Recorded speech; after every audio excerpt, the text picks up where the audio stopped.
Dear chess friends, welcome to Batumi. My name is Almira Skripchenko. I will be your host today, and joined today is every day by Grandmaster Valery Gaprindashvili. Valery, welcome. Hello and welcome to it. So today is the second game of the second day of the FIDE Women's World Cup. Valery, yesterday we had a lot of exciting games, but a major upset happened in the game between Kamalidenova and Goryachkina, where the reigning champion suffered a huge blow, I might say. What do you think? Yes, that was something special. That was actually something special, and it was a great performance from Kamalidenova. She played excellent chess. Let's see. It will be very interesting today to take a look at their game. Of course, and even dive there, because it's quite decisive, right? Yes, the pressure is rising, and we will see if the reigning champion is going to bounce back. By the way, I wanted to greet our audience once again. I think right now we have a poll going on, so please vote if Alexandra will be able to win on demand with the white pieces and force the tie breaks, or will the rising star from Kazakhstan make her way through to the third round. So let's have a look now at the format of this event. For those of you who are joining us right now, that's the view of the playing hall, but you have so many players participating from 46 federations. Right now we have 64 players left, so only 32 players will make it through to the third round. The classical time control with 90 minutes plus 30 seconds for the first 40 moves, then 30 minutes are added and plus 30 seconds per move increment till the end of the game. The stakes are high as well in this event, because not only the title is for grabs, but the 3 top finishers will qualify for the women's candidates in 2026. And yesterday, for example, I was watching the interview by Nana Dzagnidze, and she said the success in this event can only be described by this phrase, qualifying for the world candidates that's tournament. The most decisive part of this tournament, I think so.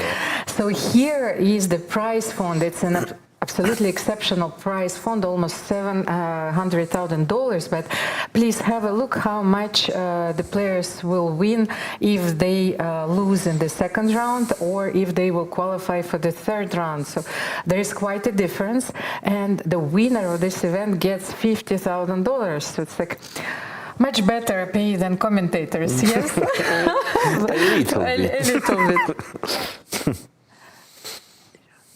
So Alexandra is already there. Please have a look. You know, yes. I know her quite well. She's playing for our team, so she never comes that early. So let's have a look at the pairings today. Maybe I will talk about them a little bit. So yesterday, a lot of the favorites, they won their games quite convincingly, but here and there we had a few upsets. Let's say Jujiner, she made a draw with the black pieces. Mabina Renasab had played a very solid game. Leiting G won, Tanjongi won, Hampi Konero won with the black, but it was not an easy game. Anna Muzichuk drew against Tina Gaponenko, and Anna was white, so she has to be careful today. Alexandra Goryachkina lost the major upset of the last round. Katerina Lagno drew against the white pieces against the very talented player Anastasia Avramidou. Dzagnidze Nana won. Maria Muzichuk yes, made another draw. Then Harika Dronovali drew also against her compatriot Nadida. Vaishali Rameshbaba started the tournament yesterday, but started with a convincing win. Shuvalova Polina and Gulnar Mamadova played a crazy game, but I hope that you will be able to watch our highlights, of course. So Polina won, but it was the position very was exciting battle. I mean, it was draw, obviously, but it was a huge blunder there, and not once. And I think this game illustrates very well, so actually what it takes to win a game. Yeah. Is, with so many mistakes, beautiful ideas, but a lot of defensive resources. This is a battle. We have a lot of Georgian players playing in this World Cup, of course. So I just wanted to mention Nino Batsashvili. Okay, she had a very difficult game. The reigning European champion Inoch Theodora won. Bela Khatinashvili, she drew yesterday, also with the black pieces. So many matches that I want to look at. For example, the heavyweight match between Antonetta Stefanova and Elina Danielyan ended in a draw. By the way, what happened in the game Omonova-Umida against Koshlinskaya-Lina? They drew. Yes, they drew. Because so that Omonova is actually the new star we have here. Yes, you know? She's the young player from Uzbekistan. She won on tie breaks in the first round, and she is facing. Now has a good chances with the white. One of the best players in the world, Alina Koshlinskaya. One player for France is still left. She's playing a Romanian player, Irina Bulmaga. Claudia Coulon, Polish player, playing against the another surprise in Priyanka, yes, Priyanka who beat in the first round the Gal Zhoko from Hungary, another youngster. Sorry, I'm always losing something. But let's announce the highlights from the previous day, and then we will discuss it a little bit in depth.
Valerie, this tournament is unique, yes, because of its format. You never know when are you going to leave. We don't know who is going to win this event, so this will be the last Amazon standing with us. And because of this, the price of every move, you know, is so high, the tension is so high. And yesterday we witnessed probably the blunder of the tournament when Irina crashed. She simply left her queen unprotected on C2. So how would you explain this blunder? Of course, we know how it happens, but for our audience to describe this pressure, especially when you're winning and then this advantage escapes you. Yeah, there was multiple things. So first of all, of course, high pressure that everybody knows is too high in this kind of system, and on the same time when it is a World Cup, of course the pressure is rising twice and maybe even 10 times. But okay, about that game we can also say that it was a time pressure also, yes, because Irina was doing the moves on the last seconds. So everything together is cause of that mistake. That happens. We are human, you know, and that happens. So our nerves, our system, everything makes sense in the end. And sometimes we're doing the things like that, and it is a big upset. Yeah, actually, that's a we can say that. Maybe it's a bad side of chess, you know, that you are too stressed when you are doing the things like that. I can just imagine how Irina feels after that game and that move, because from other side it is kind of nonsense, you know, just something nonsense. I mean, you could not explain why it happened, but later when you are calming down, then you understand why it happened, and you are finding out the reasons, and you want to improve it, and it's just a long fight, you know. So today is the second game of the second round. A lot of players, they can rise from the ashes like phoenixes and bounce back with a victory and force a tiebreak. Some matches are tied. The pressure is a bit different there because it's all about not losing this game. Yes, well, who is in the must-winning situation? Of course, for them the pressure is as high as possible here. Even for Irina today, for black, I think she will still try to get back in the tournament, and she has chances, of course. And sometimes maybe not as an underdog, but in this must-win situation where you just have to throw yourself at your opponent. This is it. You have nothing to lose, and you might try, creative openings, which you don't usually play. Yes, everything has two sides, you know. Of course. And actually, I wanted to talk about our rising star from Kazakhstan, Mariet. I remember that last year when I read an article about her, I was very impressed because she's one of the few female players, by the way, who have won a closed GM tournament, by the way, scoring a GM norm with a magnificent performance. So she is capable of beating very strong players. She is constantly progressing. So yesterday she won a very nice game against Alexandra Gorechkina. And it was actually a nice game. And we will analyze this, of course, in depth. Okay, so soon we have the new round. It's very interesting what's going on in the playing venue, by the way, if all players are there, and to take a look at their mindset that we can see actually on their faces, how motivated and focused they are. And by the way, today we will have a ceremonial first move, because I will remind our viewers that Batumi is the capital of Adjari, so the mayor of Batumi, Georgi Murvanidze, will make the ceremonial first move. So maybe let's have a look at the general view of the playing hall. And Charlize is there. She's there. She's always there. And we are live in the playing hall where the mayor of Batumi is about to make the first move. Of course, yesterday was quite an emotional day when Alexandra Gorechkina lost her game. Of course, she was the winner of the last World Cup. So will she make it back? Let's see. A lot of the players are in this must-win position. Some of them have draws and are taking a little bit easier. Let's speak to some of them here right now. Hey, just want to ask you guys how you're feeling for the game today. I guess a bit stressed, but also excited. Same, just stressed but excited. Okay, well, you seem to be in good spirits, and good luck. Let's see how it goes. Okay. Stressed but excited. I guess this is a feeling a lot of our players have in this hall. Games are about to start. Back to the studio. Thank you, Charlize. It's always nice to see the players before the games. I am a bit surprised that they're so calm, but it's probably the calm before the storm. Yes, of course. As it always happens, calm before the storm. How is it for you, Valerie? Yes, now we will have the ceremonial first move. So this is the mayor?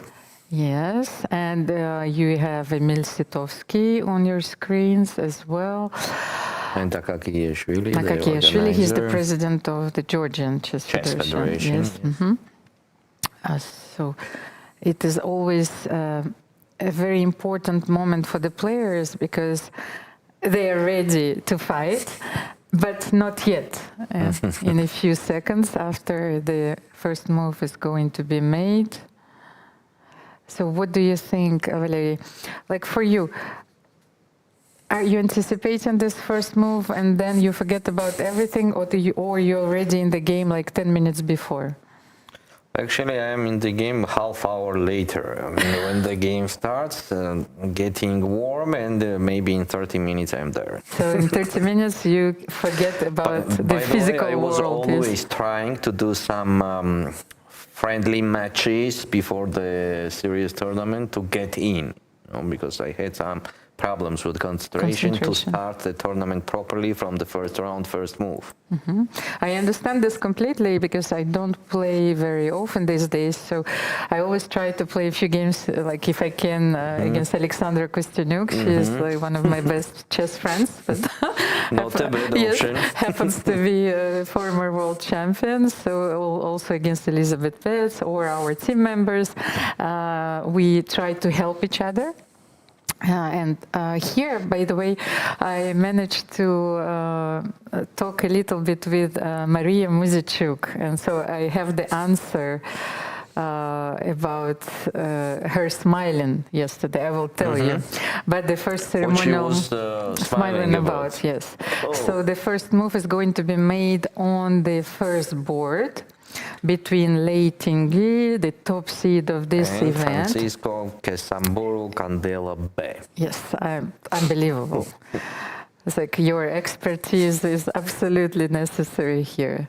E4 was played. Yeah, she's so- Argentinian player, as I remember. And E4 is the move, the first move played in this second round. Where Lei Ting won her first game with the white. So what is going to be her choice of opening today? She only needs to make a draw. Yesterday she started with C4, as I remember, right? Yes, Or it was... Lei Tingyi, yes. Yeah. But today she may play the Petrov. Yes, Yeah, as because one is- solid as possible yes. would be the strategy. It's a very solid opening. She knows it very well, but she also knows that her opponent is fully prepared. Let's see. quite nice view, you know, from the first move. Lei is thinking. And it's French. E6, what a surprise. Maybe she wanted to play E5, but it's just a mouse slip. Well, for me, it didn't seem as a very impulsive decision here. So she's clearly targeting a very particular line here. So let's wait and see. So her opponent must play something, you know, very special, unless she deviates. Okay, here you have Hampi Canero on your screen. So she won yesterday. And yes, okay, that's not the same game, but Hampi Here we are. started with maybe d4 and knight Yes. f3 or knight f3, d4.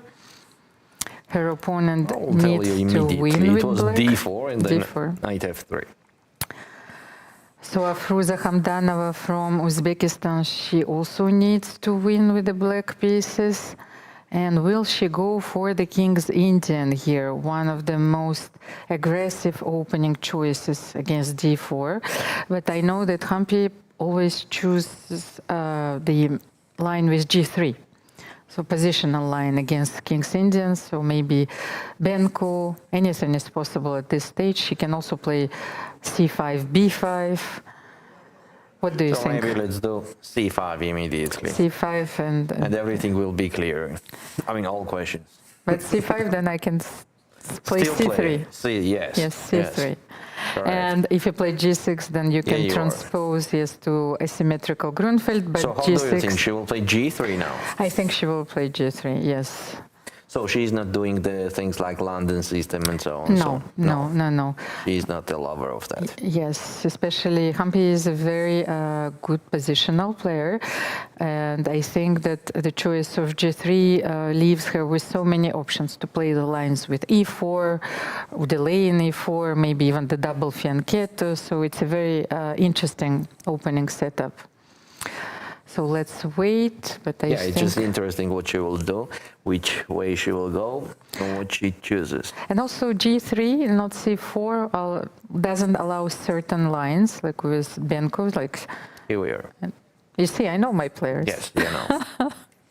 You, Yeah, by the right. way, also know your players, because Yes. we've discussed That's it true, yesterday. that's So many players were coached by you, especially the younger generation.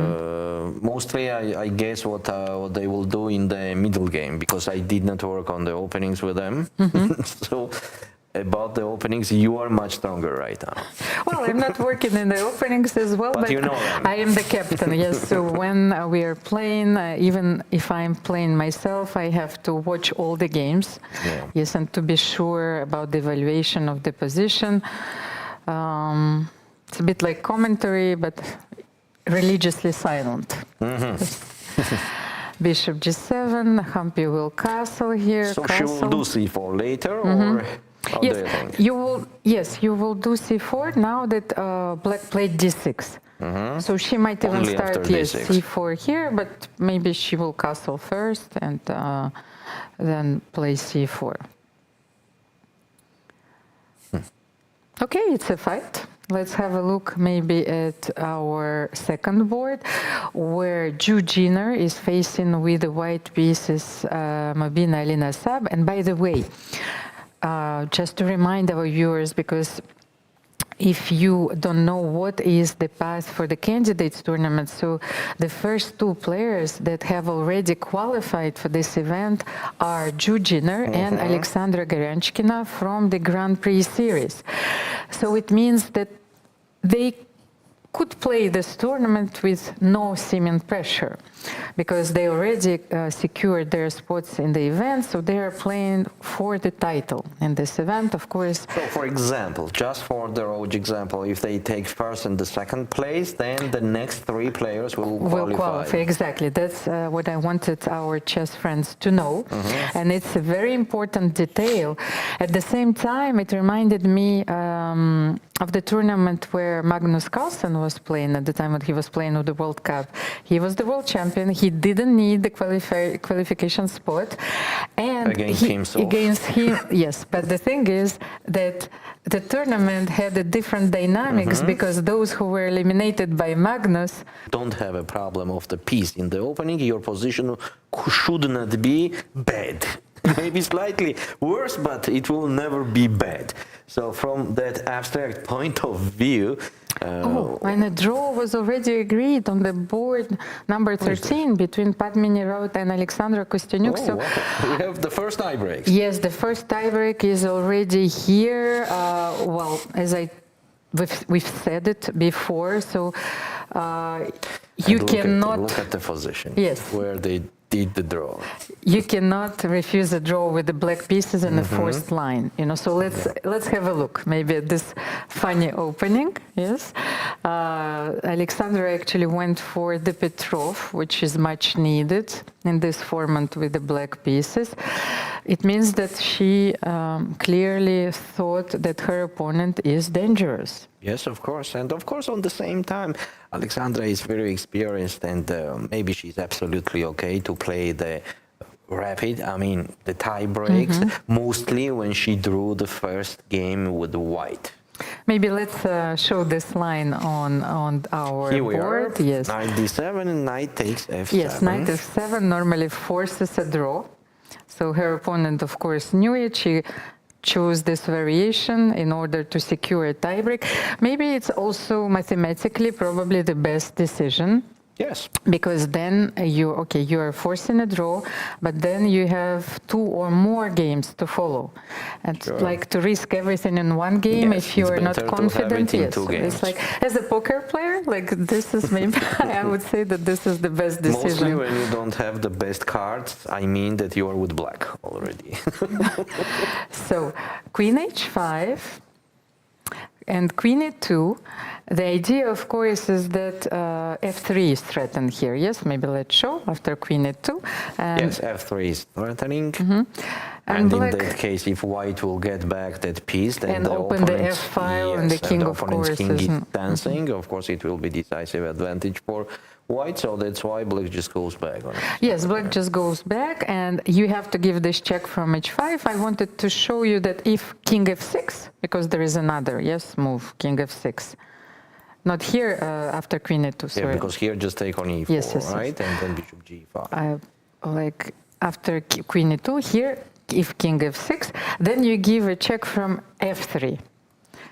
And then if king G6, then Queen G4. There is no way, to avoid this, perpetual check. What's going on if I play king F7 and don't... Wait a sec, no. On king F7, what are we doing here with the white? After which move? Let's After see. Queen G4. So King F6. King F6, yes. Queen F3 check. King G6, Queen G4, and King F7. Now you go back to the line which is check Queen H5 and Queen E2. Yes. Yes, it's just the repetition of the repetition. And Queen H5. Okay. So this is it. Yes, this is it. Made the perpetual check. But that's the format. of course, which doesn't allow you to risk everything in one game. And Alexandra Kostyanyuk, who won the first edition of the World Cup in 2021, who is the former world champion, she's a very experienced player in those formats. So we should trust her experience. Yes, definitely. Okay, but let's get back to the game between Alexandra Goryachkina. I just wanted to have a look at the opening stage. Yes, so it was Taras, which is defined by this move c5, by the third move c5. So you are challenging the structure, white takes on d5, and then Alexandra took the pawn on c5, black played d4, and black used this moment to take on c5 with the bishop, using this very obvious, yes, tactical motif, queen a5, queen c5, so rook c1 is on the board. By the way, you define this opening very well. So with black, even though you are slightly worse, you are ready to play for hours. So do you think that her young opponent, Kamalidenova, she is very patient? She's going to be very patient. Yes, she is. Actually, okay, I will tell you straightly, I like her style of playing, and actually I like everything I see. She's quite strong player, we say it. But okay, about Goryachkina we can talk till tomorrow morning. So I think she will do her best to get back and win this game. And is here a forced line? Let's say after rook c1, I can't see anything better because maybe the queen is good on b6. Yes. Okay, and she just plays this. Okay, because I thought that queen s7 is not in the spirit of the position, so maybe queen b6 attacking the pawn on b2. So how should white develop here? Because you see that this bishop on f1 is completely stuck. Should we go for e3 and leave the pawn on b2? Maybe develop the bishop later from g3. But g3 and bishop g2, you know, leaves this e2 pawn alone. Yes, I'm a bit afraid that the light square bishops are still on the board. Okay, first of all, let's say that white can play just b3 if they want so. Yeah, because there is no dark square bishop on the board to have some troubles there in thread, so we can easily play b3 if we need so, but somehow we have a feeling that we don't want to waste the time. Exactly. What I have this feeling because I'm not familiar with this opening very well. So, like if I would give my intuitive evaluation. Yes, you are. E3 is already on the board. Yes, so actually that's the most obvious move, while you have the pair of the bishops to open up the position, and on the same time white has a small advantage in development, we can say that.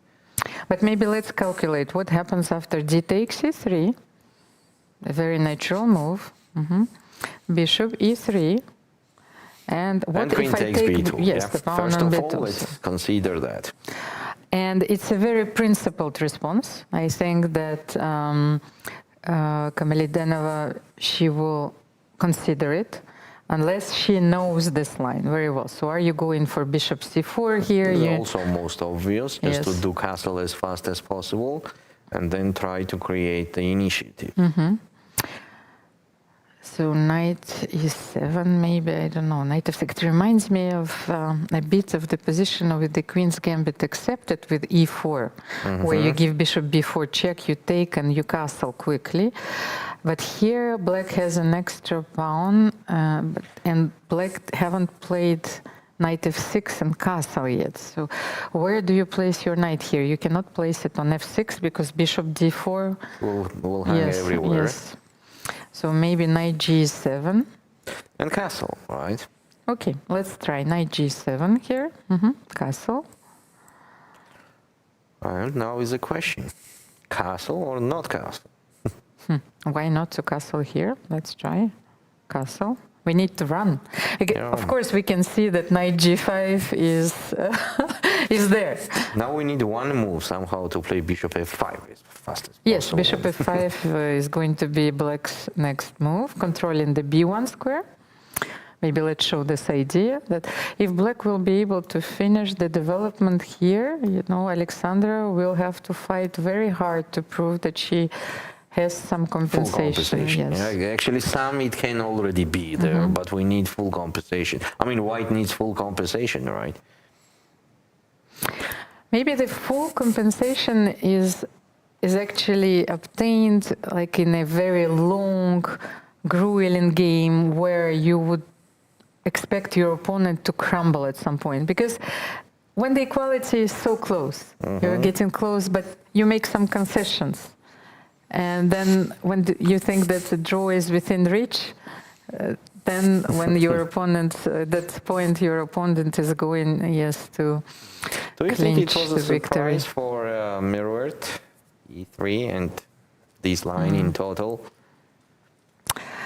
I am not sure. Let We me never check. know that, right? Yes, we never know because the amount of information what the players have to know and to repeat before the games, just the workload is so important. It might be 5, 4, 6, even 7 hours of preparation for a game, which sometimes might last as the game between Alexandra Kostyniuk and Padme Nerud. Yeah. This everything is left behind the curtains. So especially with the engines which push our knowledges in the openings so much farther, 30s move, 40s moves. Is there any point to take on B2, for example? You mean immediately? Yes, instead of taking on D4, in that case, white captures on D4, yeah? Okay, but if you take on D4, then I cannot take on D4? Where it's dangerous? I'm just looking. Yes. I'm Okay, just so looking, maybe. Yeah, because if not to but you take have on bishop D4, C3. You know, you cannot Knight take. F3 check? And then I will take, and then you lose on G7. so let's take a look. I think that that's the idea, yes. This, and you take G takes Yes, F3. G takes F3, and then the And G7. G7 pawn is yes. hanging with game over. So Kamalidenova played. Knight F6. She didn't even take, yes, on. And she decides to develop her knight on F6 and not on E7. Okay, it's interesting. At the same time, she is not taking that sacrifice at all. I mean, she's not going to take on B2. We are not going to take the Greek gifts. You know, this pawn on B2 is maybe very From dangerous. Troy, Yes, exactly. So, Knight F6 finished the development castle, and then we evaluate. But the thing is, Alexander plays almost immediately Bishop C4. So I expect Mariet to castle here. You need to castle, or you can maybe take then castle. What do you think? Or maybe even first Bishop G4. Oh, Bishop G4 is also an option, but okay, I don't There is have nothing Bishop hanging on F7. Yes, F7. yes, I don't have therefore, Bishop just to F7 show yet. it, Yes. This does not work because knight E5 is not allowed because the knight is controlling that. But can I take on On D4? C6 or No. D4. Can I take on D4 and then Bishop F7? Let's So, try this. Bishop G4. G4, If I take E takes this. D4. Ah, but you will not take on D4 because knight D4 is losing. This can do idea castle. works. Yes, you have to castle first, and then if I castle, you can Black is take on okay D4. here. But you see, there are a few like tactical ideas. Appears already. This position only looks innocent. It's Kamalidenova Yes, also. but it has a lot of venom, I might say. So it's very interesting for me to By the way, analyze it. yesterday was the same type of position, yeah? Innocent, and suddenly Kamalidenova did everything to make it very dangerous. Yes, you know that everyone is very dangerous in this tournament. So Bishop G4, yes, E takes D4. Did we show it on the board? Yes, just, I did it. So just in case. or E takes Castle, D4, but let's castle. continue a little bit. Castle for black because you cannot take on D4. So castle, if you castle, because that's the only way maybe to continue here for white, and then knight D4. What can we do here? About Bishop E3. Bishop E3. Now taking on f3 makes no sense because of g takes f3, white is still winning the material. But then if you take on f3, I have this intermediate queen d4, and here is my pair of bishop. I think this is one of the positions that Alexandra hopes to get. So you mean which? This one, yes, right? And Taking queen with d4. the bishop. Yes. Queen d4. Yeah, that's a clear advantage. I mean, long-term advantage, not a very big one, but long-term advantage based on the pair of the bishops and the open position and the pawns on the both sides. Okay, and this is clearly the position that Kamalidenova has to avoid. So at least we've established some truth here. For us. Yes, for us, and I hope for them.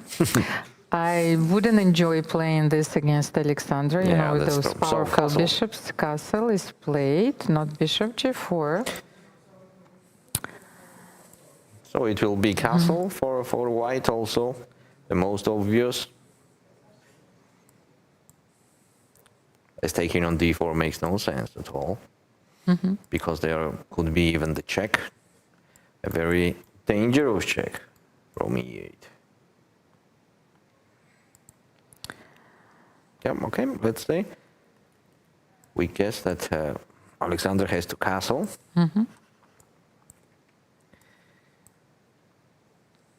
And she starts thinking. What else she is considering? Yes, I think castle is a very good move. And then I think we should let players contemplate this position for a while, because I think after white castles, black has to make a move, either to take on e3, either to develop the white square, the light square bishop. Yes, so bishop g4. Or who knows, maybe take on b2. Or take on b2, but it's too late. Yes, it looks dangerous. Yes, so maybe not here. Next time. So let's have a look at our top board first of all. So maybe go ahead and go to Avramidou Lagno. You don't want to have a look at the first boards quickly? So yeah, French let's go. defense. We just, I wanted to show you that d takes c4 I thought you was were played asking after. me just go ahead on the next, Just next board. Maybe yes. Let's have a bird's eye view, of all of the boards. We cannot have them all together, but just jump from one game to another. And after knight c3, knight f6, maybe Leitinji was expecting e5 or bishop g5. So bishop g5 was on the board, and she took on e4. She took on e4. Went to the d takes e4 variation of French. So here the most expected, I think, is to take on f6, knight f6, and bishop d3. Yes. And you, or maybe bishop b5 check first. Yeah, it's about the player. Somebody is doing bishop b5 check first and then going on d3. Maybe let's show both of the options. And this is a very so the interesting point of bishop b5 way. is that if the black plays bishop d7, it's possible to capture on f6. And in that case, king start jumping, which is not a best option. Knight e5. Knight e5, and black's king is in trouble immediately. And if not bishop d7, then yes, then c6. c6. c6. Bishop d3. And the point of bishop b5 check is just to put black's pawn on c6 to make the light square bishop more stacked. Black's idea anyway is to play c5 at some point, of course. But here white has a few options. So you can castle short, of course, but you can also play queen e2 and castle long. Yes. Maybe let's show it as well. Yes, some, let's say bishop b7, something like queen e2. If black castles, yes, castle long. Yeah, that's quite dangerous attack on the king side, of course, definitely. So that's why black is also looking at white in this line to do the castle. I mean, they are not doing it immediately. They can also wait. So, for example, on queen e2, they can do some moves, like, for example, even bishop d7. And the black also can castle on the long side, like queen c7 and then do the long castle. But still, okay, bishop e7 is not the best move here. It's not the best move to play bishop e7. It is better. And you have the move here. Yes, and we have taken on f6. So let's see what's going to happen here. Bishop takes f6, definitely knight takes. And Francisco Candela will do bishop b5 or immediately bishop d3. I think she will not take much time in this position. She glanced at her opponent. And we need to remind you that the Argentinian player, she needs to win with the white pieces, so she goes for the line with knight f6. So if queen f6, then the same bishop b5, bishop b5 check. and c6. But Valeri, let's move to the second board, because you will not believe what you see. The position is absolutely incredible. And yes, that's how creative the players are. So let's walk our audience through the opening. It's a very, very interesting line. In the Gioco Piano, black just played d6. Yes? So let's show. Then after a classical c3, black played f5. So it reminds you of the Yanish. Yes, with the bishop on b5, f5. And I think that Jew was surprised. Because how to reply? Actually, the best reply, because I'm checking right now with my database, is d3 was what was played in the game. But I wanted to find out what happens if we take on f5. If we take on f5. So what is the danger here? So e4, bishop. let's say. Not bishop takes f5. No. e4. No, e4, because yes, I think that's black's idea. So queen e2, and black is losing another tempo, plays d5. We have a small glitch. Okay, let's maybe repair it. Okay, queen e2. Then black plays d5 here. That's the idea, not bishop f5. Just a sec, so we are back. Queen e2, d5. Bishop b5. And a lot of the games, of course, yes, were played in blitz. So here, after bishop b5, the surprising move, and that's what I wanted to show everyone, is because I'm also learning, is king f7. No way. Yes, yes. King f7 is the best move according to the computer. It was played a few times, and actually black is not a little bit better, but quite better. Yes, after king f7, because knight normally is supposed to go on g1 here. Oh. So as you can see, like how many moves did we play here? 7 moves. We are in uncharted territory, and maybe just game knight on. f6, right? Yes. So after knight g1, or it's better to take on f5 because on knight f6, g4. Or it's too much? You can play knight f6. I like this move as well. You can, I think the computer suggests a few moves, bishop f5, even queen g5. So you can use your imagination, of course. That's good for black. But here, Georgina, I think, replied in the best manner. So she played d3, especially when faced with a surprise. So you need first to stabilize the center. She played d3, and f4 is one of the main lines as well. Some players started with queen f6, some players started with f4, so this is just a transposition. So f4, what do we have on in our game? d4 and queen f6. This was played, queen f6. I don't have a lot of games, but by the way, one of the games in this line with white was played, even 2 games were played by the top-rated player in the world, #1, Hu Yifan. Okay. And actually, Harika used this line against her with... look at this. With b4. black. Whew. On queen f6, b4. The thing is, yes, cannot play in a traditional way here. Even if you know the patterns, it's not easy because, as you can see, you don't want to castle because let's show. Black can play g5. Our computer is glitching a little bit, yes.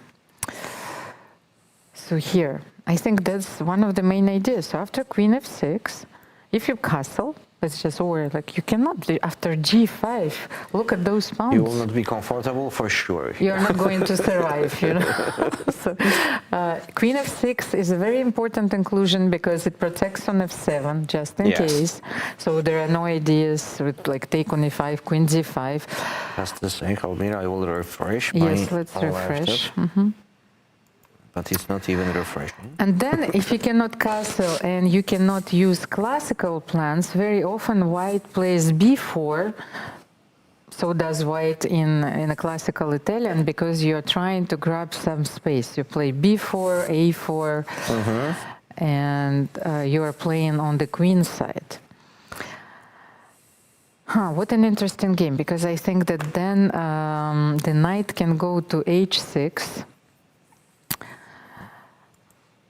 And even to f7, then g5, so the point of b4 here is that black takes on d4, there will be b5, I think so, or not. Yeah, just take a look. So for example, black takes on d4. Will it be b5? Well, I think that black's idea here is to play g5 anyway. Yes, that's true. I'm just asking, you know, I'm just curious if we take on d4, what's going on? But generally, like if I use the analogy also from several like variations in Gioco Piano, very often white sacrifices this pawn on d4. They just leave it there. So they want you to take on d4 because then you can play even e5. For example, d4. If you take e d4, if I use the same analogy, let's just show it. Maybe yes on the board. I can play castle and then e5. And then if you take, maybe I can sacrifice even more. d4. Castle, just castle. Yes, let's try, because I think that e takes d4 is an inaccuracy. But what if you take on d4? So that was my simple question. Yes, maybe you can even just take on d4, yes. just take on d4 with the white. I think that it's and taking very on dangerous. b4 is not possible because of queen a4 check. Knight c6 and d5 maybe, yeah? But I wouldn't even dare. Rook is on a1 hanging. But still. No, but I wouldn't even dare. Like, you just leave the knight on b4. Who cares? Let's just, I just wanted to win the material immediately. But why? Castle, first castle. Yeah, okay, and then e5 clear. is coming. Yes, With the queen on f6, I think that's the wrong strategy. Yeah. You have to trust me on this. I trust you just for the viewers, you know, because somebody is interesting when the pawn is hanging, why not to take it? But here G5, I have the feeling that even though I have this position for the first time, but we've seen a few games, so g5 is the main idea. What do you do here? And the result from the first game is draw. Yes. Right? Yeah. Oh my God, so Mobina Elina Saab, she's just going for the kill today. Look at this. This is going to be one of the craziest game of the round. At least what we have for now, she got the correct opening. With black, having this against Georgina is just the best really. But have a look here. It's absolutely wild, because if you play h3, let's say h3. On g5. Yes, you don't want to allow. Maybe I can still play h5 and then knight h6 and then play g4. So what do you do after h5? Or maybe even I don't need knight h6 at all, and maybe g4 immediately. Does not it make sense? Because the rook is protected. Rook is protected. But I wanted actually to keep the rook because I am blackmailing you for the attack. For more venom. Yes, because I wanted to analyze a little bit. So let's say b4, g5. Of course, no one in a normal state is going to castle after g5. But let's try, just to show how dangerous it might be. So g5, let's say you just want to castle. So what can happen here after you castle? g4, certainly, yes. Knight e1. I like, because then I still think that you shouldn't take on d4, because this, you know, might give white some counterplay. But so how should you continue? h5 here, or develop the knight, knight h6, knight f7. But h5, I like it, and then knight h6. What do you think about the king? Should we do the long castle or just stay in the center? For the moment, the center is safe, yes? Unless so let's you stay there. Yes, that's why I don't want to take on and d4. then just h4 and g3, you mean that? What a beautiful opening conception. I am amazed. She got what she wanted. Yes, she surprised her opponent, and even though Ju played a few accurate moves in the opening, I don't think that she is feeling confident here. Yeah, that's true. That's I true. wouldn't be feeling very confident here as well. Yep. Okay, so let's move to our third board, where here we have Georgian chess player. Another tournament favorite, former world champion Tan Zhongyi, is playing with the black pieces against the young Georgian player Anastasia Kirtadze, and Anastasia needs to win this game with the white pieces. It will be very difficult. Let's So say. what did we have here? We had the Rui Lopez, We the have excellent Spanish. position for black. The classical with bishop b7, but then Anastasia went for the line with d3. And now So- this is a position where black is maybe even slightly better. What do you think? So after c3, what should we play here? First of all, what's going on if we just take? Just take on Yes. c3. Take on c3. What is your idea? Do you want to play c4 then? With black? Yes. It depends what the If I white take will b do. takes c3. Yeah, because if bishop takes, maybe I will just go back Rook with my b8. knight. You want to play knight c6 or rook b8, also Yes. standard plan, but knight c6. No, I think that you should take with the pawn. With the just- pawn. White has to take with the pawn. And c4. Because your only hope is to play d4, of course, open the position, grab a few squares in the center, but then c4 here. I don't think that. I like black's position. Yes, I don't think I'm that not you saying can it is play. advantage, but it's But after kind of. c4, let's say I will not spoil my structure, but And d4, I will right? play d4.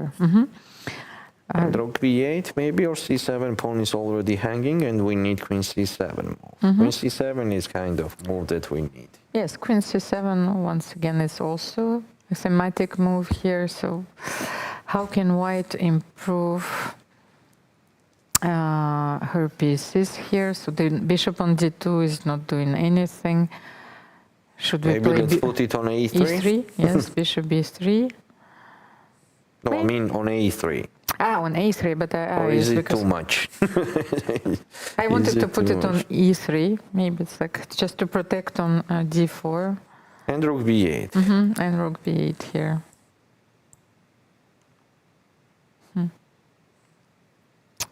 By the way, now maybe I can take something.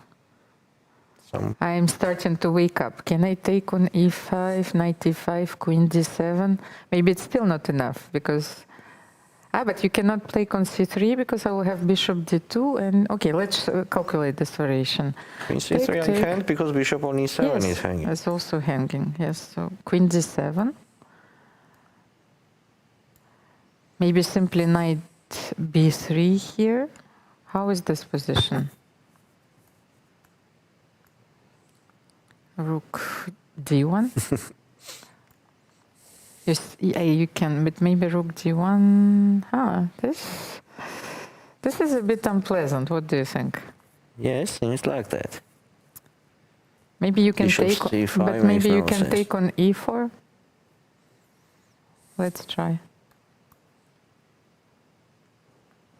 This is a very interesting line. And She took on Tan c3. Zhongyi did take on c3. So maybe we should avoid this line.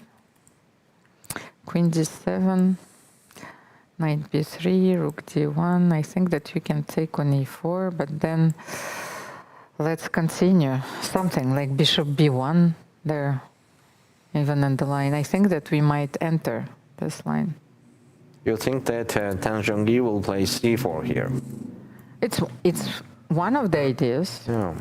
She can also play something else, of course. Maybe she can play bishop e6, but it's a move which is very responsible. Actually, I will tell you straightly, I have a big interest to go to the Goryachkina's game. I'm not, okay, I don't know what's going on there, but it was so big pressure in the opening that it's interesting what they did there. Okay, let's get back to the sixth board.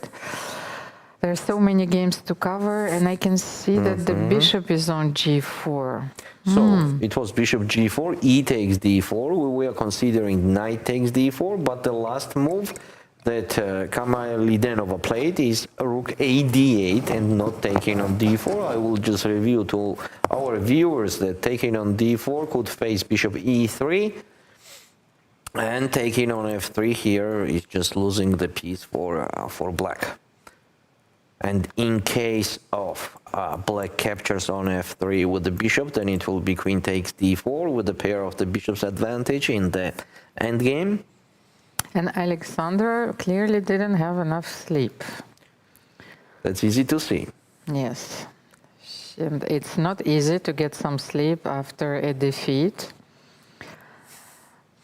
By the way, I'm thinking now, so rook d8 allows us to play bishop e3 or bishop c3, because if you want to get your pawn back, you need to take on f3, yes? Yes. So then I will take queen f3 and I will get my pair of bishops. Let's say I will play one of those moves. Bishop For example, bishop c3, which seems like very solid, connected to that we are protecting b2 pawn also. Yes, okay, I like your suggestion. Then What the black is doing here. after bishop c3, okay, let's say you want to get your pawn back, you take on f3. So queen f3, knight d4. How can we simplify this position a bit more? Because we have to take one of the bishops off the board. So after queen f3, what are we supposed to do? Queen h3. Queen h3 seems the safest place. Safest, yes. I like queen h3, but Yeah, because on other options, the black is trading one of the bishops, as I say. but the thing is, like after queen h3, I saw this move knight e4, and black is getting back this bishop. So that knight e4 is kind of coming everywhere. No, but if you would have Here, played... bishop d3 maybe will be some extra chance. Okay, let's calculate bishop d3. Oh. Yes, so I can't take on c3, and I can keep my bishops with the white pieces. Ah, you're right. Yes, so maybe knight e4 is not accurate, but then I cannot take one of those bishops. Can I play h6 and then knight e4, or you will play rook e1 here? What about in this position, just that risky move, f5? Look at this position. It's also aesthetically very beautiful. Those knights are dominating in the center, knight e4 and knight d4. And the bishops are there, you know, ready, you know, to sacrifice something on g7 or something, but they... That is nice view. Yes. So I like it. I thought that maybe I like this move, but maybe before knight e4, I thought that... Looks, yes, here knight e4, so maybe I can start with h6, but here I thought rook f e1, putting the rook on the e square, not allowing knight e4, maybe yields black white some maybe small advantage, but I'm not sure, because this knight on d4 is very powerful. It's not stable. But still powerful. Yes, incredibly powerful, so maybe you can I don't know, double the rook on the, maybe play something like rook d7, rook d8. Or what do you think about knight d7, knight b8, knight c6? Wow. knight d7 immediately. I'm afraid that we will lose something along the way. Well, let's try. Let's try knight d7. I have to attack the knight on d4 immediately. Yes, but if we are going knight d7, why to play h6? Yes, I understand. Maybe before h6. Before, yes. I feel that it's too much, yes, because now the pawn, like you are also threatening mate on h7 somewhere. So how can I attack here? Can I play queen h4 here? And you want to play h4. Knight b8. Maybe knight e5 here is actually better. Yes, if I have the chance to go to c6 from e5, yes. definitely I will use it. What a beautiful idea! But I feel that the computer will prove us wrong, that it's too slow.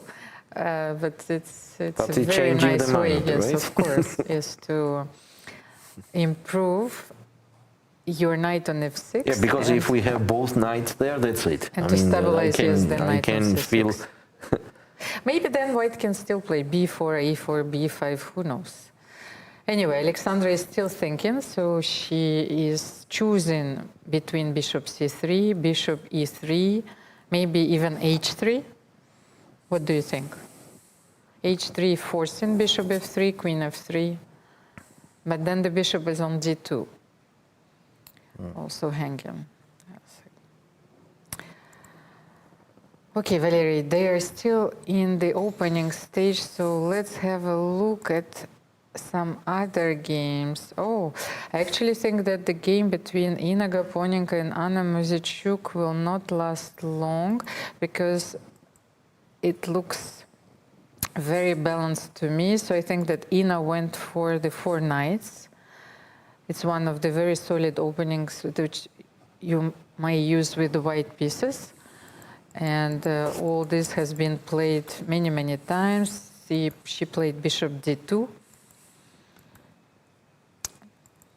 She didn't take on d5, which is maybe a traditional way to make a draw here. She played bishop d2, one of the latest developments. Rook b8 is a very good move.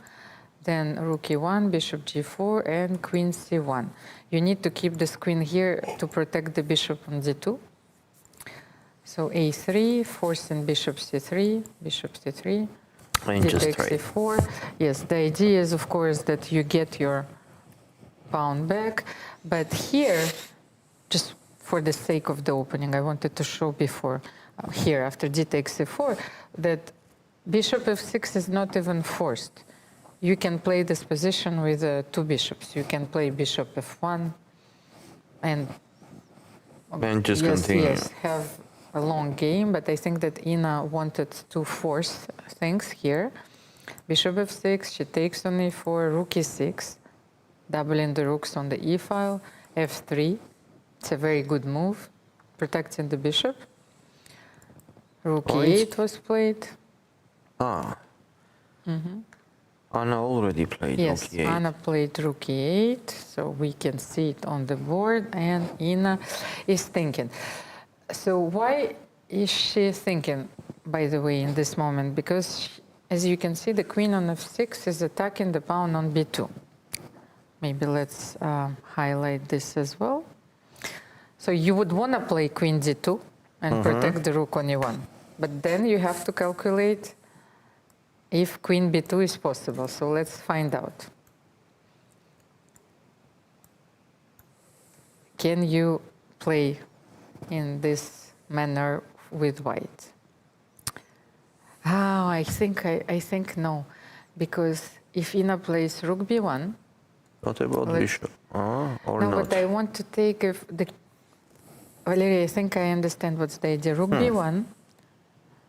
Now this rook a b1. You need to take somewhere on a3, and now you can take on b4. But it doesn't matter. I can take on g4. Because I have this rook b8 mate. And rook b8 checkmate. Let's show, yes. So I think that's White's idea. So maybe she can play queen d2. She needs to connect her rooks. And by the way, this is also one of the openings which Ina knows very well, which allows her, I hope, to avoid the time trouble. She was born in the time trouble, I think. So we've played so many tournaments, and I have not seen a single game where Ina was not in the time trouble. It's like Alexander Grishuk. I think when the time trouble arrives, they're in their element. So on Queen D2, what could be the best? Maybe Bishop F5? I'm not saying anything about some G6 there. Just Bishop F5. Is not Black clearly equalizing? Yes, but Ina, I think, is happy with the draw. You know. You think so? Yes, I because thought she's trying to get some advantage. No. I think you are not playing for an advantage here if you're playing first of all the 4 knights and then you take on F6. You might. You just want to clarify the position. You and might go hope to for a draw? long-term advantage if you keep the bishops on the board. So, and I think once again against a player like Anna Muzichuk, who had a very, very successful year. She narrowly missed her qualification for the candidates. So Ina needs to get her chance and to get a few extra games, two games. Ina is a very good rapid player, so it's not going to be a picnic for Anna, tomorrow if the Ina will. At least a sweet one. Yes. So Bishop F5. But what if I can play Bishop F5? Okay, like they will exchange. No, it was just kind of clearly equalizing. No. This is, yes. Bishop F5 equalizes, but this is. This is not the way they go. Okay, so what about Katerina Lagno with the black pieces against Anastasia Vramido? Oh. Once again, we had the Gioco piano, but with d3 and knight, bishop g5, the knight f6. Fortunately, I have again some issues. Missing some moves. Yes, the bishop took on e6. We can see it, of course, and queen took on e6. And b5. It was. No, first b5, queen f. But it is black to move now on my screen after b4. Castle was made. Castle. Yes. b5, knight a5. Take on a6. And take on e6. Yes, so this is the current position on the board. Well, what to say about it is we discussed it before. So when you are not playing in the center, white is trying to play b4, b5, grab some space advantage, also drive this knight away to a very unstable, awkward square, knight a5. But now I think g5 appears for black. It was not possible until this moment. If it is black to move, I like g5. So maybe you should take on f6. Yeah, because after g5 you could not sacrifice. Maybe if it was possible just 2 moves ago, sacrificing on g5, now it's not possible. But here actually I like your idea. So if you want to avoid g5, you can take on f6. White is not risking anything here, maybe by taking on f6 and continuing the plan with rook b1. So as long as your knight stays on a5, you need another route, to bring it back into play. Maybe you can also play d4. Can you play d4 here? Instead of taking on f6, right? Yeah, okay, I will refresh it. Okay, so it's a very interesting position. So we are about to have a short break, Valerie, not right now, but very soon. And in the break, please stay tuned because we will show the young star from Kazakhstan, Mariet and her winning game against Alexandra Garechkina. So we have a lot of content. So even when we are on the break, people are working everywhere. Yes. So maybe let's move to another game. Quickly. So the next game, Zagnidze. Nana Zagnidze, she won with the black pieces yesterday, rather convincingly, even though I think that the game was quite complex, but she maintained the control throughout the game. She was controlling all game. So. Now we have here the opening from Queen's Indian. No, but actually, Not Queen's Indian? No, she started first with e6 and f5. Wow. It's a So very it was interesting kind of move Dutch. order. Yes, first, yes, it was Dutch, but then c4, knight f6, and only when white played knight c3, black played bishop b4. Bishop b4, I like this move. I played this variation myself. Maybe not with this move order, but first of all, the bishop on b4 is not allowing white to play e4 comfortably, but also you might take on c3, play knight e4, play d6, knight f6, knight d7, knight f6, and play g5 as well at some point. And d6, so here maybe b6 also makes sense. Yeah. But d6 is also a very standard way to develop a bishop d2 And knight c6. knight c6. I like it. This is what Daria chose. Okay, let's see here. And rook d1, a5. Yeah. Daria is trying to be active and aggressive. That's a fact. But of course, on the same time, white's position is quite solid. I think it's just a mutual play here, with a lot of different ideas and chances here for the opponent. I just wanted to say shortly that nothing so special is happening and concrete. But actually, this position has just become concrete. Nana, what move did she make? What happened on the board? Because I don't have all Castle. the moves. But a5 was played. And castle. Last move was castle. For white. Short castle.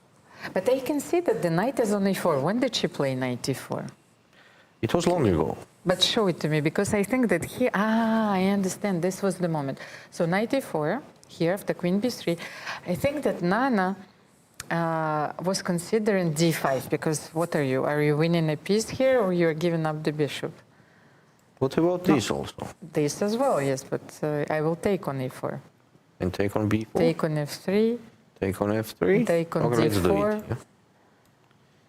yeah. This, Knight d4. Knight takes d4, then c5 in case Yes, we need so. No, you don't And need the this. position for white is, for black is absolutely good. But I thought, why not d5? Because whenever white can play d5, they should, but maybe she was afraid of knight d2. And what are you supposed to do here? Okay, on knight takes d2, there is Knight knight d4. But then you're supposed to take with the king. So you have to take with the king. But it's a very dangerous position. If you're gaining the piece, then no, why not? you have bishop c3. Everywhere. Check, yes, bishop c3. Then what's the but then point? you have... What? No, of course, no, this is not nice. It's Okay, like I understand. too much. I understand that Nana played Yeah. rook d1. And castle. And a castle after, so a5 protecting the bishop, because now d5 is a threat, so you can take rook d2. At least, we understand all the latest developments and castle.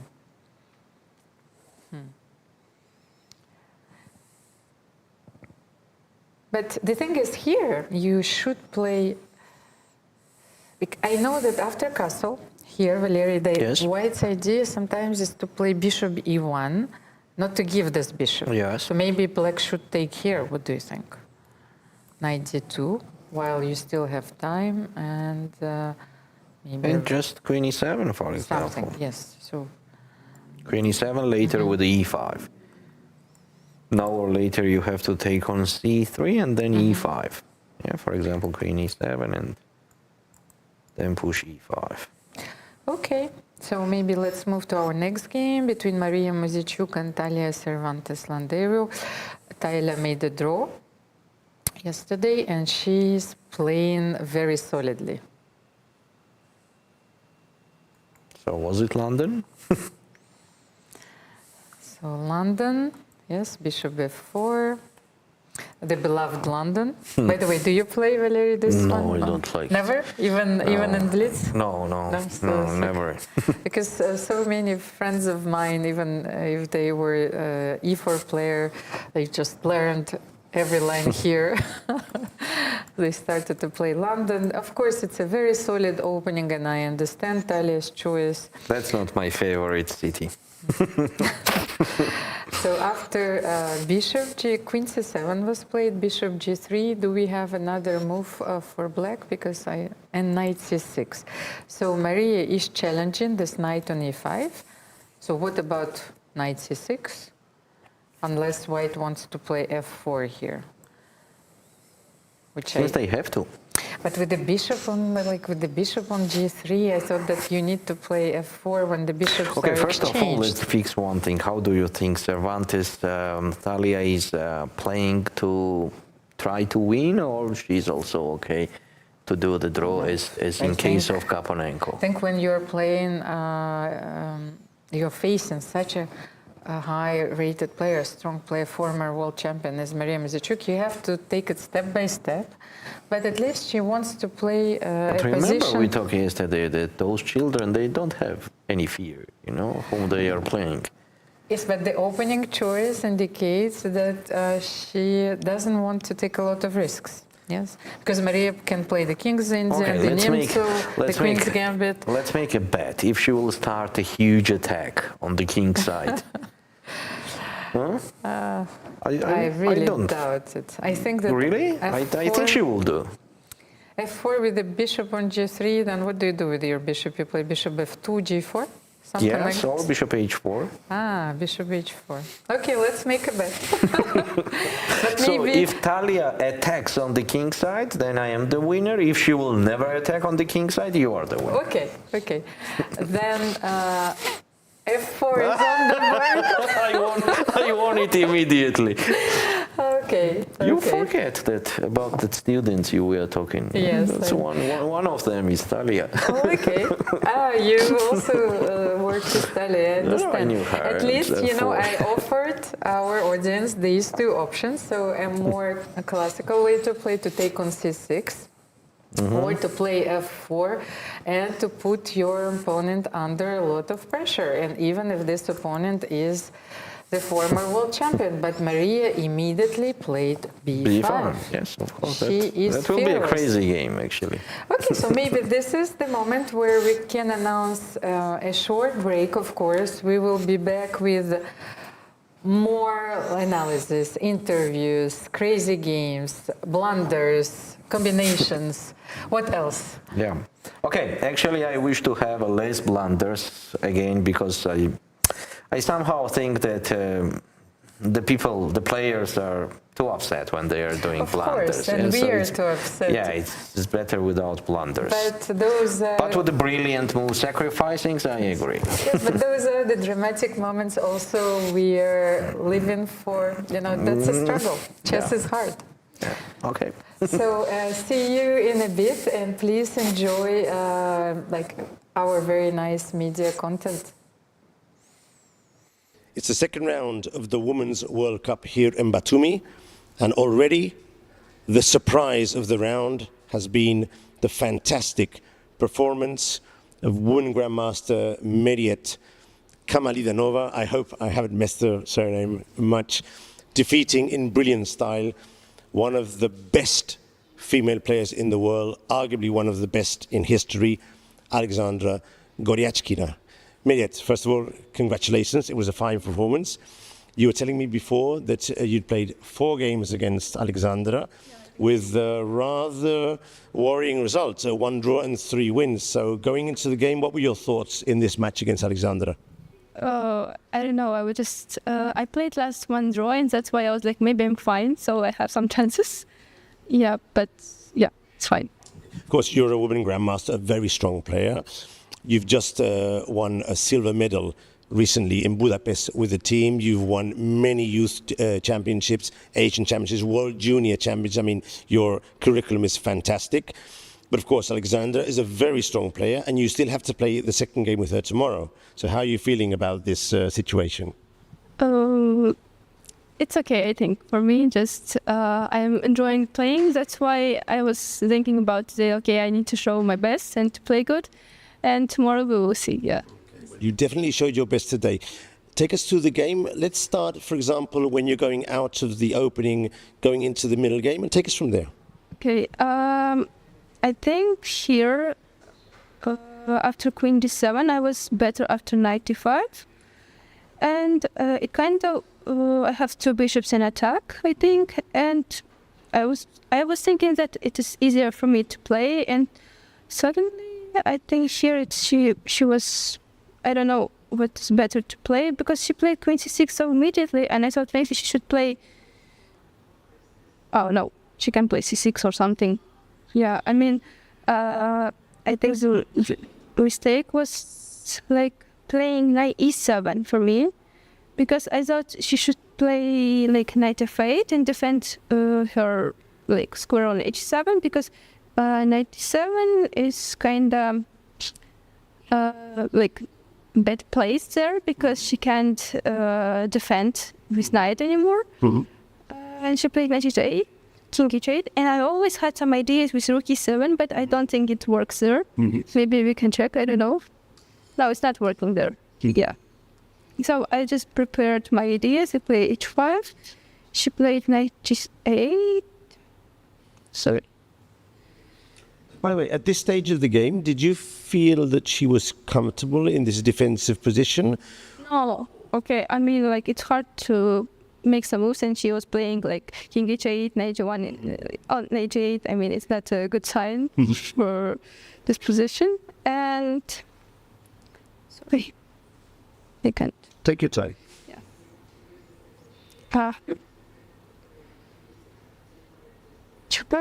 Here. Yeah. Okay, I was provoking G6, and then I went back. King G8, King G2. No, I didn't thinking about C5. I wanted to play on king's side, so I played Rook H1. But I always had some ideas to play H6 and then Bishop G5, but there are always F5, because and I also thinking about King F8, and there are like Bishop G6, I think.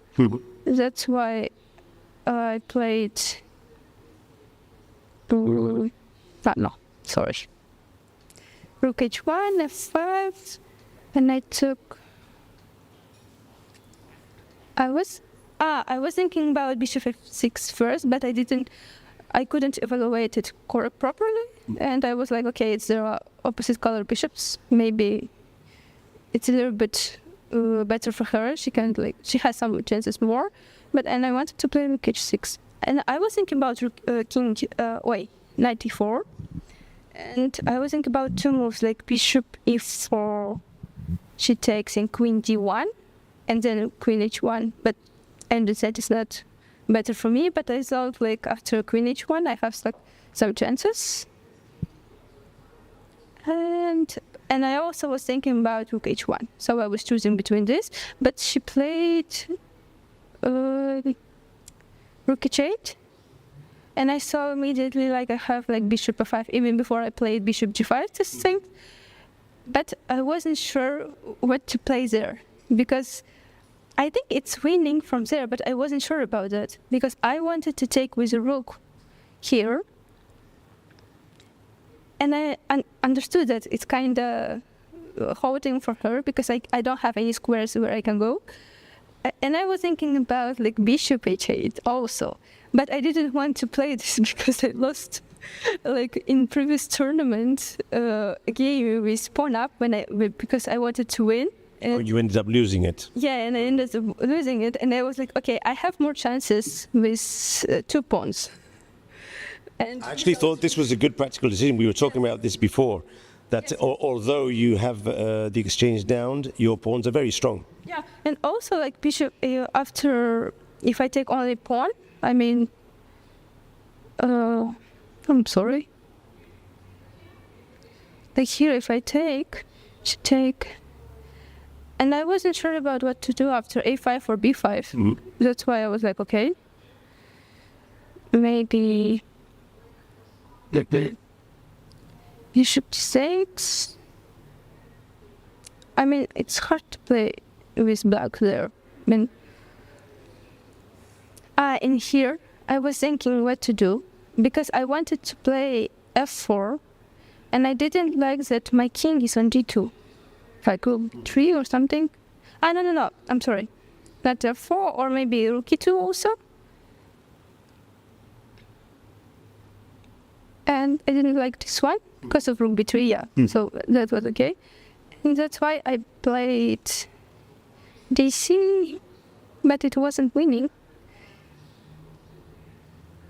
But it looks winning. Yeah, it looks winning. The computer gives some weird variation to save the game, but it's in practice it's very difficult to find. Yeah. Okay, but I saw this rook b3 and king h4, but I blundered somehow, but it was winning for me. I saw this, and I was like, okay, I don't have any mate because my bishop is protecting, and I have always g5. But somehow I was a little bit scared. Maybe I blundered something, but I didn't, hopefully. During the whole, I was following it, and always you were under control.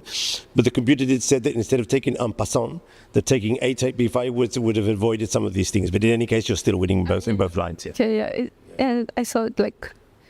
But you can never be too careful. There's always a chance that there can might be some checkmate. Here after like rook h7, I always have like bishop d3, the only move, and yeah, I stop everything. But I was just lucky that it all worked somehow because I didn't see all those things. But after here, two. But then I think it was winning completely. The rest of the game was perfect. You just push the pawns, put the final position so the followers can see where the game ended. Yes. And here I was watching the game. Alexandra resigned. It's hopeless. For many moves, she knew she was going to lose, but she was still fighting. Yeah, but yeah, okay. So a good performance. And before we let you go, tell us what your strategy will be for tomorrow morning. Don't worry, Alexander will not see this video. No, we will see. You still have to think about it. Yes. Were you expecting to win the game today? No, I was expecting that I will push, but I wasn't sure if I will go into it. Yeah. Okay. Congratulations. So Mariet Kamalidanova just defeated Goryachkina, but we have to remember this is a two-game match. And tomorrow, Alexander will have the white pieces, and it will be a tough match. But Mariet is now in the lead. Thank you. Thank you.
Dear chess friends, welcome back. Welcome to our studio in Batumi.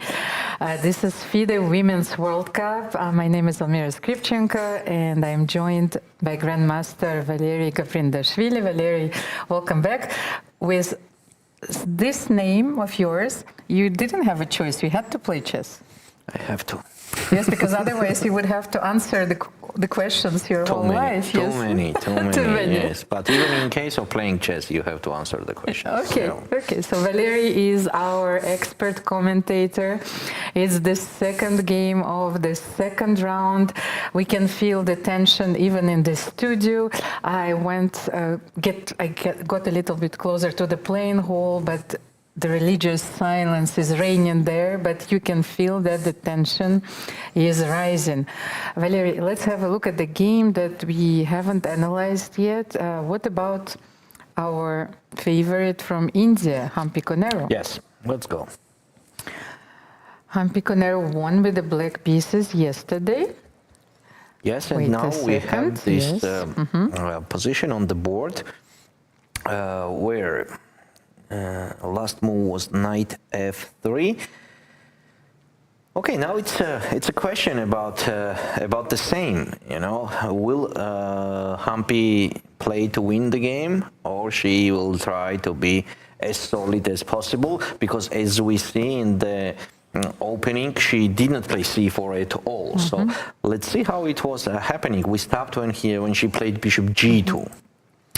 So she castled.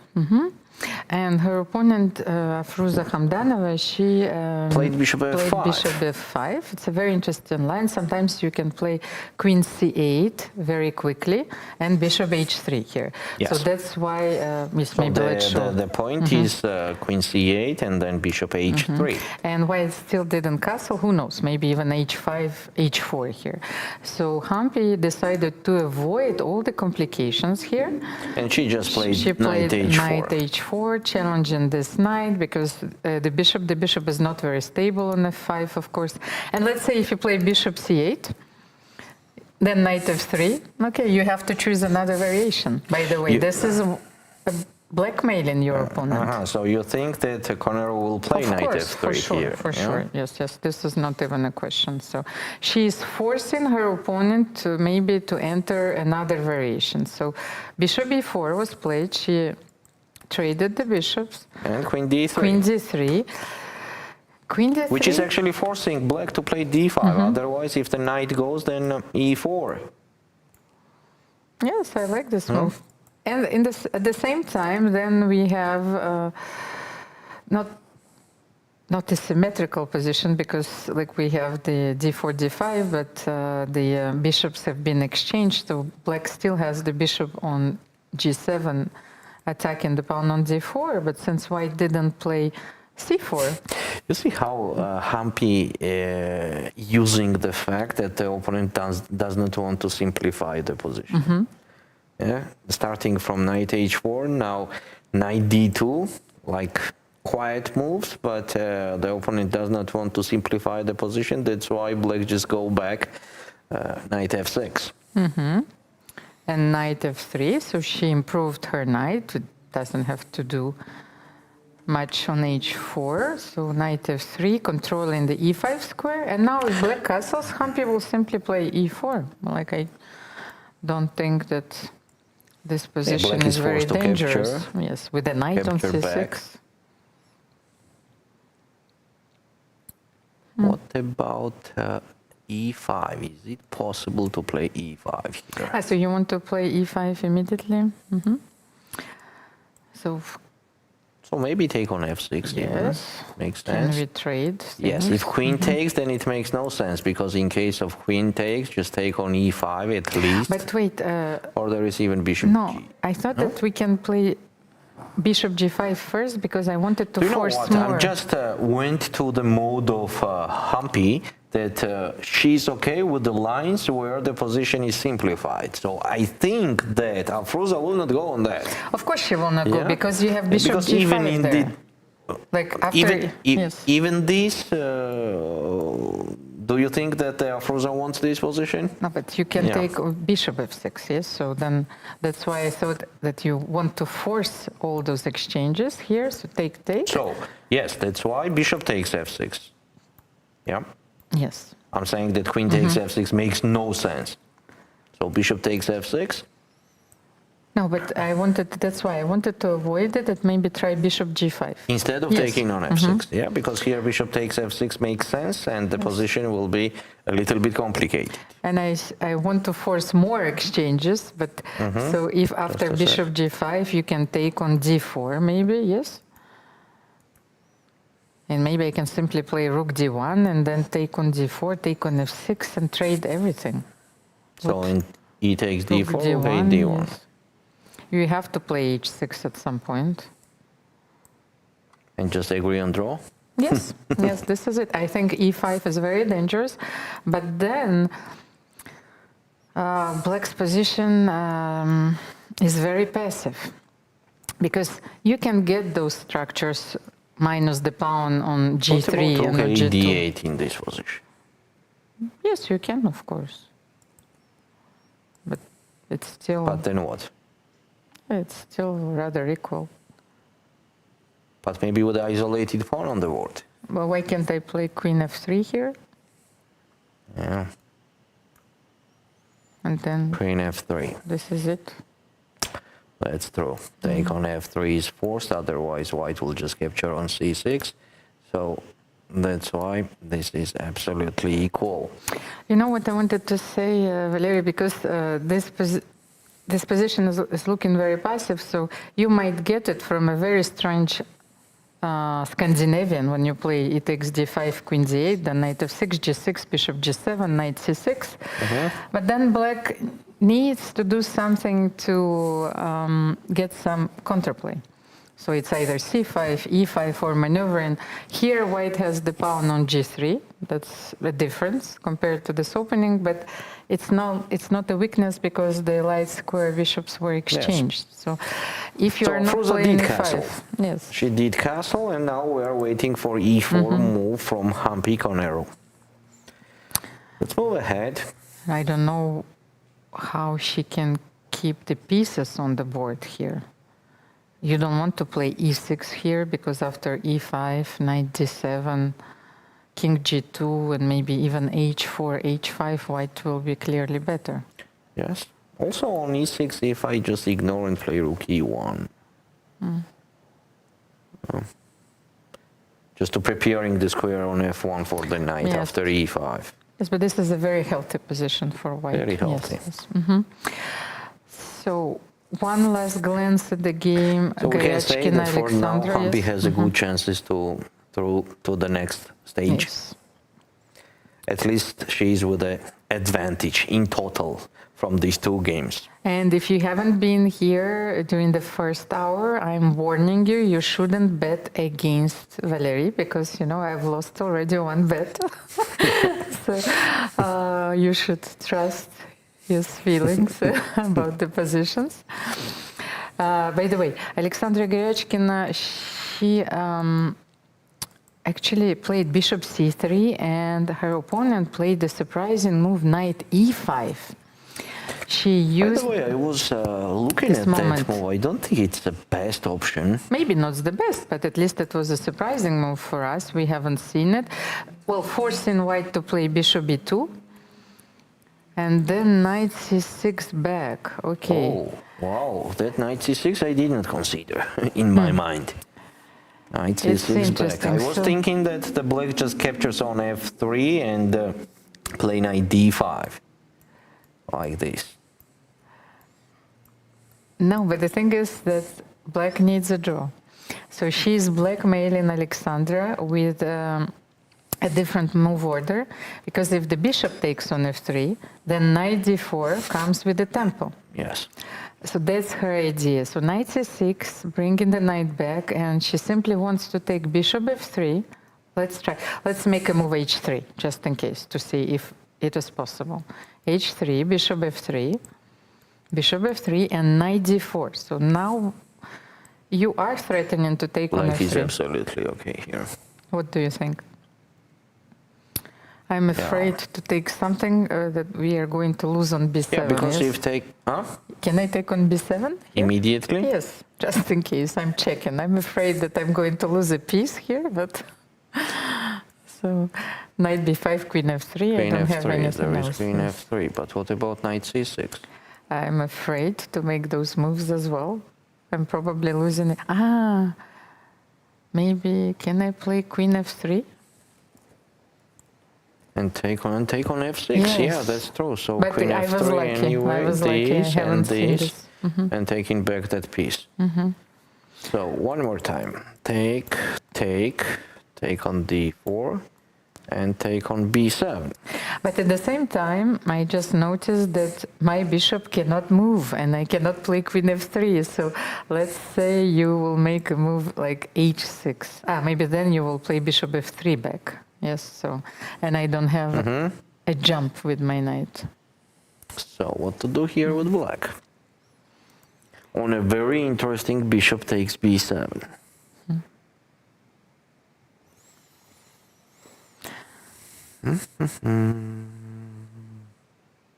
But maybe h3 is not forced here as well. So, like, can we make another useful move? Yes, but first of all, what's going on here in this line after h3? Let's fix it. In this line, What to suggest for black? Rook e8. the thing is, I'm thinking, what about queen b7? Queen b7. Yes, I will take the bishop, yes. You And for have to take example, bishop d4, and can I double, like something like rook d7? Queen a4. Ah, queen a4 is a beautiful way to unpin and to protect the bishop. Yes, no, I Just cannot pawn do this. off. So I cannot take on b7 comfortably. What else do I have? Knight b5, we checked queen f3.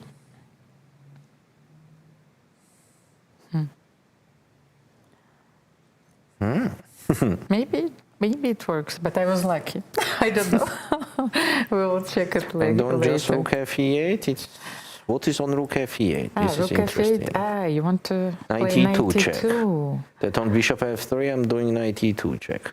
But can I take on d4 and play queen f3 then? So it seems like you have to do that, and then I take on b2. Okay, you take on b2.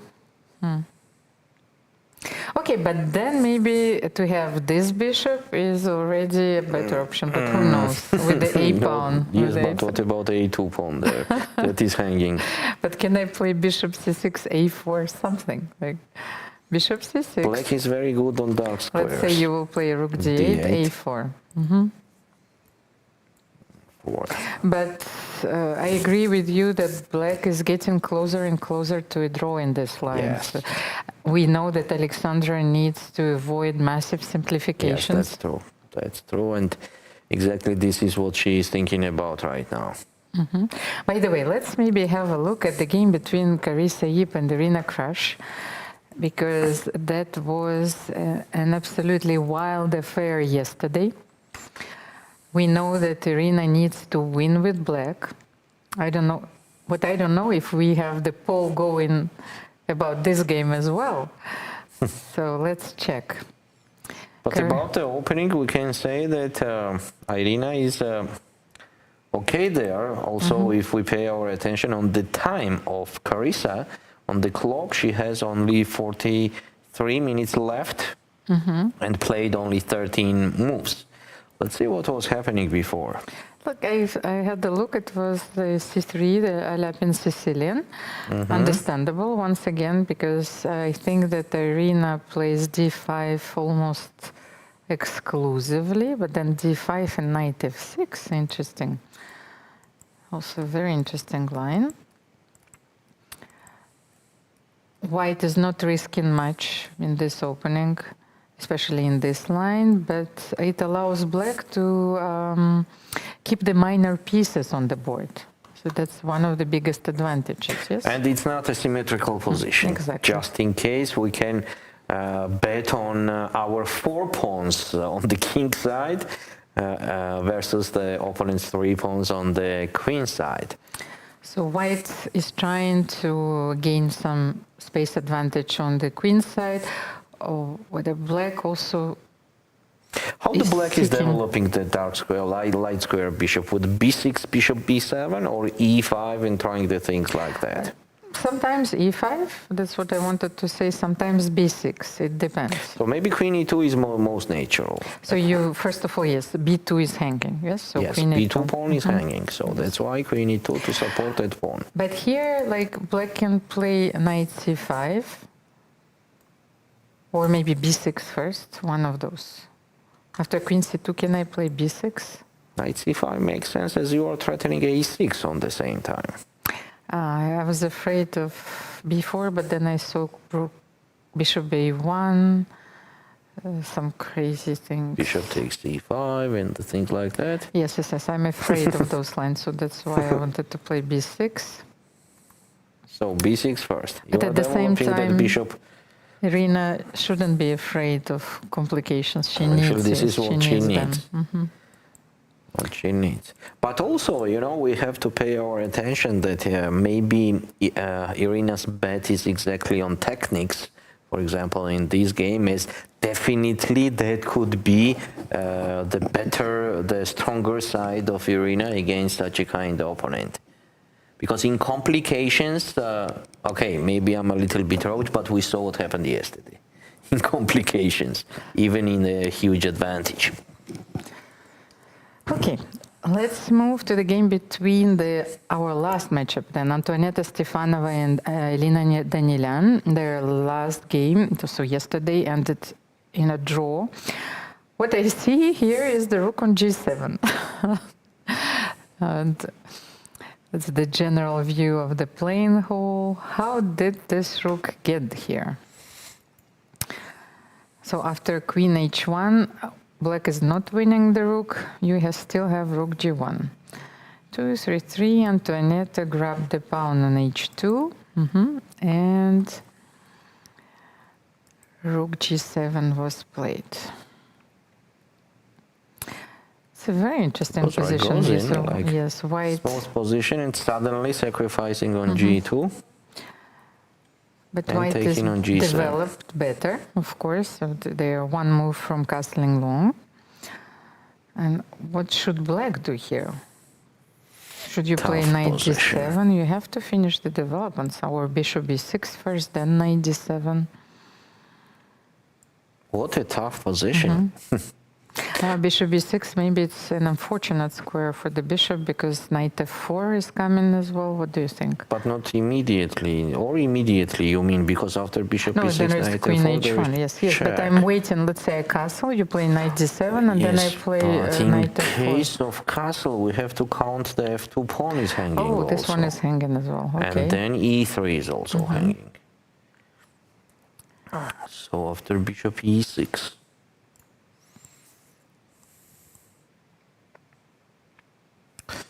What to suggest here to white?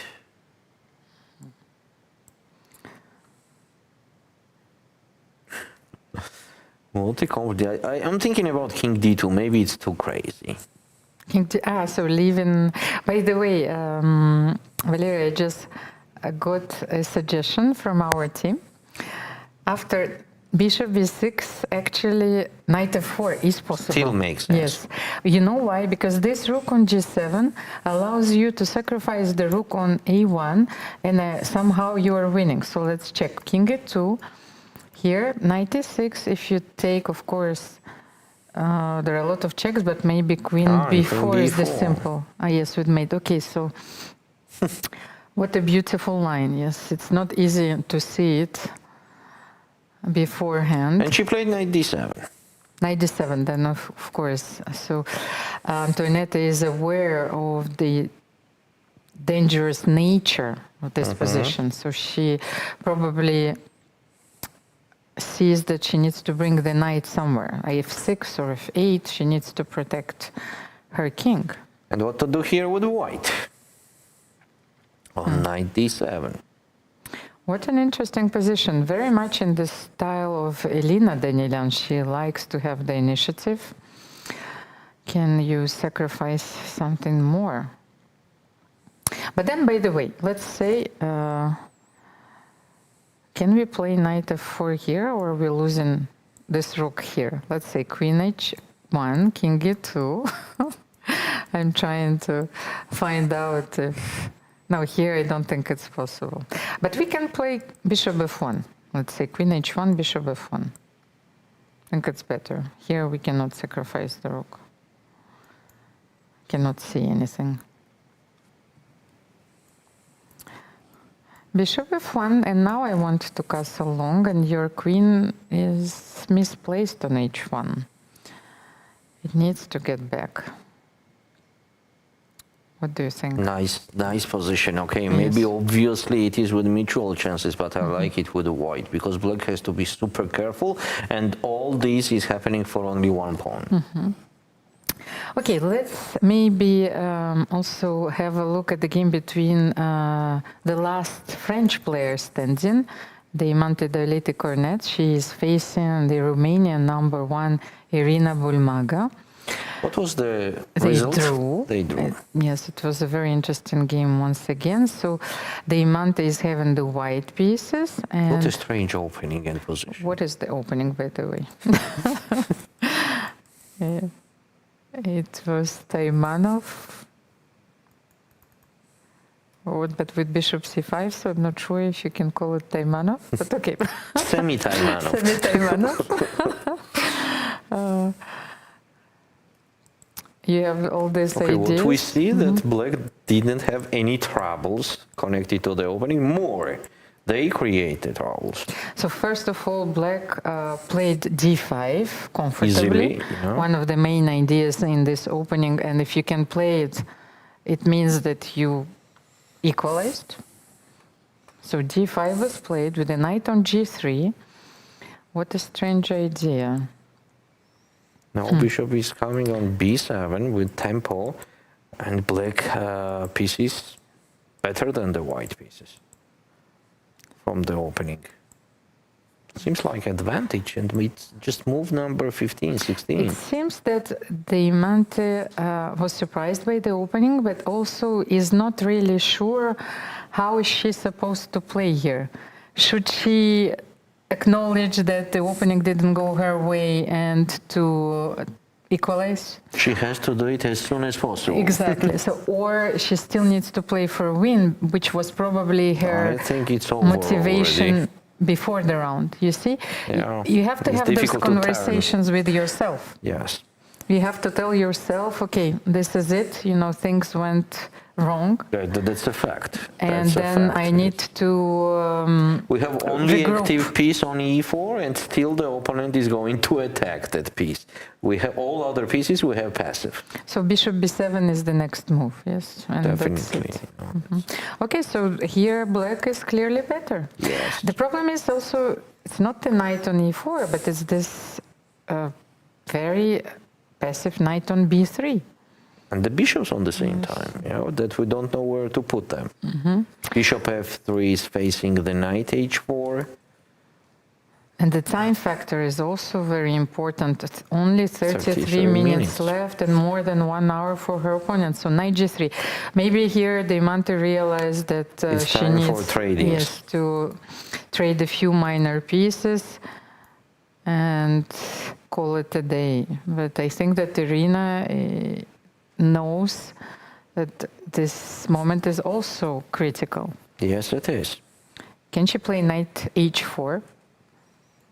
And then bishop b2, bishop b7. Are we allowed to play like this, by the way?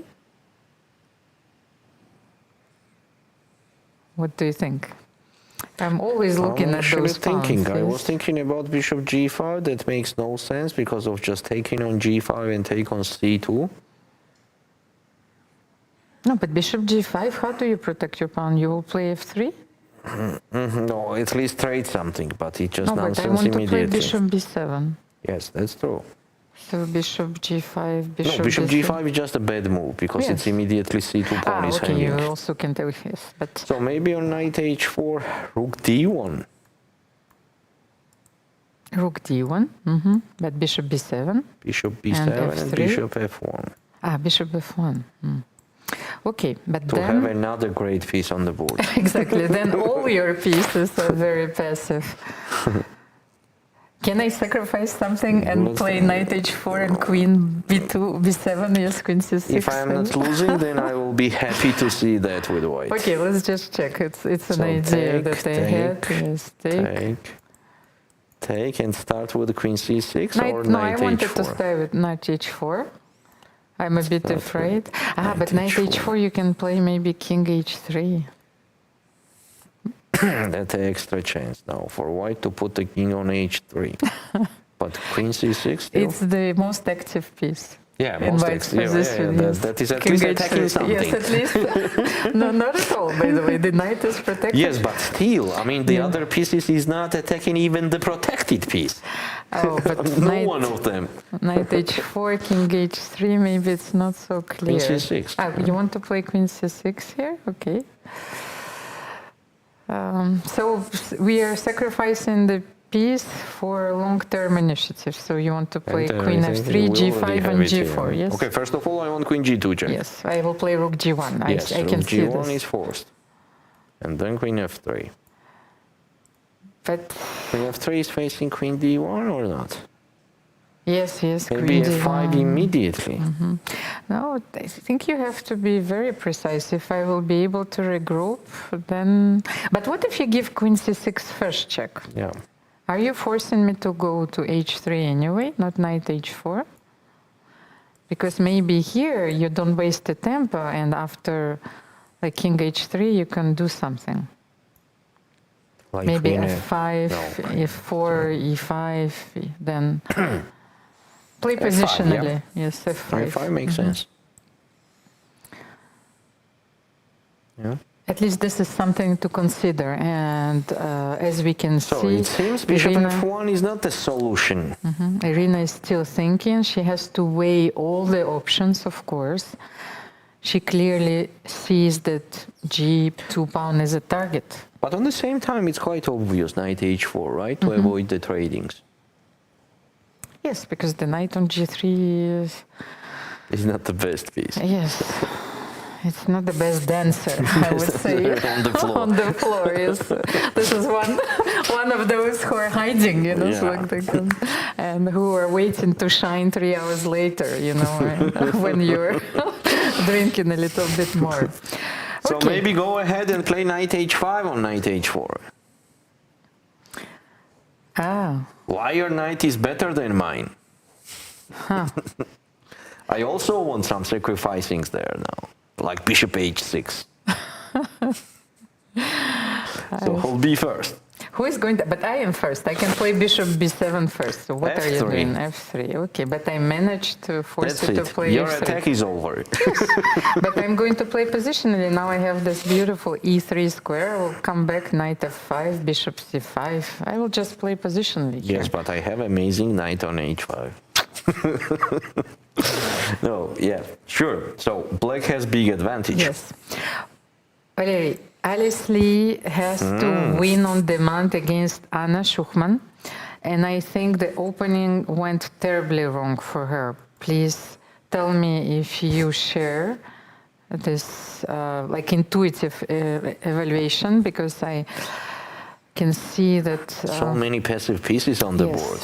that white still didn't develop. The bishop is on c1, rook a1, knight on b1. This is clearly not the best position for white, but at the same time, white is a pawn up. So who is to move here? It's black to move. Black to move. So can you take on e2 here? I don't think so because of bishop e4. Ah, so okay. So bishop b2, But still, bishop it's not b4. clear. I mean, we have to check it. But first, what comes to my head for black, it was just g6 move. But First g6, okay. let's check bishop takes e2. What's going on? I mean, for our viewers, to clarify. Those are not our pieces, by the way. Yeah, so we can just No, easily go no back. liability, yes. So bishop e4 is the only chance then with white, right? After bishop takes e2, bishop e4 is the only chance, and g6. What's going on here? You have to answer those questions. Queen takes d7, g6. and bishop takes d1. What's the problem here for black? We just captured the... No, I think that this position is completely winning for black. This is it. Then the logical question. Last move was queen f5, so Alice Lee is hoping that the opponent will take on e2, that she will create some complications. But after bishop e2, it does not seem to me anything complicated. Maybe rook d2 first. Okay, let's try. Bishop e2, rook d2, but remember that you have the bishop on c1, so maybe we can play bishop f2, g6 first, then bishop f2, rook c1. Okay, I think we are just looking for the gold where we don't have, because it's just losing for white. So it seems that if, okay, let's say straightly, if Schuchman Anna will not be afraid, just afraid of taking on e2, then she is just kind of ending the game. So she just could capture on e2, and that guarantees the score 2-0 in this match. Okay, we can go back to the first board. We did not review it for the long time. If you don't mind, Elmira. Yes, of Here course. we have Leitingi with a black against the Argentinian Francisco Candela Bet. Oh, we were talking about this opening, and White decided to don't do bishop b5 check, and on the same time they decided to do the short castle. So here, starting from here, instead of bishop b5 check, bishop d3, and queen e2, we're just showing that we want to do the long castle and suddenly short castle. Queen f4. Queen f4 is one of the important ideas and makes the following sense, that the white wants to play knight e5. So for example, on short castle, knight e5.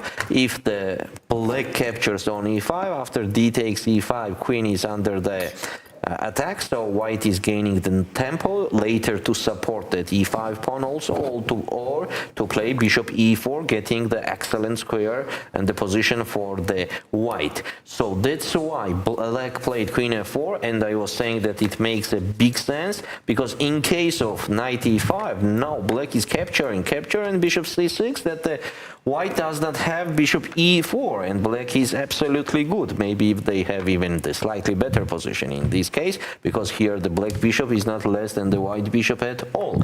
So queen f4 is an important detail. g3, queen g4, king g2. And now it is black to move. Maybe it's time to play bishop c6. But on bishop c6 there is some kind of bishop b5, the interesting move. Still the position is completely equal. Or we can do here with black just a castle, I hope so. And what's going on after h3? That's the question. Well, what a beautiful commentary. You sounded, like the Georgian football commentators from the old days, I was thinking actually that recently Paris Saint-Germain won the... Wow, we all love that team. The Champions League. And there is actually a Georgian player in the team, Krisha Kvaratskhelia. Yes, one of the best ones, yes. So that's also reminded me that... You pronounced the name and the last name perfectly. I am adopted Georgian, So one more time? Kvaratskhelia. Yes, and the name? Krisha? Oh, yeah, that's a little bit more you can do. Khvicha. Krisha. No, just the Russian H. Russian, okay. Not English one, because English one exactly sounds like different. By the way, there are not a lot of languages where you have that letter H. Yes, of course. It's not That's easy why to I said pronounce. Russian. I mean, nothing. But also, you have the nothing private. just the letter H. Yes, just the letter, because you have H and H. Yes, that's in Georgia. Yes, in Georgia. Yes, in Georgia we have also H. Yes. That you mean. But okay, here anyway. I think that Leitingi is not facing anything special.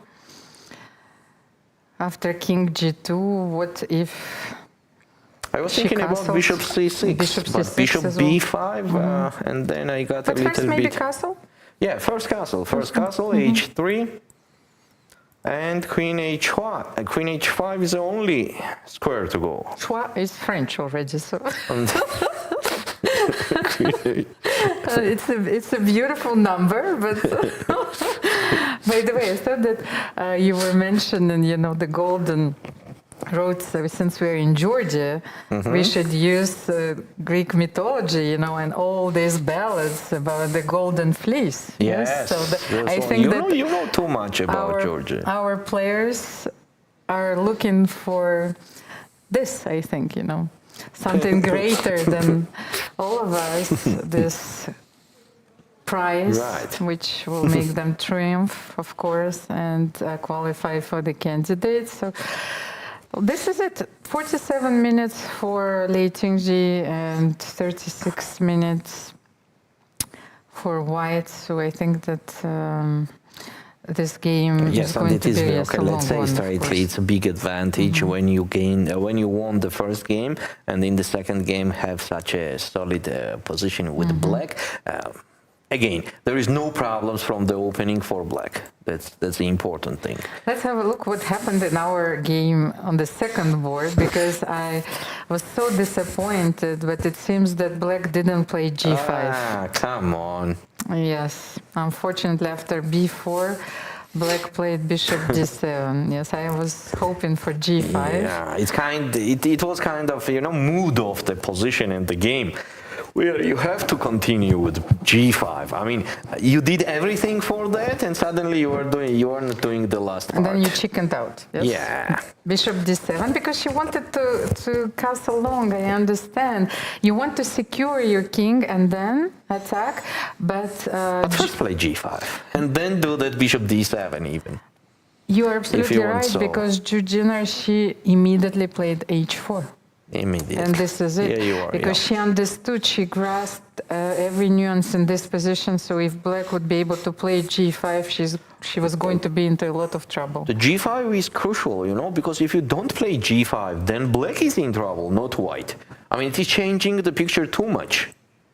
The thing is that white played b4, so you can't play on the queen side. So you have to play g5. The thing is that you are allowing white to grasp the space advantage on both sides. I have to show that to our viewers. This is a moment where Alina Savmobina played bishop d7, and this is what we are talking about. The g5 is super, super necessary to do. Yeah, mostly when you did everything for that until now, you push f5, you push f4, now you have g5 ready instead of that bishop d7 and she h4. could have played it twice, because she played Oh, bishop it was b2. bishop b2, it was not h4 immediately. And only then h4. Not even only then b5 was. Yes, but knight d5 is a tempo move, of course. And h4. Knight d8 and h4. After h4, all our plans gone for black. So she was forced to develop her bishop on g7 and g6. Yeah, otherwise h6, g5 takes too much time, and it will not be successful, right? Because in case of h6 and then g5, we have to count take on h8, and then knight g5 is hanging the pawn. So you have to prepare it. Preparation gonna take the time, and so on, so on. By the way, Valery, more I look at this position, I start to understand Georgina's idea. So she was anticipating g5. I think she wanted to castle long. Bishop b2, knight b3, you can see all these moves, because here black can still play h6 with the idea of g5, castle, yes? yeah. In case of short castle. So actually I think that she wants to castle long. I don't know, it's not on the board yet, but what an interesting position that both kings are in the center for the moment. There is no way for them to castle artificially. It means like play king f7, bring the rook to e8. So both players are waiting. Will black castle long? Then white will castle long, I think. But what if white black castle short? Will white castle long here? Let's say. I think still, yeah, because it will be a dangerous attack if white castles short. In any case, will be dangerous attack. Does not matter where the black king will be. So a4. Maybe it's just necessary to castle long. Can we castle short, for example, after a4? But then knight g5 also in your, maybe, how can we prepare? Maybe, can I play h6 first? I want to play h6, Knight I g5 like this is move. just gaining the piece, right? Or is the exercise? Yes. It is very hot in the studio, we are blundering from time to time, so I hope that you will forgive us, of course, but it's charming that we are blundering from time to time. This is what people love to see. Nobody loves when we are showing the correct lines, till the end, how to win, how to draw. It is fun when we are blundering. But so what if I play h6 first? So are you castling long here? That's my question. Are you castling wrong? You have to ask, are you blundering still? No, I will not castle Okay, long. so you have to make another move. Yes, waiting move. I thought that also that knight b3 is aiming to a5. You have those ideas in Rui Lopez, very strange ones, when the knight is rerouted to a5, but then the bishop is on c8 and it cannot develop. So can you play knight a5 here, maybe? You don't want to play b6 here. No, rook so b8. then knight d8? Oh, okay. Rook b, no, rook Rook b8. b8, okay, so. But then you are not castling long anyway. Okay. What an unusual position. We Too much. haven't traded a single pawn for the moment. Yes, but now I got that bishop d5 idea. What's going on if I continue pressing it? Yes, I Bishop cannot play d5. c6. I can play knight d8. Knight d8, then you could not show castle short. But then you can maybe also... No, this is a Then horrible maybe position. I will take on e5 And take play c4, yes? and c4 immediately. This is a horrible position. No, this is a disaster. I agree with you. Because all your pieces are very passive and... White has advanced. No, this is a horrible position. If you'll take on... Let's move ahead. Let's take a look at Kirtadze against Tanjongi. This is the position that we have, so it's interesting. Tanjongi played c4 or not. Let's take a look Oh, at she that. did, because She the pawn did, is on right? c4, but and she did it immediately, yes. it was the line we anticipated. d4, queen c7, it happened on the board. Bishop b3 D4, happened on the board everything as well, happened. yes. And bishop g4. So we can anticipate all the positional moves, but when tactics are needed, you No just... comments. Bishop So it g4. means that in strategy we are okay. Yes, we're fine. This is like so. Maybe I should start playing d4 more often. This will So be a safe choice. In for the game my was future. h3, bishop h5, g4. Wow. Yeah. And knight d2. G4 is a very responsible move here. Yes, unless you. Anastasia loves the moves like that. When there is a chance to play g4 or with black g5, she's not missing it. Yes, but here you cannot follow. And up. d5, look at this. This is a high techniques, d5, knight d2 and d5. D5 is a That's very nice. good move. Because unless you can put your knight on f5 here, like the knight is not on f6 for black, g4 is very suspicious for me. I don't like it at all. But okay, she needs to win. I understand that she needs to Black's position is take a very lot of solid. risks. Yes. So d5. d5 is amazing. Tanjongi strikes in the center immediately. She doesn't allow white to play even h4, h5. Knight d2, she wanted to play f4, yes, or something like this. She needed to create this pawn avalanche. Yes, so d5 is just stopping all dreams. d5, so everything was traded in the center, bishop d4, and bishop g5. And taking on d2. That's it. It kind of guarantees the solid position forever. So will the knight come back to c6 or knight b3? Maybe it's a better option, yes. Knight b3. Because knight, so you Rook are, b8, knight b3. yes, you like are this. also aiming to have this opposite color bishops and rooks and queens, which will be more than sufficient to draw, but even to win the game. I don't think that Tanjongi will be okay for draw here. Yeah, because the position is not risky. She will play. You are right, because Tanjongi is always trying to extract the maximum from her positions, so she will play long games. Yeah. Okay, then let's see. I wanted to check. Amonova Umida against Alina Kashlinskaya. Umida was one of the players who surprised everyone in the first round. Let's say we can name them the dark horses, yes? Yeah.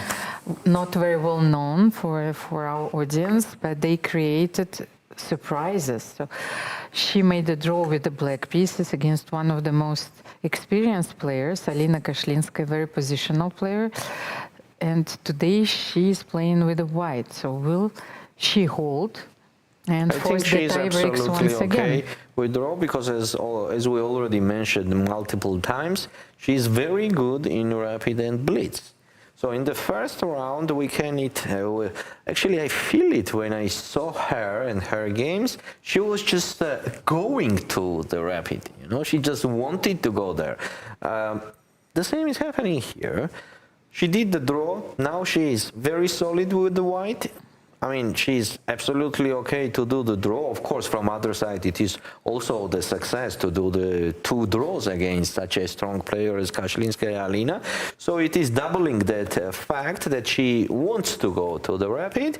So she's just trying to be solid and don't create any complications on the board. Last move was a4. A4, Lina fixing fixed, the queen's yes, side pawn structure. Exactly. So if we compare the pieces here, let's say you have the active knight on f4, black has the beautiful knight on e4.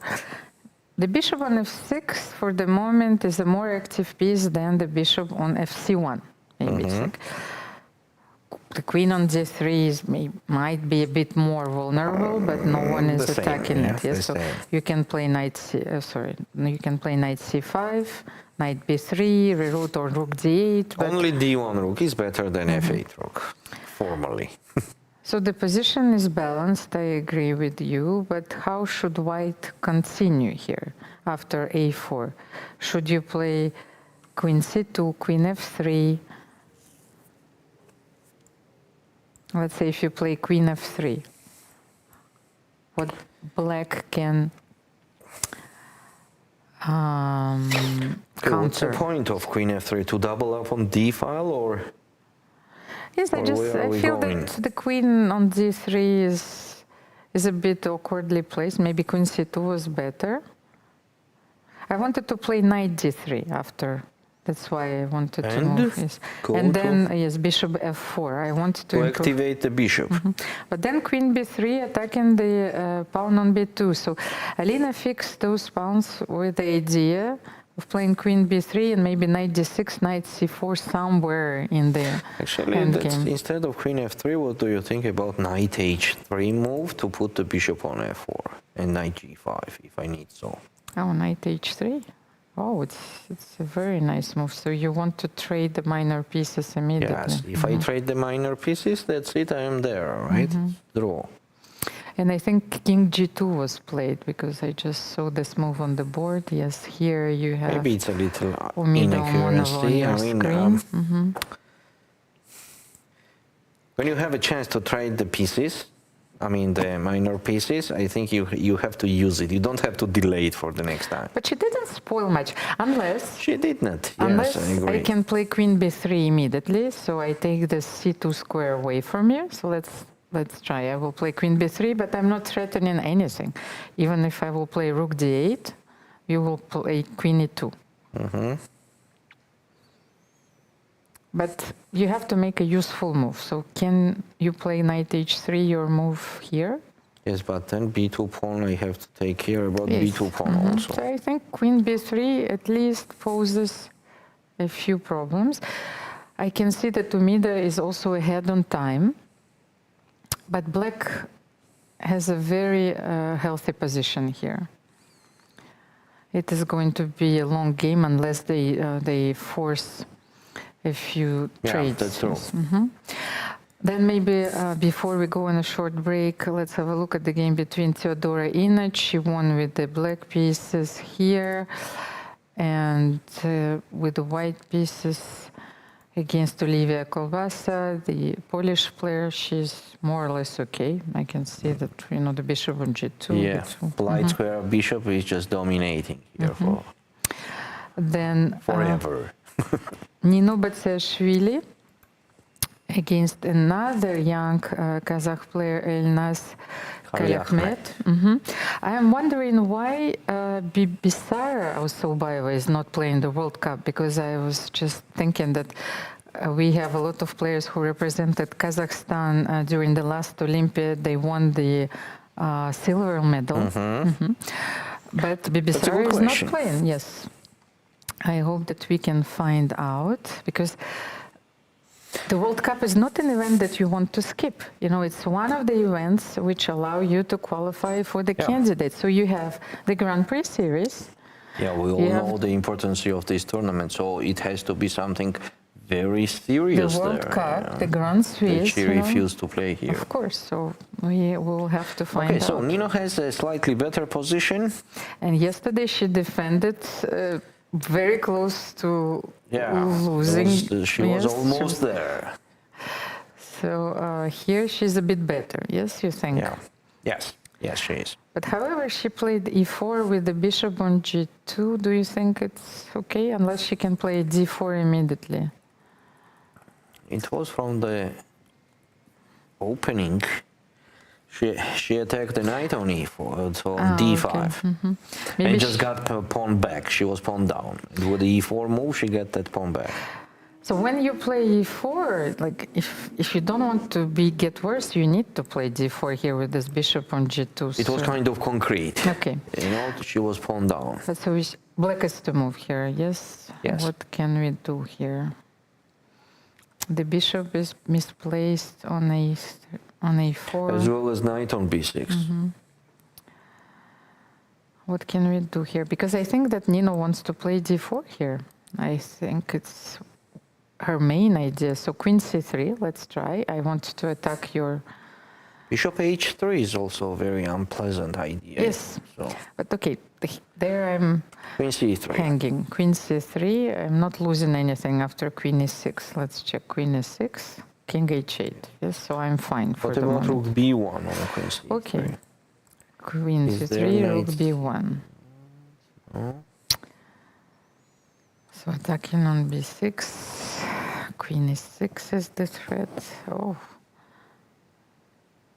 I think if I have to make the only moves in this position, can get very dangerous. Knight c8. Yeah, it has to be there. And you can take on b7. But maybe I can take on d3. I was thinking about queen e6 check first. Okay, queen e6 and then take on b7 with the rook. With the rook, okay. Queen e6, king h8. Rook b7, queen d3. I want to create a counterplay of my own here. But it looks very dangerous, I agree. Dangerous, yeah.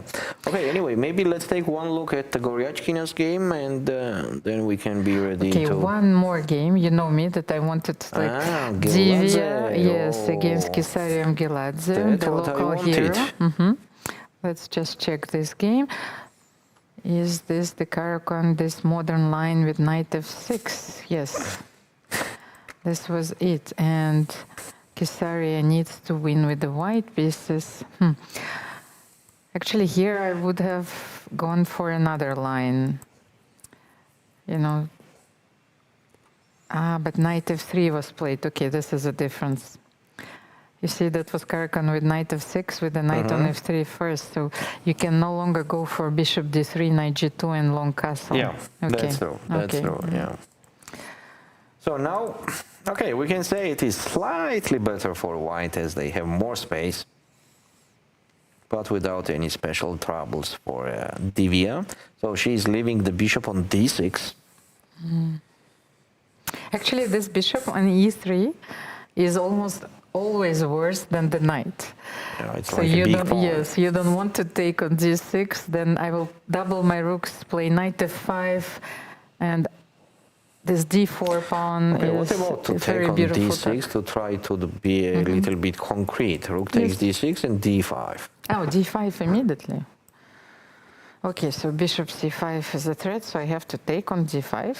And bishop takes a7. If d4? it makes sense. d4? Yes. Are not you afraid? I am always afraid. That was my only hope. But the thing is that now you forgot that my knight is going to c6. I don't have to go on to f5. Okay. And I have b4? Powerful, powerful passer. B4. Knight c6. Bishop c5, I suppose. Maybe, or bishop b6, but not knight b4. So what do you do? Bishop c5, yes. You could have taken on e8 as well, but okay. Rook e6. Don't have many moves here. Rook d8 also was possible. Yeah, nothing good here for me. Nothing good. Okay, so let's have one last look at the game between Alexandra Gerechkina and Mariet Kamalidenova, the clash of the titans. Will Alexandra Gerechkina be able to bounce back with a Look at the victory? bishops and knights. Oh. So Alexandra traded the queens. She played queen b3. Oh, it was happening. Let's take a That look. was this critical moment where we were thinking about the move h3. b3. Take, take. Yeah, and knight d5, take, and bishop d2. h6, king f1. So let's understand from Black's point of view what can go wrong. So how can you spoil it? Because like, she's getting closer and closer to a draw. But of course, Alexandra's pairs of bishop, it allows her to play for a long time. So let's say if after king f1, But we have to pay our attention also at the double pawns. That's very important fact, by the way. That in case I need, I have the square on b5 for my knight. In case I need, you know, somewhere I have that place to stay. but It what, allows. let's say you have to make a move. King f8, rook d8, king f8. Let's try king f8. F8. Because this knight on d4 is paralyzing all my pieces. So I need to get rid of it. Let's say rook c4. Your knight has to go. Let's say knight c6. My knight has to go. Knight c6, and then maybe like bishop f3. I managed to improve my bishop, of course. The thing is that even if I lose 1 pawn, and if I manage to keep the b pawns, maybe I will save the game anyway. It's because of your double b pawns. So rook d8, protecting the knight. And then just trying to keep the position. Wait and see. What to do then? The problem of that double pawn is that we could not press them on the queen side, yeah? Because, for example, if we have a and b pawn, we just push b4, a4, and the stuff like that, b5. Here, once we play b4, the black will play a6, and that's it. Oh, but I think b4 here loses immediately, knight b6. Where? No, in the last position we were watching. That Yes, after but bishop. here you can play b4. And knight it's b6, losing? you're losing. Ah, the bishop is hanging on d2. Yes. And then, but the knight jumps back to d4. You know, the thing is that our bishops do not have stable squares as well. Yes. What a powerful performance by Mariet. She is playing very well with the black pieces, and Alexandra Gerechkina is not looking very happy. So she's about to make a move. Let's have a look. King f8 or rook d8. Yes.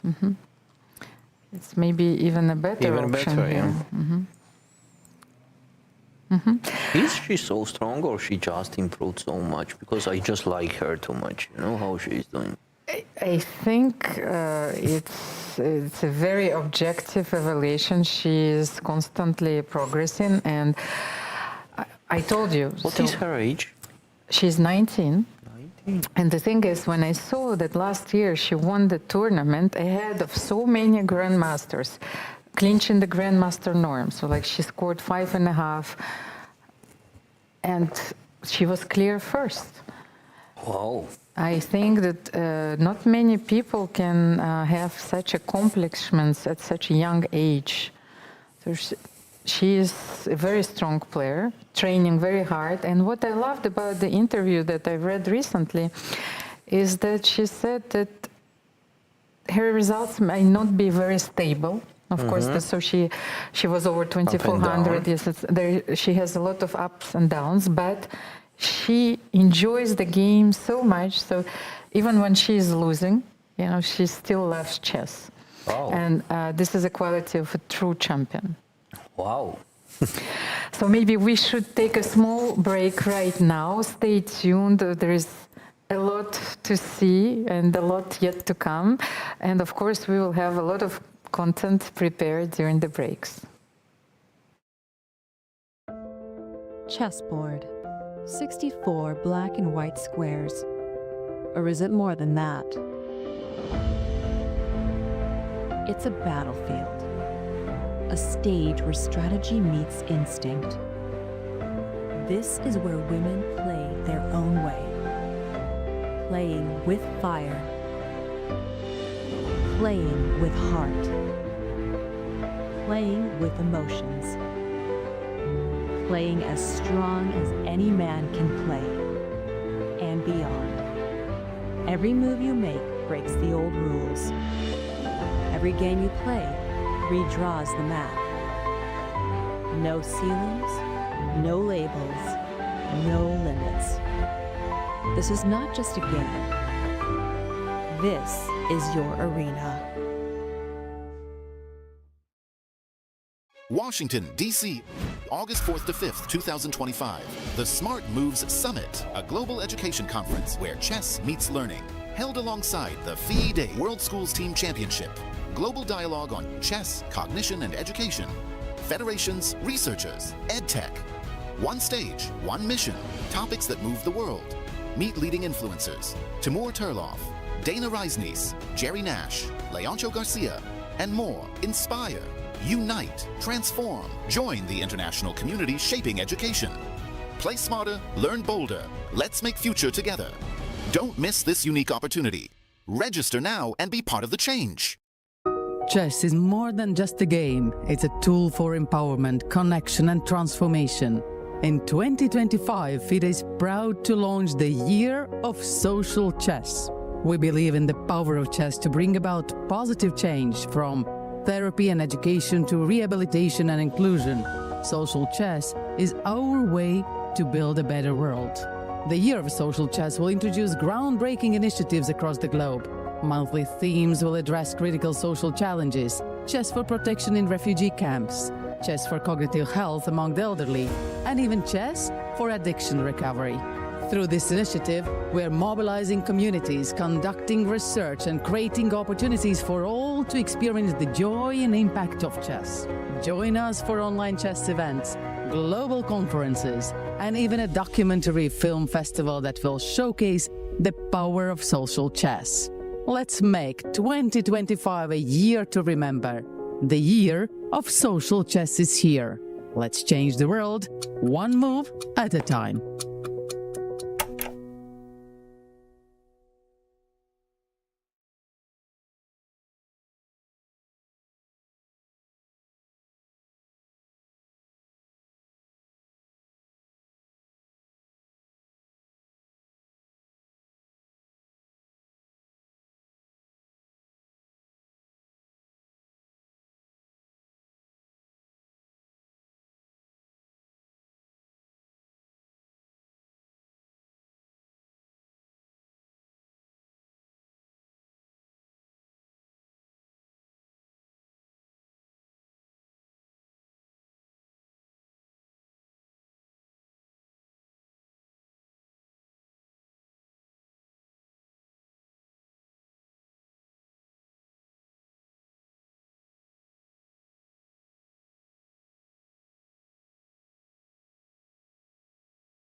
Dear chess friends, welcome back.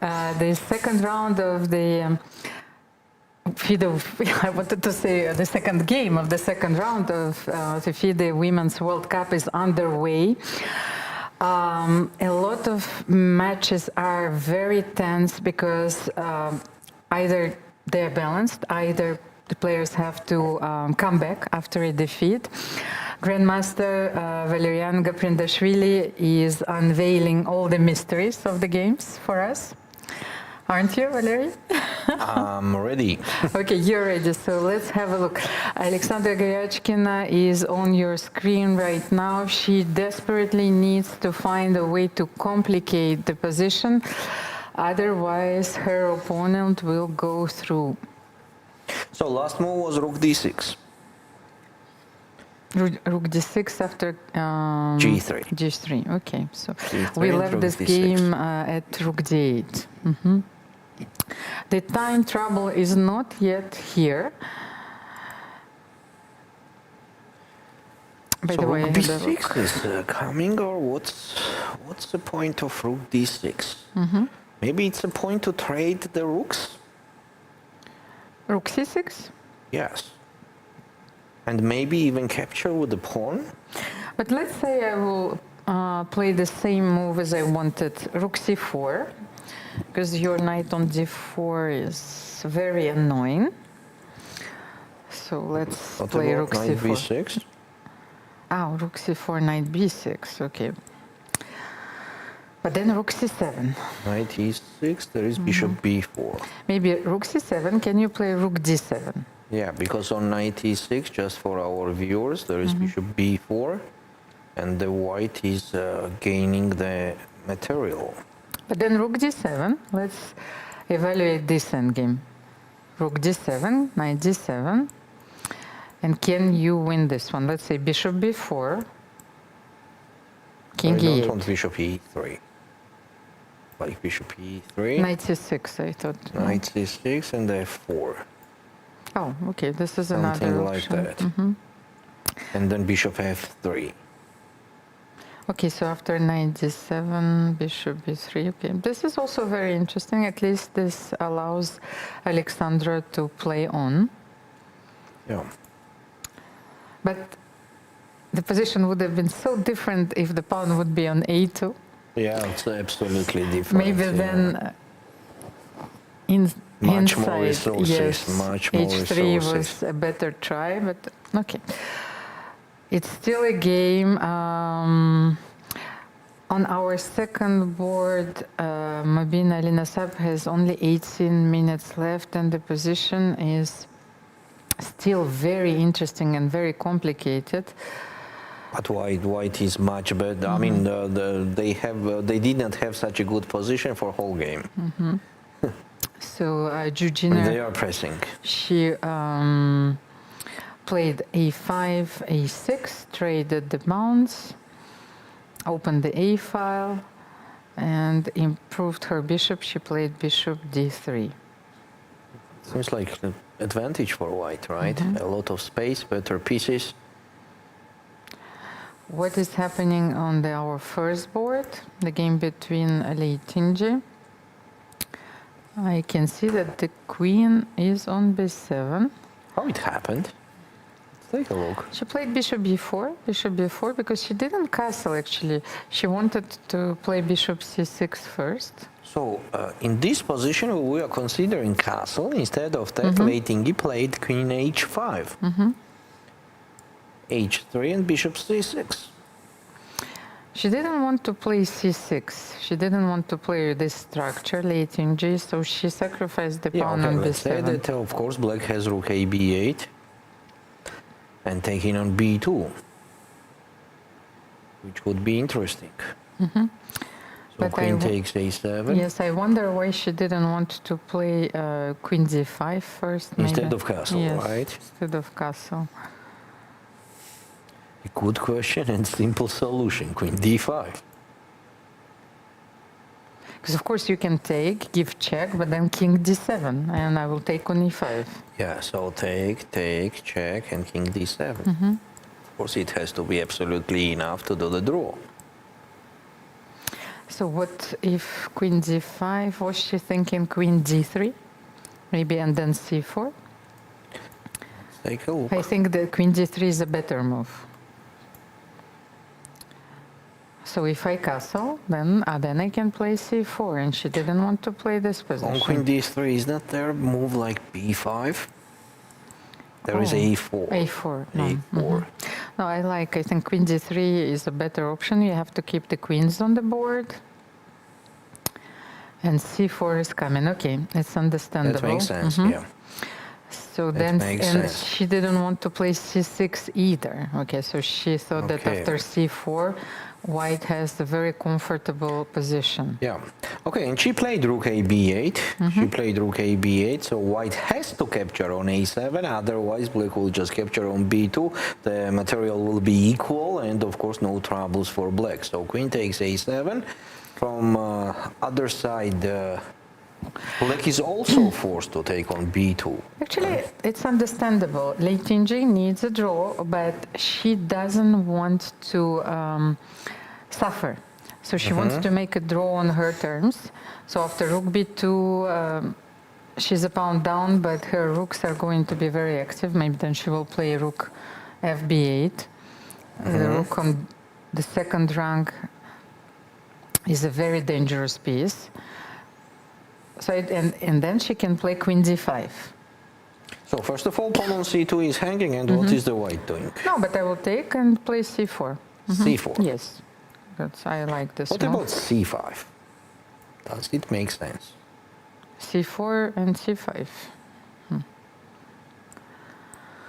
Definitely white could not take on c5, because after bishop takes c5, that will be the huge initiative.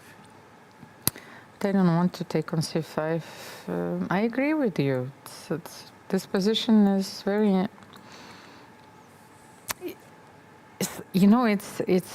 you can feel it shifting. White had very comfortable play, and somehow after rook b2, black is trying to seize the initiative. Oh, there is a tactical motive there, Elmira. After Which one? c4, there is very strong queen g6 threatening queen takes g3. Oh, And it's kind of unstoppable. I missed this one, of course. Why? Because if I play something like king g1, you will play queen e4 or On bishop king- g3. No, on king bishop g1, g3. yeah, bishop G3 g3. immediately, yes, And I'm if losing. king h1, then maybe queen e4. Wow, queen g6 is winning immediately. Okay, so That's crazy. it's That's crazy, but the fact. it's a devilish idea. Late Too much. Inji is setting a devilish trap here. I wonder Oh. if she has seen it. So rook b2, c4, queen g6 is winning. Very Wow. interesting. Even in case of king h1, could not we capture on g3 anyway? I think it makes sense. Yes, Elmira, on king h1, even on king h1 taking on g3 without queen e4. You cannot play rook g1 anyway. Rook Rook f2. f2. Yes. Wow. Yes, this looks. Otherwise, after rook takes b2, then pawn on c2 is hanging. So you cannot play c4. You cannot play c4. It means that you have to play something like queen a4. Yes. But then maybe rook b8, rook b4, I like harassing queen your d5. queen and queen d5. But then c4 here. You don't Then- have queen g5. Yeah, and queen e4 makes no sense. Okay. Maybe rook b8, preparing something. Let's take a look still at queen d5, c4 and rook a8. Or is it happening here? Or maybe Okay. even queen a8. If you need to make a draw, this is enough, of course. I got very optimistic here. Yeah. By the way, getting back to the game between Deimante and Rina, you remember we left it before we were considering knight h4, and And it knight happened, h4 right? is on the board. So let's see, bishop f1 happened, rook e1 and bishop f1. Actually, she started with bishop b7. It's very interesting. It's a different move order. Diamante didn't take on f5, the knight h4, but we analyzed the same position, and she simply played rook a c8. You see, improving, another piece attacking on c2. What are you supposed to do here? Knight d4. What a huge advantage. Protecting. And I have a feeling like for free. It happened just for free. Yes, look at this powerful center. e5, f5, f4, And the f3 white pieces. Just losing. Not even the advantage seems like just winning for black. And black is not in a hurry. You can And continuously look at the time. improve. 5 minutes for Diamante. 5 minutes and 17 moves to do. 36 minutes for Irina, 17 moves to still to make until the time control. And the thing is that these two players drew their first game. Yeah. So if Irina wins, she secures the Third round and a very important check. I want to highlight that the conditions are improving each year, and it's very important for women professional players, of course. So not only they're fighting for the title, which will stay in chess history, but also for We have first another prize. result. We have another result? Okay, Yes, let's and have. this is Avramidou Anastasia against Lagno Katerina. What, did they make a draw? Draw. Yeah, Okay, and another tie another breaks. tie break. But what an impressive performance. She was playing against one of the tournament favorite, top seeds. Lagno Katerina is one of the most dangerous players in this field. By the way, she has won the World Blitz Championship a few times, constantly performing very well in the rapid. So she's not the opponent you want to play during By the way, tie-breaks. interesting moment. We are considering this moment after h6, bishop takes f6, queen f6, where we are saying that knight a5 is out of the game, and Anastasia exactly played connected to that knight b3.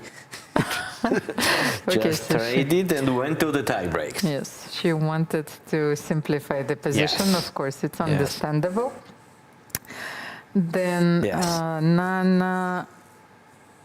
Nana is doing fine, but I somehow have the feeling that black managed to complicate things.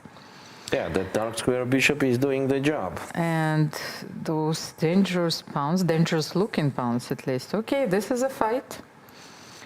17 minutes for Nana. She is clearly under a lot of pressure here. She needs a draw, but this is not a position where, yes, you can force Look at things. this, what she did. d6, such a brave move.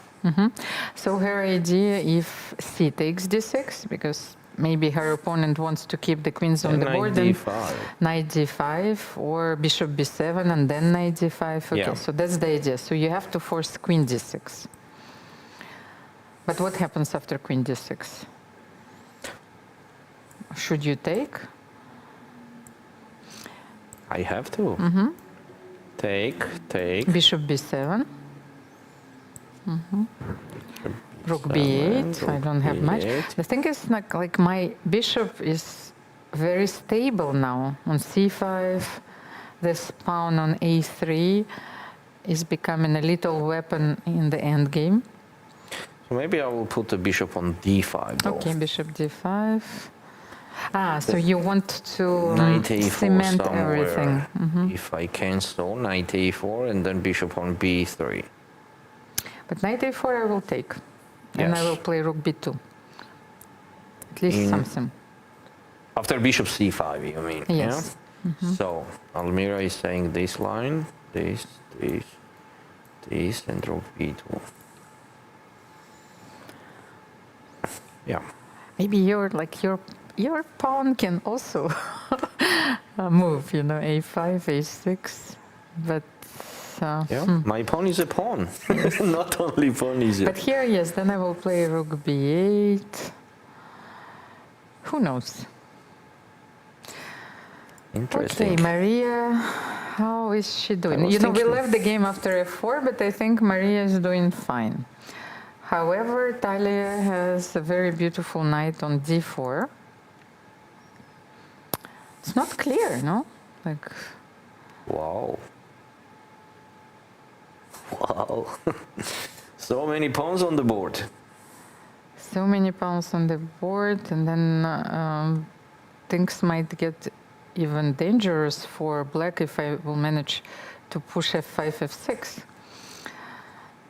Yes, but for now the pawn on g5 is hanging. So the bishop has to stay there. What was the last move? Last move was rook fc8. Pressing the c file. What to suggest here for white in such a complication position?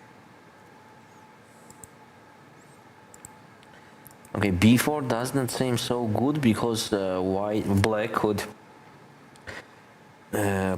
move the rooks on a file. And maybe it will not be the best option for white. Otherwise, there will be the more pressure on b file or c file. So maybe it's time to play rook fb1. Talia is fully focused. She knows that it's the chance of her life. She has to fight. At least the first chance. I think it's a first World Cup for her. Yes, it's a first World Cup, so she wants to perform well. She played tenaciously yesterday. She defended a slightly inferior position, but only 12 minutes from what I see. Yes, 13 minutes also, on the clock. what I like so much is the last name that she has, Cervantes. So she's not fighting the males, though, you know, if you're thinking about Don Quixote. She has a very dangerous opponent in front of her. Very concrete. Yes, very compared to Mills.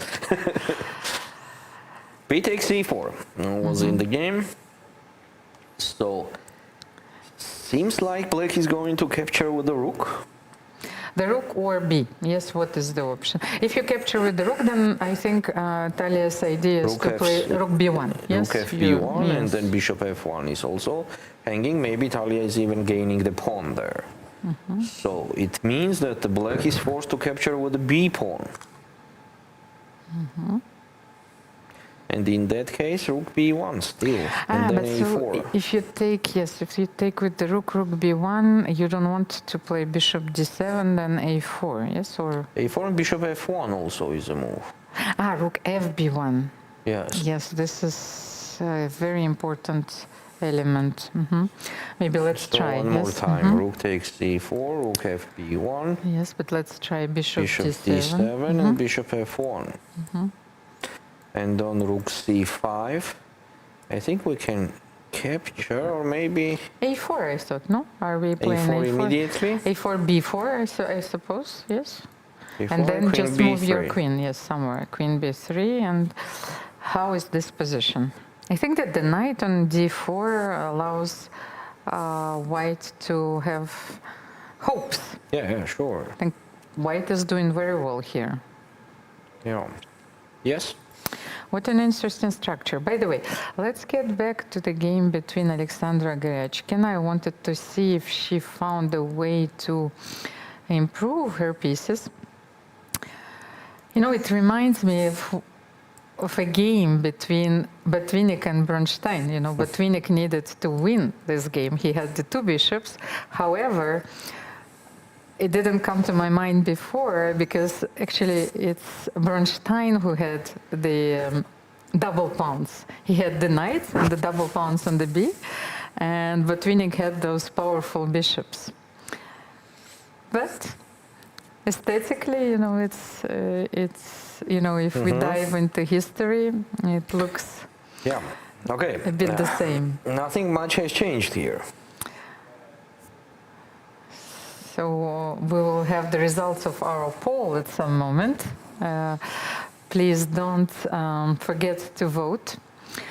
If Alexandra Goryachkina will be able to bounce back from her defeat, or will Mariet Khamalidenova secure the victory in this match, taking down one of the tournament favorites and the title holder.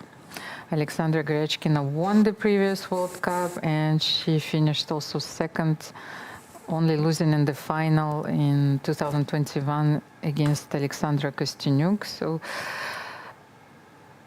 maybe we have legion of fans from Kazakhstan, you know, who is voting for Mariet. So which game attracted your attention, Valery? Ina against Mozichukana, which seems like complete draw.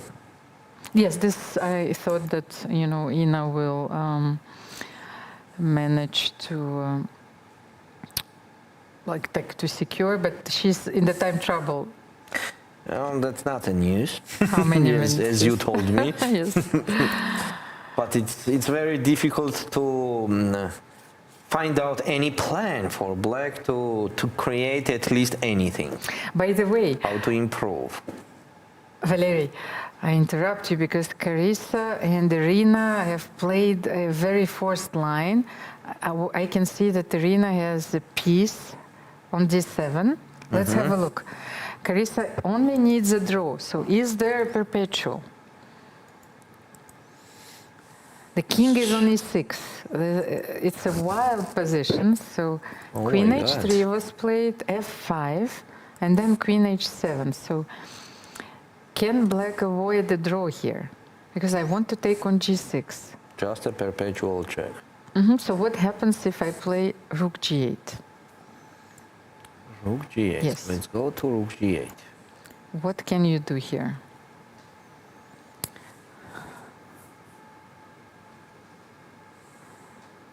Rook g8 seems very natural. I have to protect the pawn on g6.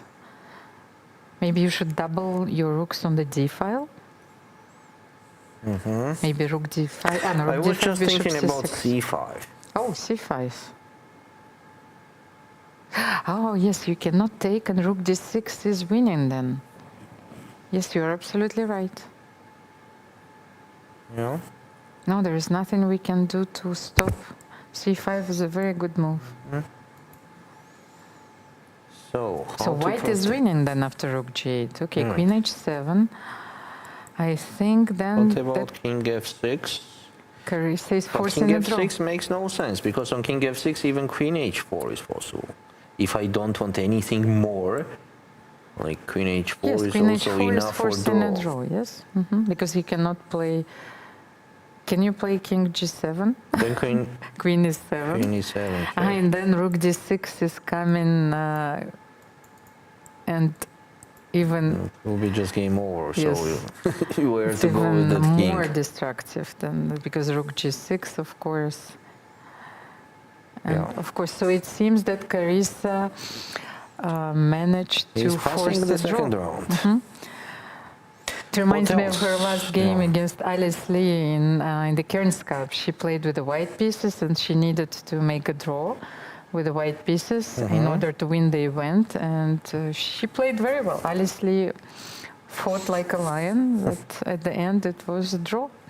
And Carissa was a very deserved winner. Obvious evaluation of the position that we have. I think that Black has to take care about how to survive. So what's the move that is enough to do the draw for Black? So king f6, no? Like king f6, if you, what do you do there? On king but f6, maybe if I then- double up the then rooks you on double the d5, rooks. But how do you double? If, rook d2. I cannot play bishop c6, of course, I keep on forgetting. just yes. rook d2 and rook. So maybe Carissa is even winning here. Yes, so how to survive with Black? What's the move that allows us And to what survive? is the move on the board? Let's have a look. I'm very curious to find out what Arina chose to play. Oh, she played rook g8, I think, because I can see C5 is c5 game on the over? board. Yes, and this is it. No, rook f8 she did. Oh, she played rook f8? Not rook g8? You No, sure? rook f8, yes. She played rook f8. Rook f8, of course. Then you want to play rook f7. But then rook f7 now, what do you do after c5? Rook f7, rook d6. But then queen d6, you cannot play this. You have Rook to f7, play queen take g6. Rook f6. Let's say you go back. Queen g7, queen h7. Just I put don't rook believe f6. in the black's position. You know. Too many pawns already, and Put just rook f6 on the board. it was. I No, mean, we're she's- analyzing. Yes, we're analysis, analyzing. yeah. Yes. Because I was thinking about king e7 also. What's going on king e7 instead of rook f6? Okay, so you have two options here as well. So, for example, king f7, king e7. But then maybe you have to play rook d6 anyway. Yes, paralyzing black's pieces. But it's a fight. So then rook f8. What do? You're bringing the second rook to f8 after rook d6. So that makes more sense for black, huh? Somehow to fight back somewhere. And she does play king e7. Yes. But the thing is, when I double on the d file and I will check you on g5, well, anyway, your bishop is not moving because rook d8 is mate. So rook The d6 position or rook remains very rook dangerous. d6, right? After rook d6, But you can still make a mistake. yeah? Happy? Okay, next. Bella Khatunashvili against Nurgil Salimova. They drew yesterday. Bella is having the white pieces today. It's a very balanced match. Slightly better position, yeah. White pawn structure is kind of better than the black's one and having a little bit more space. So Bella played g4. So black doesn't take on g4. Nurgil doesn't want to open the h file, of course, because then There will be the yes, weakness on h7, the yeah? pawn So on for h7 example, will if black fall. captures on g4, white... Wait, it's white to move. Yes, but she allowed this capture on f5 for a while, so she wants to play with this structure. So what was the last move? Last move was rook e8.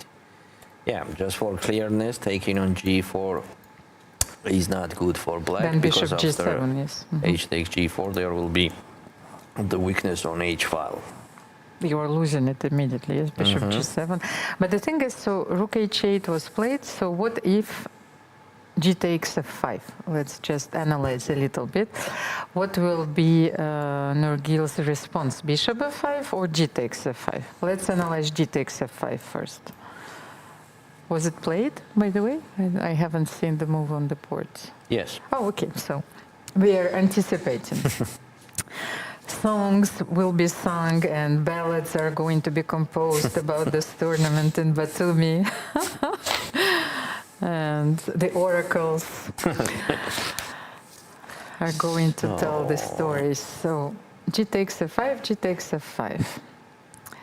What to do next? Maybe rook g1. But then h3 pawn could be hanging. So f4 you think, yes? Then, Yes. But what if you play bishop g5 here and she did take on f5, by the Rook way? d7. I was thinking about trading the dark square bishop or not. Do we want this or do we like with white? I'm not sure. But still with black I prefer to play rook d7 because on bishop e7 I don't like that the white can do just rook g1, for example.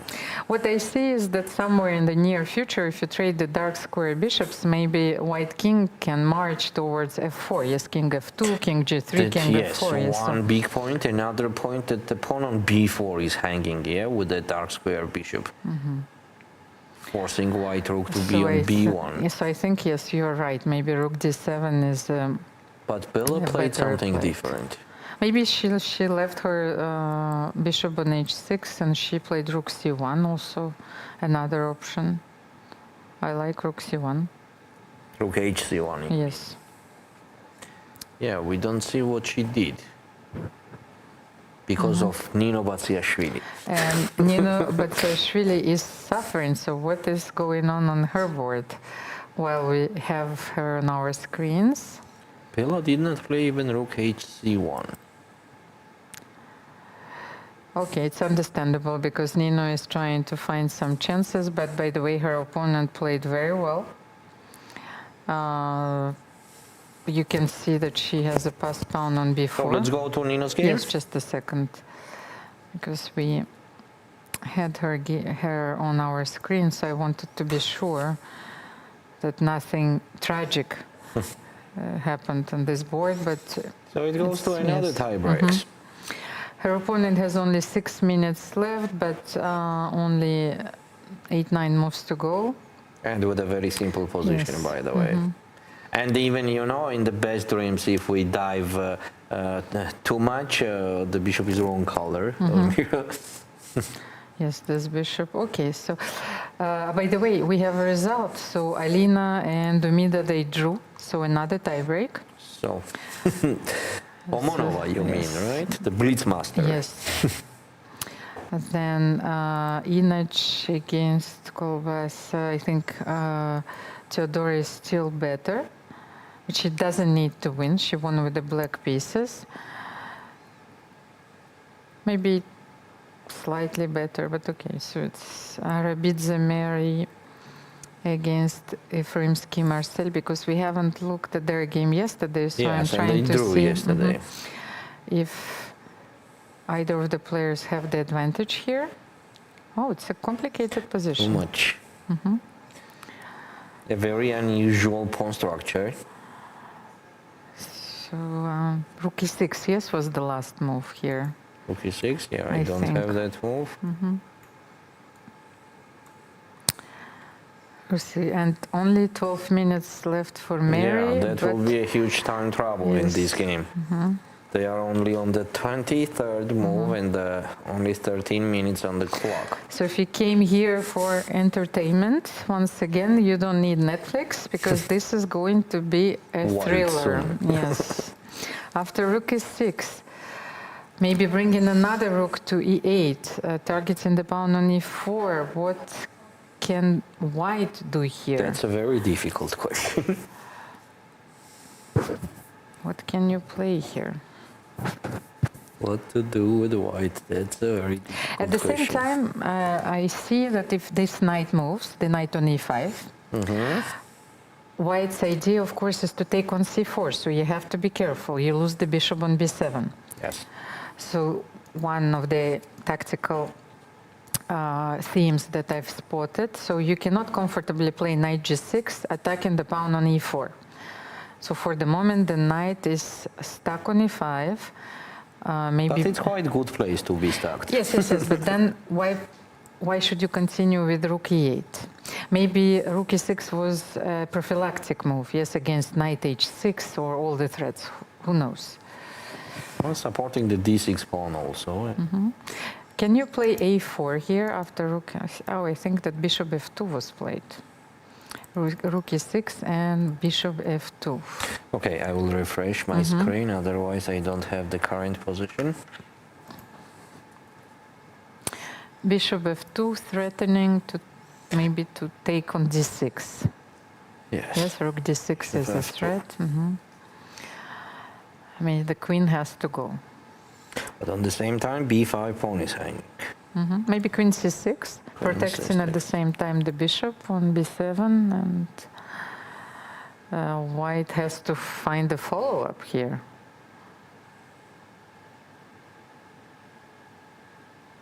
So how can you improve your pieces? This knight on f5 is charming, but at the same time, you know, no one is Doing helping nothing, it. Yes. you know? They are quite complicated. What to say?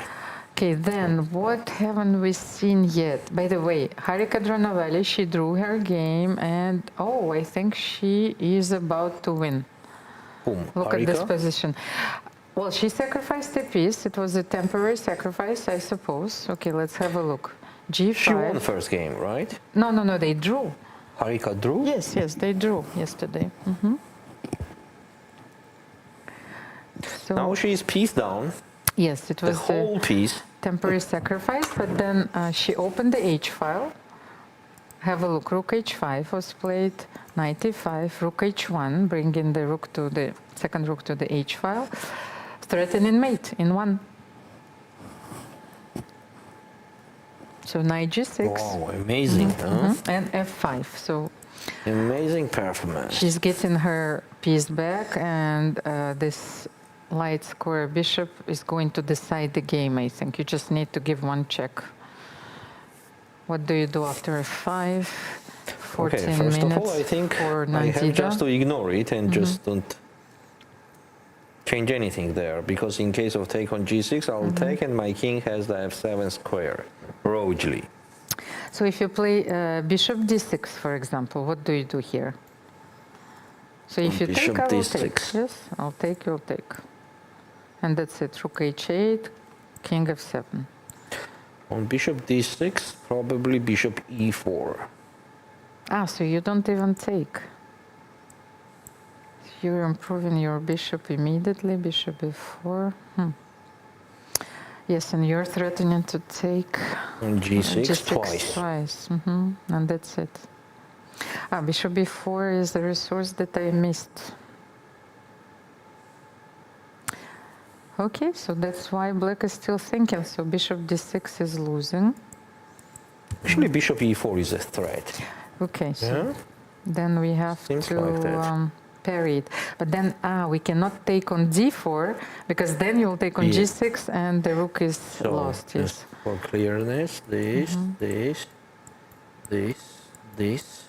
First, rook F1 check. I Rook hope F1? so. Okay. King E6, bishop H3 check, and then take. Yeah.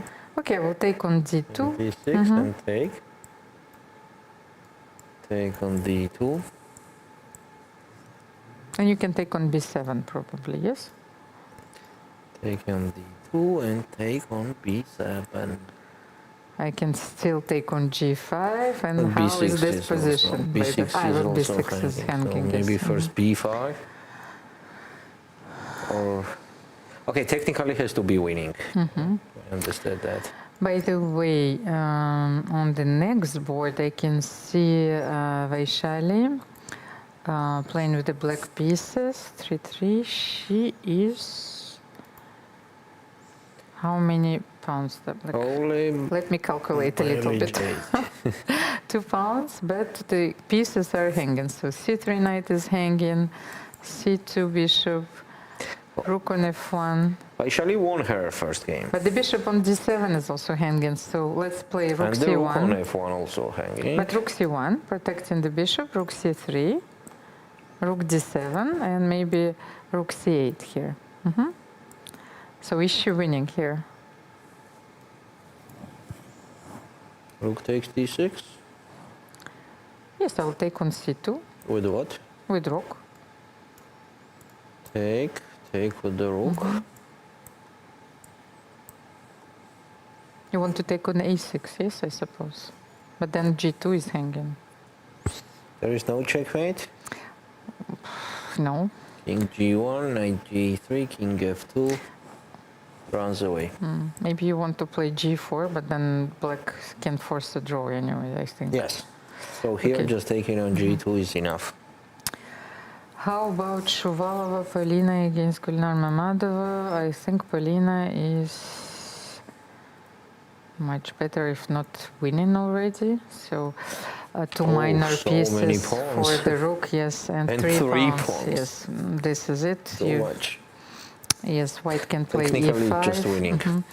And Polina won yesterday, so she will make it till the 3rd round. Yulia Osmak is doing fine. So she won yesterday. She doesn't need to win with the white pieces. She played very solidly today.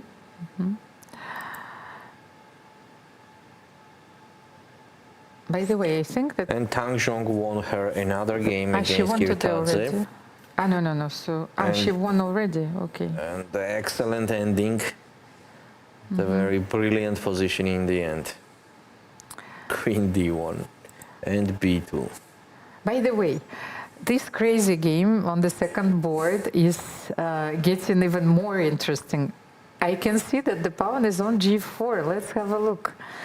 9 minutes for Georgina, 4 minutes for Mabina Alina Sab. All the pieces are on the board. Okay, they managed to trade one rook and one pawn. Yes, yeah. but g4, f4. Can Coveted white rook, castle? I'm not sure. Or should white try and play king d1, king c2, like in the King's Indian? You run That's a away. crazy game. What do you think? Can you I play have no idea. king d1 here?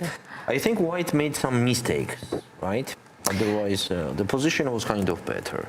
Mistakes is Okay. the essence of the game. Because I think that we've been raised with the Knight idea c- that we knight can c4. avoid losing, and, you know, this is not possible. Knight So, c4 was the last move. knight c, so she didn't play king d1. Okay, she wants to trade another piece and to maybe to take on e5. So how she can simplify this one? What a complications. What can black do? Can you take on g3 and open the f file? But then rook f1 will be useful. Maybe you should wait. Very complicated. And the first game is draw. Yes. So here we can say that Mobina has even the chances now. It's like everything will be decided now. She has only 3 minutes left. Let's stay a little bit And here. the opponent is also 8 something, not more minutes. But okay, let's try, because I'm the King's Indian player. When I'm Take given on this G3? possibility, yes, I want to take on g3. Take. Just and what else? But now we have to do something concrete. Maybe I should not allow you to castle in some way. Yes, what can I do? By the way, what do you want to do with white? You want to take on b6. And she did takes on knight takes c4. c4.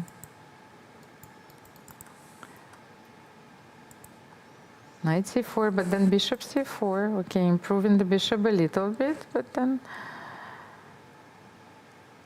maybe h5. Let's try something simple. When you're in time trouble, you should try and make a few moves which solidify your position. h5, you know, is not creating any weakness unless you're losing it somewhere down the road. What can you do after h5?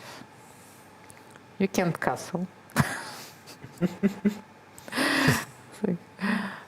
Maybe you can, by the way. I don't know. h5 seems like a useful move. She Yes, played yes. king h8. Oh, king h8 also possible. I like black's position. She wants to set her knight free, the knight on f7. So if d takes e5, then knight e5.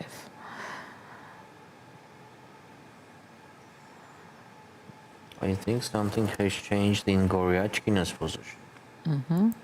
So will she be able to win on demand like Botvinnik against Bronstein? Knight is on e6, knight is on d5. These bishops are, for the moment, hiding themselves on e1 and d1. But what can you do here? Bishop f3, then I will play knight f6. Rook on b6 became a very good piece. Then you will have to play bishop d1 back. Black's position is very solid. Yeah. I think it will take another 50 moves, you know, to prove something. Rook c4.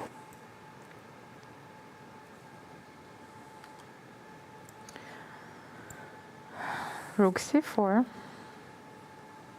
Can you make another useful move? a6 you wanted to make.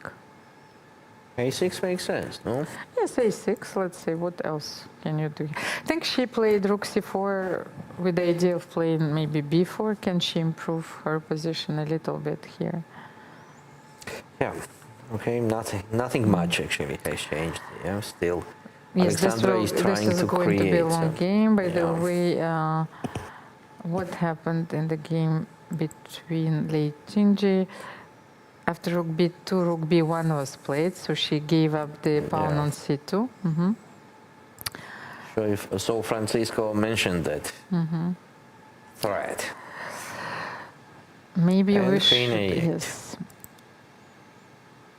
Seems like Before very we equal. go, yes, on a short break, we will stay here for a while. But what about Lilit Makartachan against Alexandra Oh, I Maltsevskaya? was waiting when you will say that and allow me to go to that But the game. thing is, I had a look at all of the games played yesterday, and Alexandra It was draw, Maltsevskaya, right? no, she blundered in one move, and Lilit won. Ah, So Lilit played the French defense, and she Oh, and she- converted an extra piece and didn't even hesitate.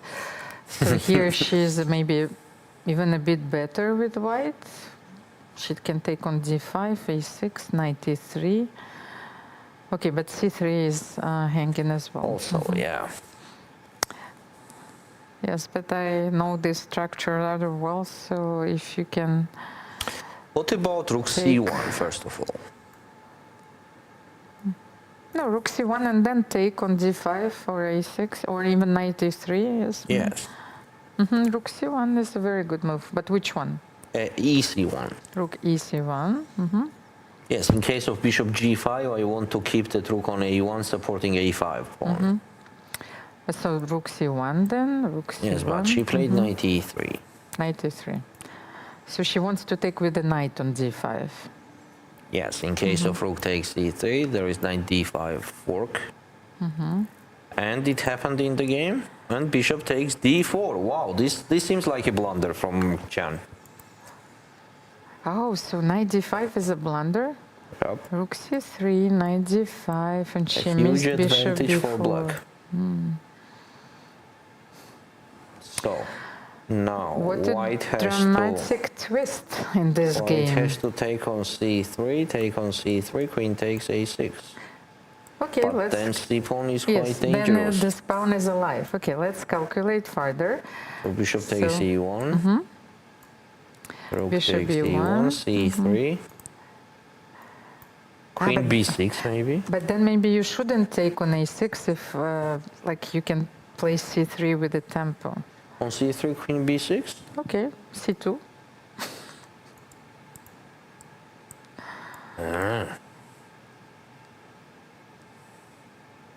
You cannot Should play it be so a6. bad? No, I'm not sure. Like, let's try. But queen d8, rook d8. Because the problem is your king is absolutely out of play here, and my pawn is already on c2. So what can you do here? Yeah, seems like I that. want to play maybe rook. Oh, in the game already c8, happened rook that. c5. And queen takes a6. Okay, so this it's a very concrete line, a very Rook c1 was much better. Forced. Yes, Much well, better there mostly when you want to be solid. But was not there that sacrificing maybe rook takes e3 and bishop takes d4? Just a quick look. no, but So the knight in was not case- on e3. In case of rook c1 to Yes. take on c3, it will be too much, Yes. right? No, it's just a dream. And I think that Diamante is trying to stay alive here. After queen c4 with the knight on f2. What do you think? Irina won a pawn and she is attacking. Isn't it losing? Well, it looks lost. Priyanka against Claudia Kulon. By the way, who is better here? Because they played yesterday and they made a draw. Maybe this is going to be another tiebreak if Seems like that, yeah. White will not win here, but there are no grounds for winning this position because the pawn on c7 for the moment is... Extra. Yes, the it's an extra pawn. Narva Mai won yesterday. It seems like we're gonna have a lot of tie breaks now here. But by the way, I think maybe in this match her young Chinese opponent might force the tiebreak. Let's have a look. We haven't analyzed this game yet. Song Yushin against Yes. Narva Mai. So What was the result? Narva Mai won yesterday, so all she needed is a draw. But have a look at this position. White is a healthy extra pawn up, and Huge advantage, right? yes, the Almost bishop- 2 pawns off. the bishop on f6 is doomed for the moment. You need to improve it. Yeah, that's a huge advantage. Almost winning for white. And they are not in time trouble. They have 11 minutes. White has 11 minutes for 4 moves, so that's absolutely enough to get out And from there. before we go on a short break, let's just show the position and the game between Alice Lee. She's facing Anna Shukman with the white pieces, and well, right now she's completely lost. Yeah. This means that Anna will win this match Yes, with she's in the a third perfect round. score. Well, I wanted to remind you that Alice is only 15, Anna is only 16. That's very impressive. Absolutely. And both of the players, of course, they have bright futures in front of them, but in this tournament, only one player can move forward. So congratulations to Anna Shukman. What a performance. She survived a very complicated middle game yesterday, found a lot of defensive resources, and even won the game with a perfect technique. Yes. So let's have a short break.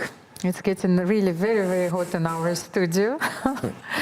We need to take a cup of coffee. Stay tuned, and we will be back with more time travel analysis. Yes, see you.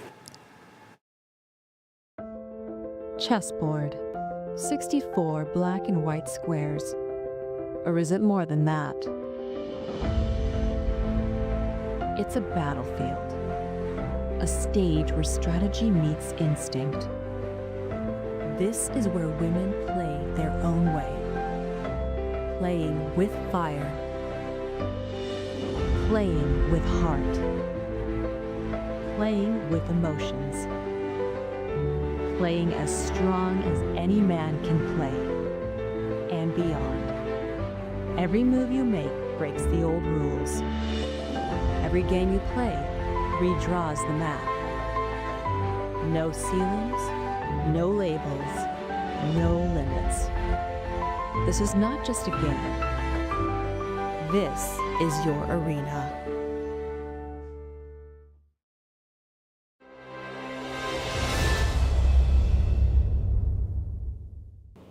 I'm here with local hero Nana Dagnitse. Nana, tell me what it means for you for a tournament like the World Cup to be in your home country of Georgia. Of course, it's very nice to have such event, such important and prestigious event in Georgia. It's important for us, for professionals, and also for the kids, Georgian kids who love chess, and now I'm sure they are following us and cheering us and cheering for us, and I think conditions are fine. Place is beautiful.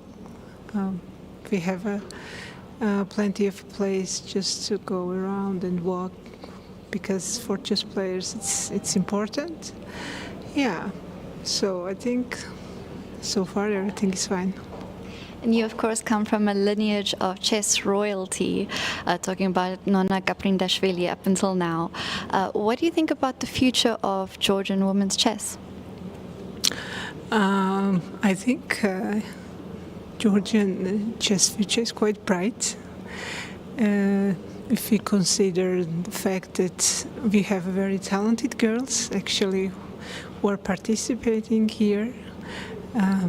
They both won their first rounds, so I'm following them and I like them very much, Kesaria and Anastasia, and I think the girls are strong, so we will see. Nana, you've played at the top level chess for a long time in many World Cups. Tell me, what do you think it takes to win a tournament like this? Of course, it's very important. Like, I've never won this kind of tournament in my life. I think my best performance was I played quarter final. I think, yeah. Of course, it's for every woman chess player. It's very important, like, to win such a prestigious event. And we also have a big clash of generations here in the event. Do you prepare differently for the younger generation, such as your opponent from the second round? Actually, my opponent is not that young, so we will see. I don't know. I prepare as usual, so nothing really special. And what will success look like for you beyond results in this event? Qualify for the candidates. Well, good luck, Nana, and thank you so much for joining us. Thank you. Washington, D.C., August 4th to 5th, 2025. The Smart Moves Summit, a global education conference where chess meets learning. Held alongside the FIDE World Schools Team Championship. Global dialogue on chess, cognition, and education. Federations, researchers, EdTech. One stage, one mission. Topics that move the world. Meet leading influencers. Timur Turlov, Dana Reisnies, Jerry Nash, Leoncio Garcia, and more. Inspire. Unite, transform, join the international community shaping education. Play smarter, learn bolder. Let's make future together. Don't miss this unique opportunity. Register now and be part of the change.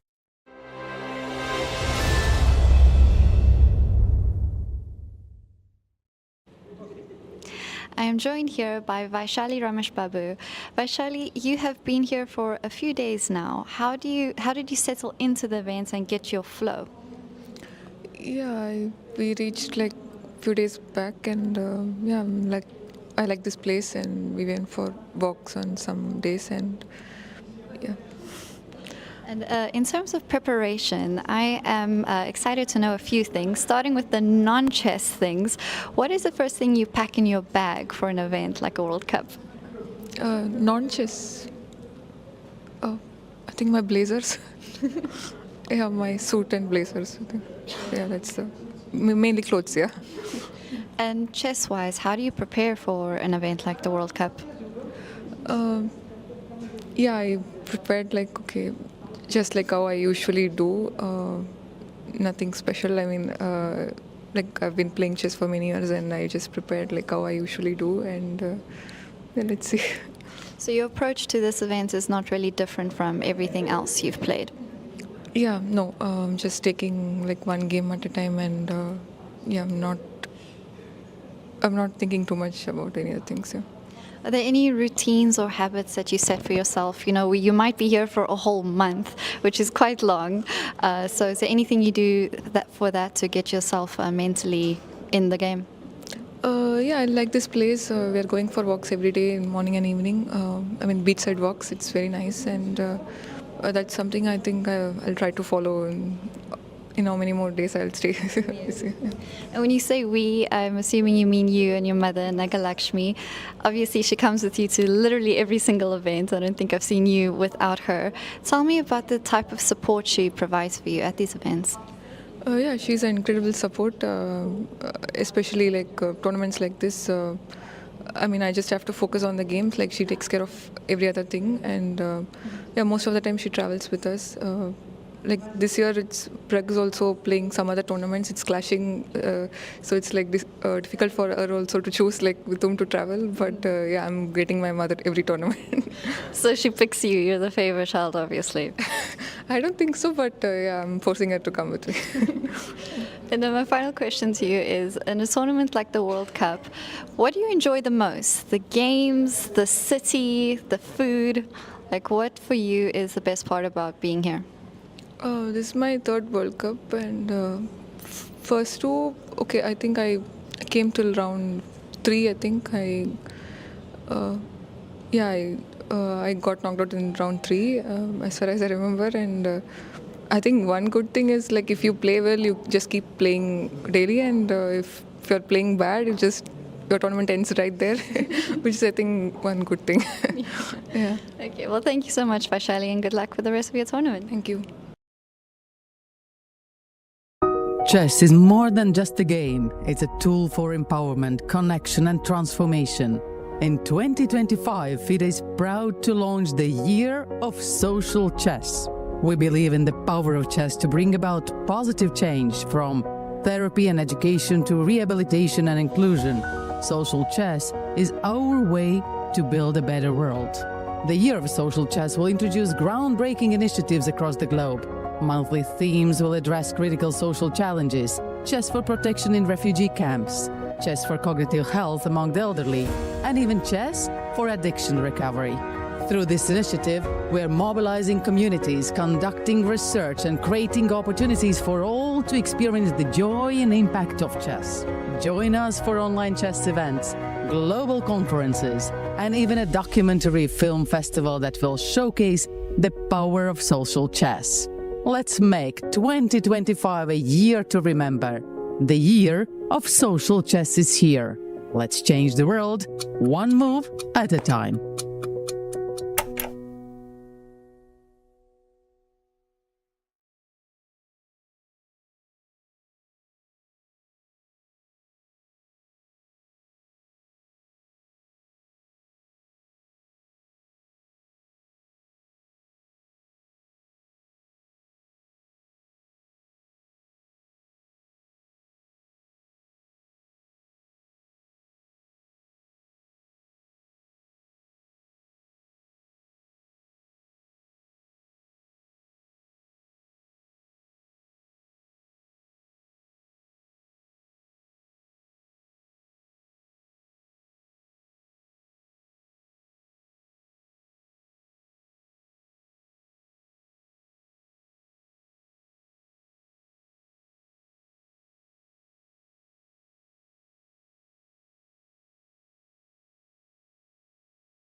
Dear chess friends, welcome to the FIDE Women's World Cup. The time trouble is here, Valery, so we have to get back to the games immediately. Yes, let's go. Let's go. First of all, let's say that on the first board, Leitingi already have a excellent has an excellent position. That means that she's definitely winning the match, as she won the first game, and now she is not risking anything at all. Second board, we have a very complicated game. Okay, maybe let's until stay the here. last move. Until the last move, f takes g3 maybe was a huge mistake. It was a mistake. Why? No, because I don't know. Like I just because I always wanted to open the F file, but maybe if you exchange all the pieces, yes, you are takes exchanging. so it allows you to take on h6, take on g3. Maybe she wants to play rook f3 here. Let's do rook f3. Is she? But still, knight d2 is forcing or not. There is rook e3 check. Yes. Maybe On rook knight e3, d2, king there is rook d1. e3 check. So on rook f3, what will be the best for white to do? Well, she needs to keep Interesting. the pieces on the board, so she can't trade the rook. She can't play rook f1. Yes, rook Let's say- f1 will be crucial for So the... rook, bishop h6 was played Yes, or not? already. Yes. King h6. And rook f1. Oh, rook f1. Oh. Oh, but maybe she thinks that she will secure a draw, you know, that's because yesterday made a draw, so let's see if this endgame is winning. But my knight is going to c6. Is not it immediately winning? Yes, but because white knight is going to c6. Yes, knight goes to a5, So then you- it goes to c6, forcing to trade the knight So as she a pawn on can't a7 take on is f1. here. What was the move? Queen e7, okay, so yes. Queen e7, that makes more sense.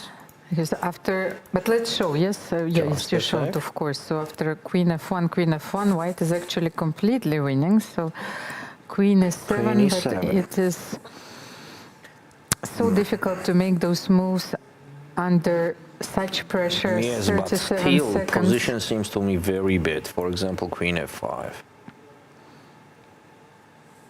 Yeah. Queen f5, then the same knight a5, the same knight c6. Even in the queen's endgame, it seems like completely losing.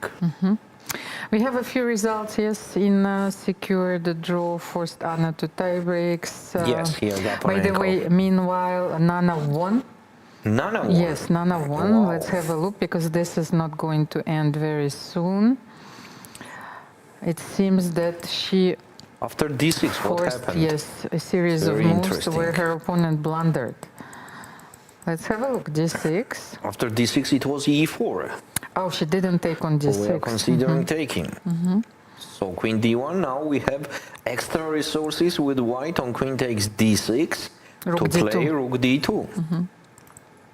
And that's it, game over. So after queen d1, it was bishop c6. Kind of forcing move. And Nana regrouped her pieces, so the rook is Yeah. on d2 now. It seems She like played e4 very was well. not the best move. And f4 was like a Her final opponent mistake. went all in here, so Take, and just take on f4. Yeah. and knight f4. So Game what, over immediately. Yeah, okay. What to say? So congratulations to Nana Dzegnidze, the #1 Georgian player. And yesterday in her interview, she said that she sees the future of Georgian women's chess. Like she thinks that it's very bright. That there are a lot of young, talented players, which will ensure the generational transition. And as for her, she desperately wants to qualify for the candidates. So she needs to. Nice target. Yes, she needs to be in the top 3. She needs to finish Nice in the top target. 3 players of this event, unless Zudiner or Alexandra Garechkina will be in like on the podium. So it allows a few extra places. Here we have Koneru Hampi against Hamdamova Afroza, where the position is absolutely equal, and it seems like a draw. We might be pleased the first round result. I mean, first game result. What did they do? Hampi won with the black pieces, you remember? So yeah, it was a tough game. It was a Yes. tough game. Now she ensures that she's not risking anything here in this position. So it goes just to the draw. Vaishali won, she is through. Nino Betsashvili, well, it's about equal, we've seen it. So Inoch Theodore, opposite color bishops and queen and endgame. By the way, Mariet Rabidze won, she's through. Oh, Because they drew their first game.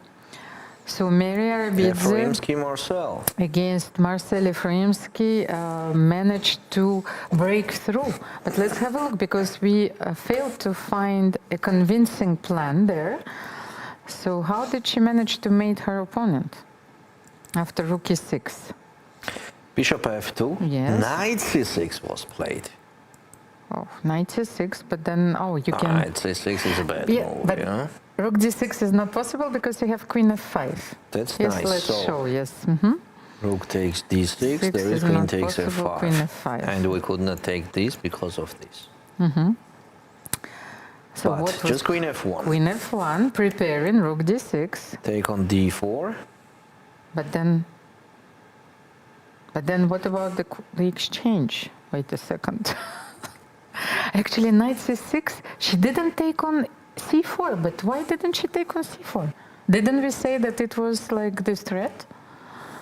Wait. I don't know what's going on here. We have to go deeper. But you cannot take b takes c4 because then queen f5 maybe, yes? Which you cannot position? play queen Instead of c4 queen and bishop f1. and b takes c4 because this is losing. That was white's threat. So rook c4, queen f5 was black's idea. Yeah, that's amazing. So queen f1. Meanwhile, we have Charlize with Polina Shuvalova, who won her second game. So let's have her first impressions.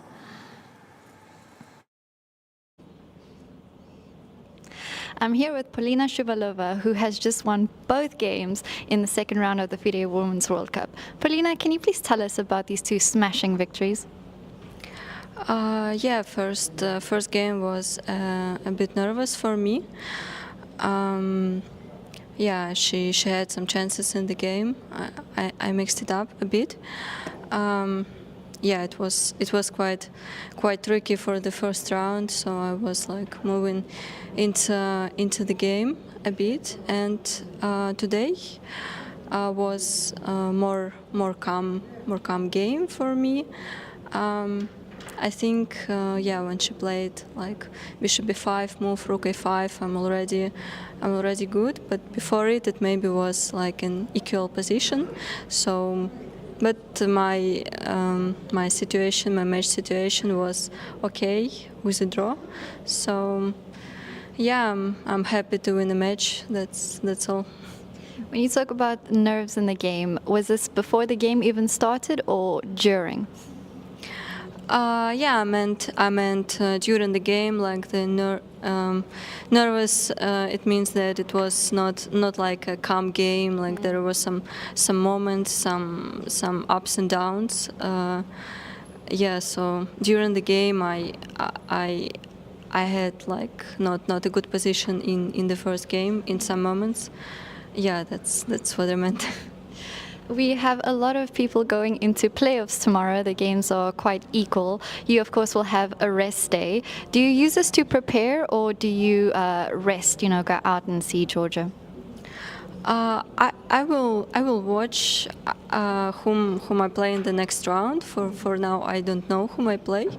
So, like, if it is a clear opponent and I know with whom I play, I will prepare, and if not, I will just have some rest and watch the tiebreaks and watch a bit of Georgia, as now I only saw like McDonald's here and nothing more. So, well, they do apparently have one of the nicest McDonald's buildings in the world here. yeah, that's true.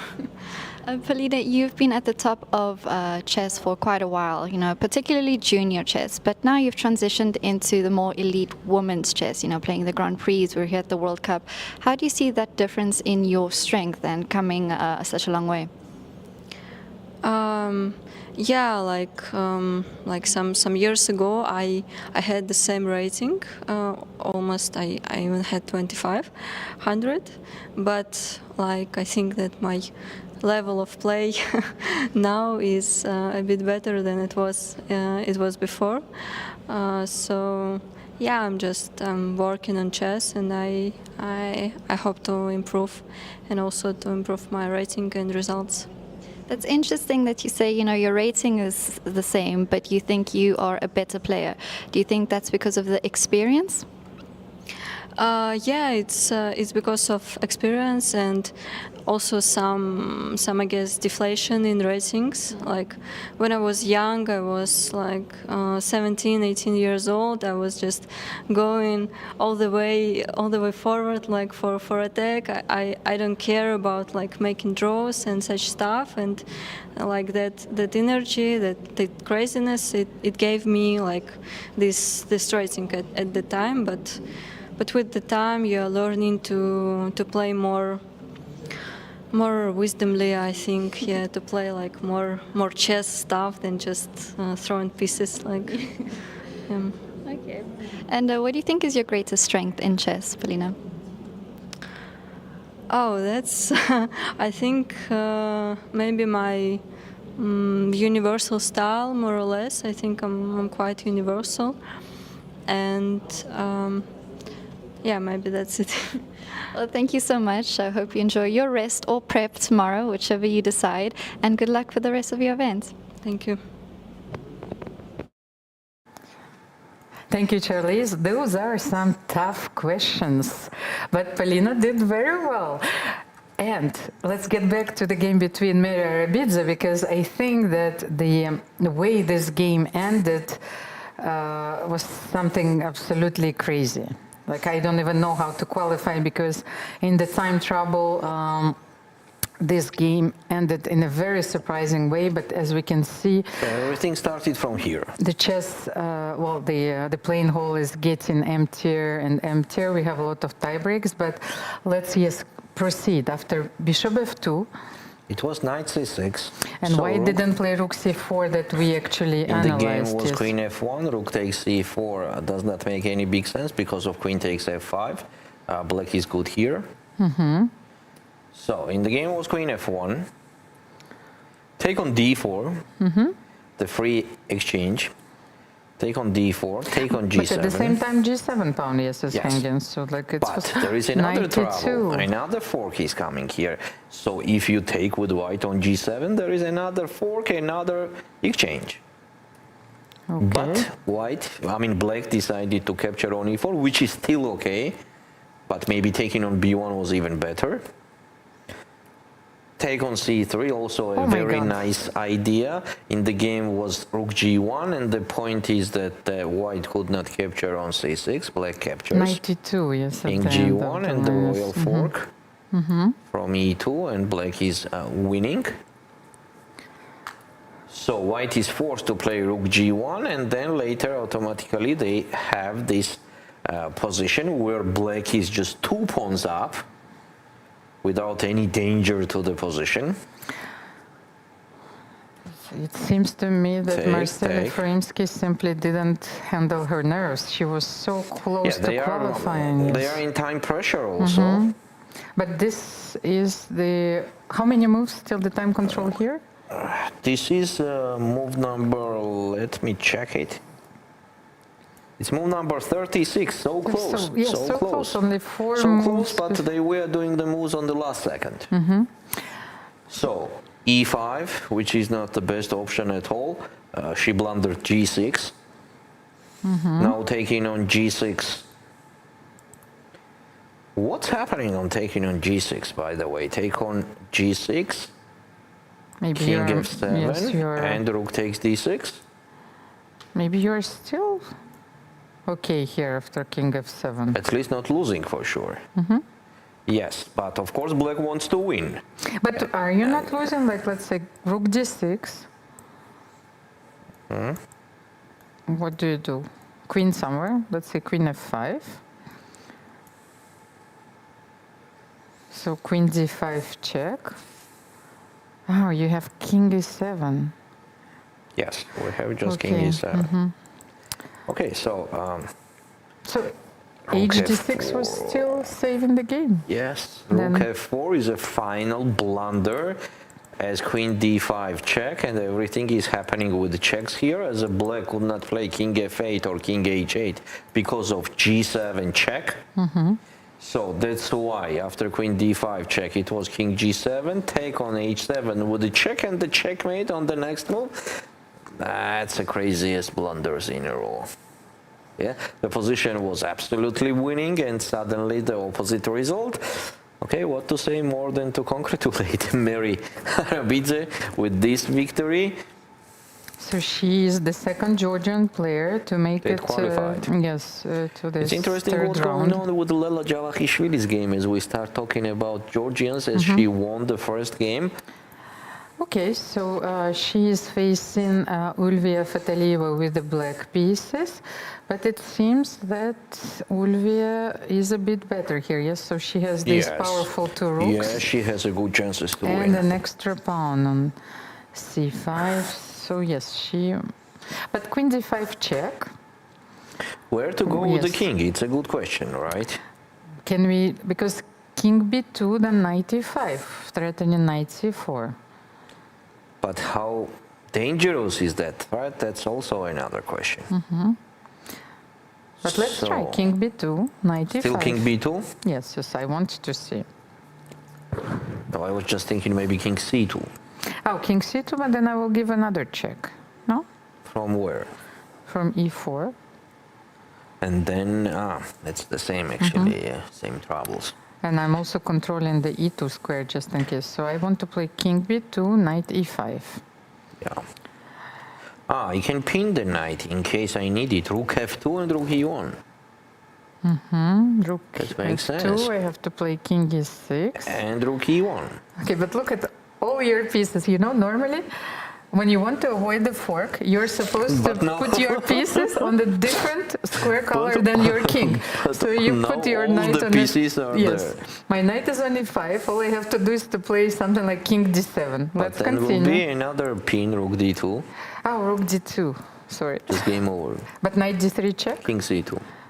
And Oh, there knight is... c4. Okay, I have a lot of come checks. on. Wait. Yeah, that's correct. Oh, no, That's no. correct. Yes, Yeah, I miss. Yes, king c4. Even knight d3 possible, because on king c2 there is knight e1. But No, knight but c4 much better, of course. Knight d3, you cannot play king c2. You have to Yes, play king king a3 a1. or king a1. Or king yeah. a3, yes, because then I cannot take on a1 with check.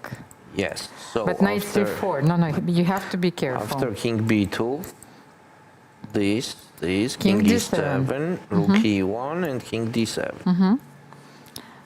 And I will bring my king to c6, b5, a4. Can I do this? King But first d7. of all, knight d3 is hanging. Yes, but let's say you will make a move. King somewhere. King where? We said king a1. There is no check after king a1.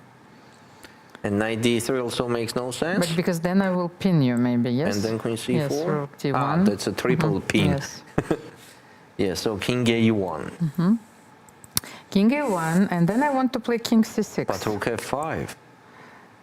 Oh, rook f5, yes, pinning the Hanging. knight, yes, this is it.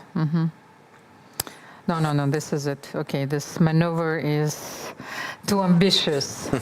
But it would have been a nice thing, like if I could have played king c6, king b5, king a4, And king b3. king b3, and then mating you somehow. But this reveals my romantic nature, unfortunately. Unfortunately, it doesn't work here. Okay. Lela is thinking. So Lela is thinking. They are already on the second control, so they have the plenty of the time that they can use. Divya drew, so she is through as well. By the way, yes, I'm checking the results. What about Deimanta, since we were following the game? And by the way, Alexandra Maltsevskaya, she won. And this is another tiebreak, while Elina Danilyan and Antoinetta Stefanova, they drew. So they reached the has time absolutely control. losing position. There is nothing much to consider. 2 pawns down. The pieces, the king, everything is I just cannot worse. take on e4 With the what? with the rook. With the rook. Is not that knight f2? Yes, knight f2 is probably winning the exchange. Yes, so this is it. Maybe queen f2 is better first. Why not? But why not knight f2? On rook d2, there are Rook d2, yes, check and rook e1. rook e1 yes, appears, yeah. But then, yeah, fine, yes. Okay, I'm not losing the exchange immediately, but maybe queen b1 and queen f5 check. Like, I mean, not queen f5, like queen f5 and threatening knight h3. Maybe I'm winning something else. That's true. Queen f5 and knight h3 is coming. Yuxin Song won against Narva Mai, so another tiebreak. Anna Ushenina And is that is what winning. happening in the game, by the way. They played rook e4, knight f2, rook d2. By the way, do you remember that Anna Ushenina blundered yesterday? But Yes. so today she probably manages to win on demand. The pawn on h7 is very dangerous. Rook d8 is threatening. So what can you do here? Wow. Is that it winning immediately? I mean, rook goes and we Yes, promote, and queen. yeah? Yes. So this is another it. tie breaks. Another tie break. Have This so is not many going to tie be an easy day for us. Yes, that's already sure. Moja against Stavrula Tsolakidu. If Carissa is winning her game against Crush, another game. I think that Stavrula is 2 pounds up. This, like, Master Natsakanyan, you know, so when you ask him for the evaluation, he says that white is a pound up. So here, black has 2 pounds. And what was the result of the first they game? drew. So if Stavrula wins, she is going to be through. And right on your screen, Irina concedes the defeat, and this means that Carissa Yip is qualified. It was a tough match, but Carissa played very well today. She remained true to herself, sacrificed a piece, and won convincingly. Yes. Okay, this chess player has a great future, that's a fact. By the way, what about this game? We haven't seen those players for a while.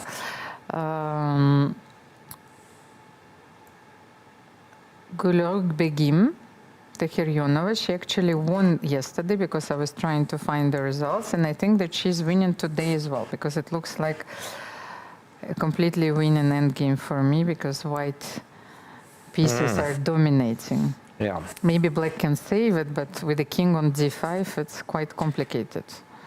As we know from the famous coaches, knight's endgame is almost equal to the pawn's endgame. The same rules work, so if we have the active king here, it means that we are very close to win the game. So Theodora Inac is through, she drew. We already have a lot of results, by the way. But a few games are still in progress.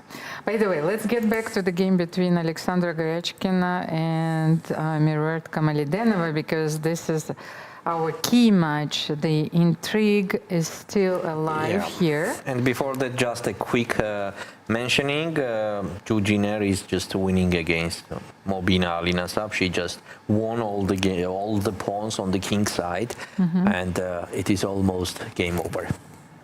So let's go to Goryachkina Alexandra. She transposed it to a rook endgame. We no longer have the pair of bishops. What's going on in the pawn's endgame in case of rook g5? No, but white, I think, has to move. So rook g7. Yes? Okay. Rook g7 is on the board. I think that you can take on h5 here. You have to.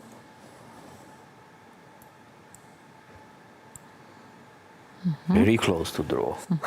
Very close to draw, and very close to the greatest upset of the tournament. But that will be something very special. Yeah, obviously too few chances and resources for white to win this game. Can white try one last trick and play f4?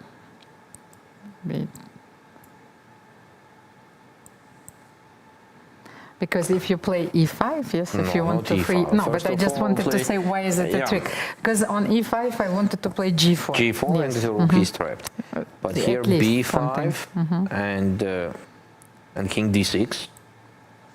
I mean, the black king has to stay to the weak pawns and the rook has to go to the b pawn. I'm talking about black. So, for example, this, and then the next idea to play this, and then here.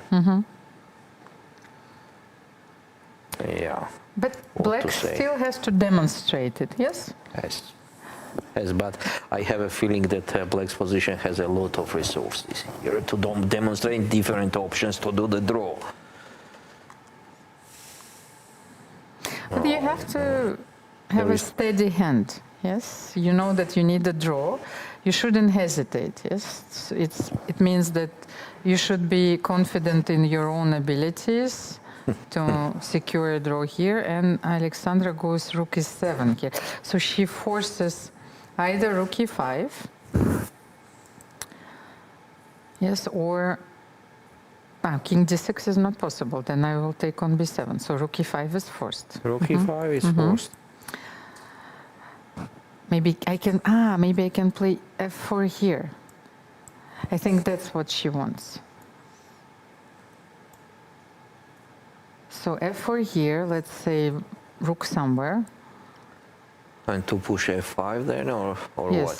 But Yes, first, but where only your king rook goes? this. Let's say rook e2 check, king f3. And rook e1. Rook e1. So if I play king f2, you will play rook e4. And if I play f5, rook f1 check. Rook f1 check is not giving anything good for black, as king g2 and then taking. No, if you play here. So on f5. On f5. Rook f1 does not make any big sense Why because not? of king g2. Okay, Then rook f5. take on e6. Just king c7. Just Because, king c7 yes, I and can take play rook on b5 a6 and next. rook b5. That's true. So this is working.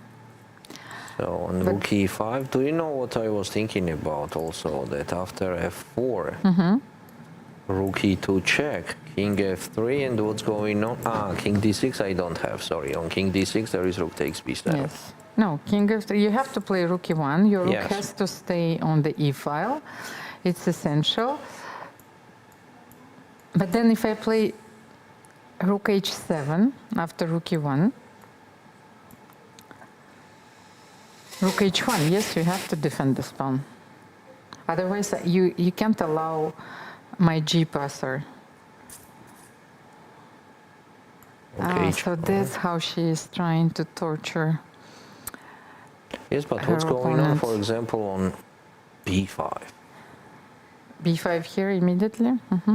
If I take on h6, I think And support that I pawn with king. improve it, No. my chances. Yes, now you have. No, yeah. no, you can't give the h pawn. I wanted to take the b2 pawn, but I can't. Okay. No, So, rook h1 is absolutely forced. f4, rook e2 check. King here, rook e1, rook h7, and rook h1. Maybe you are waiting for me to play king g2, and then you will play rook b1, of Yes. course. So, but then after rook h1, what am I supposed to do? g4 or what else? g4, let's try. Maybe it's a race. Then b5, you have to do something. g5. But you have rook f1 maybe after g5. Yes, maybe let's try it on the board. So what to do? b5? b5, g5, rook f1, because you cannot play king g2. I will take on f4. You have to play king g4, at least to try something here, yes? So I will take on g5, and then maybe b4. Or maybe first check. Oh, yeah. After check, the king could not go on the good place. Because on king h5, maybe I will even on time to take this. Yeah. But that's the way to Complicate. defend. Yeah. From white, that's the only way to make it complicated, right? f4. By the way, Harika won as well. We left this game after f5, but she won convincingly. And look at the position of Patsiashvili Kali Ahmed here. Here, even black got some chances. Valerie, and Okay, what news? Talia, yes, she drew against Maria Muzichuk, so what a Wow. performance. Let's take a look. She's going to play another tiebreak. I think she Wow. was even better at some point. No, this knight on d4 is a monster. She took on b5. She managed to win this pawn. Maria forced a few exchanges. You see, Yes. here, yes, so she took on b5, yes, and maybe rook b2, bishop b4. She forced actually the draw. So knight c2 was a bad move. I'm not sure. Like, what else can you play? Maybe you can Just play to keep the f2. king to the center and then...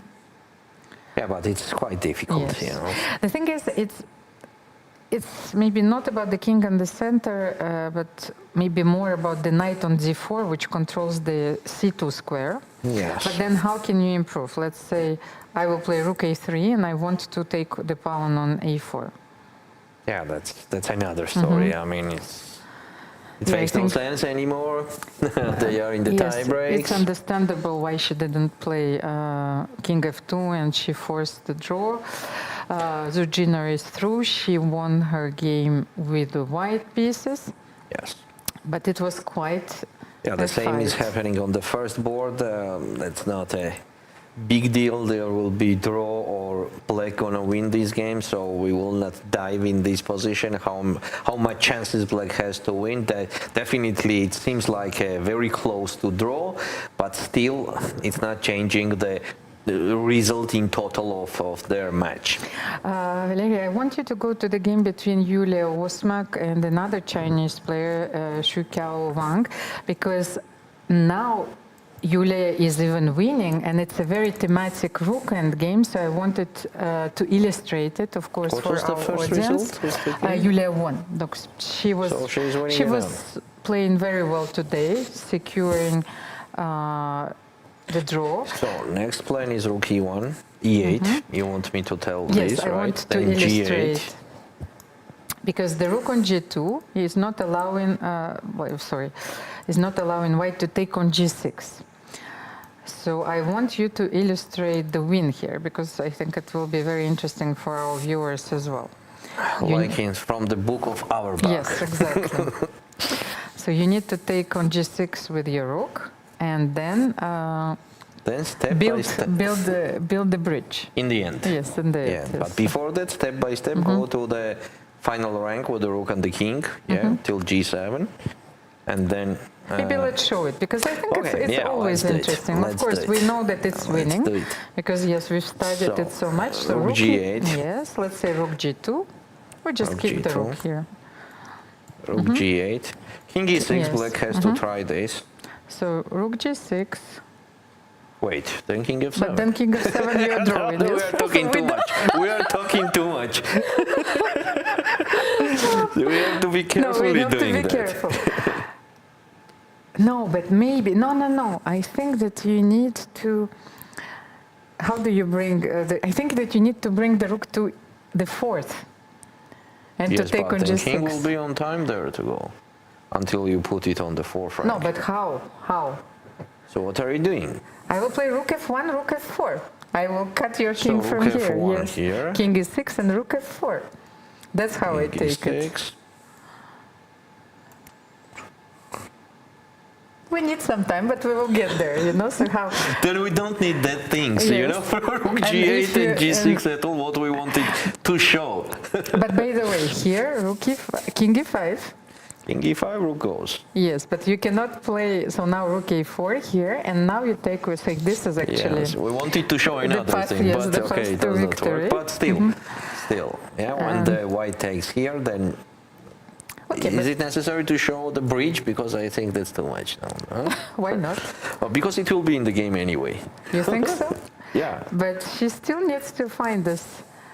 And the rook is on f1, by the way. We were struggling, and Yulia plays it immediately. You know. That's why, you know, she's we playing wanted to create some stories, dear viewers, by taking the pawn with the rook there on g6.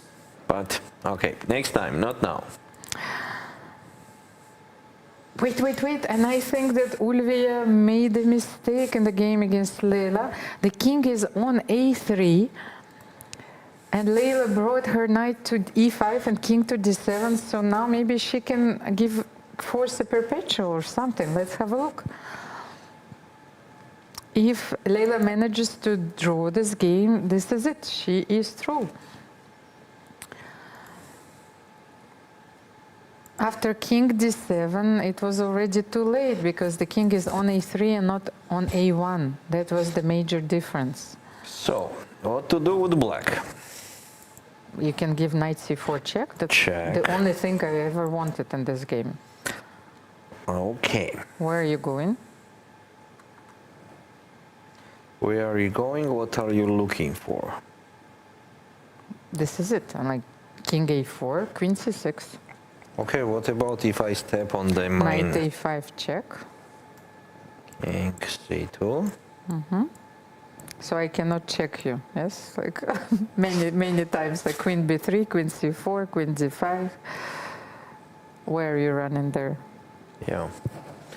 And on the same time, we have the new question, why the black's position should be worse at all then, if Yes. the white king start dancing there. So let's just show queen b3, queen c4, and that's the perpetual. So knight c4, king b3.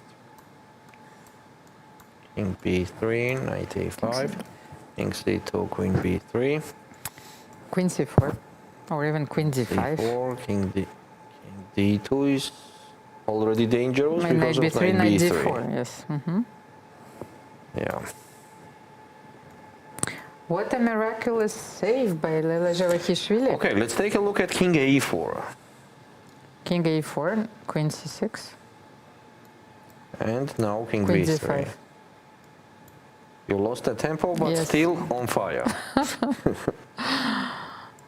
I Want don't to have go check? anything else. Yes, yes, you have to give me checks, of course. Checky. So king goes. Can I go to c6?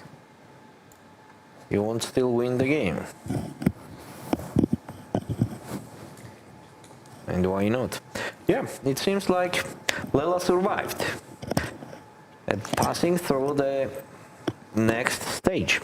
Be lucky, you know. This is a very long tournament, and I think the game was king a4 it's important. to save the energies.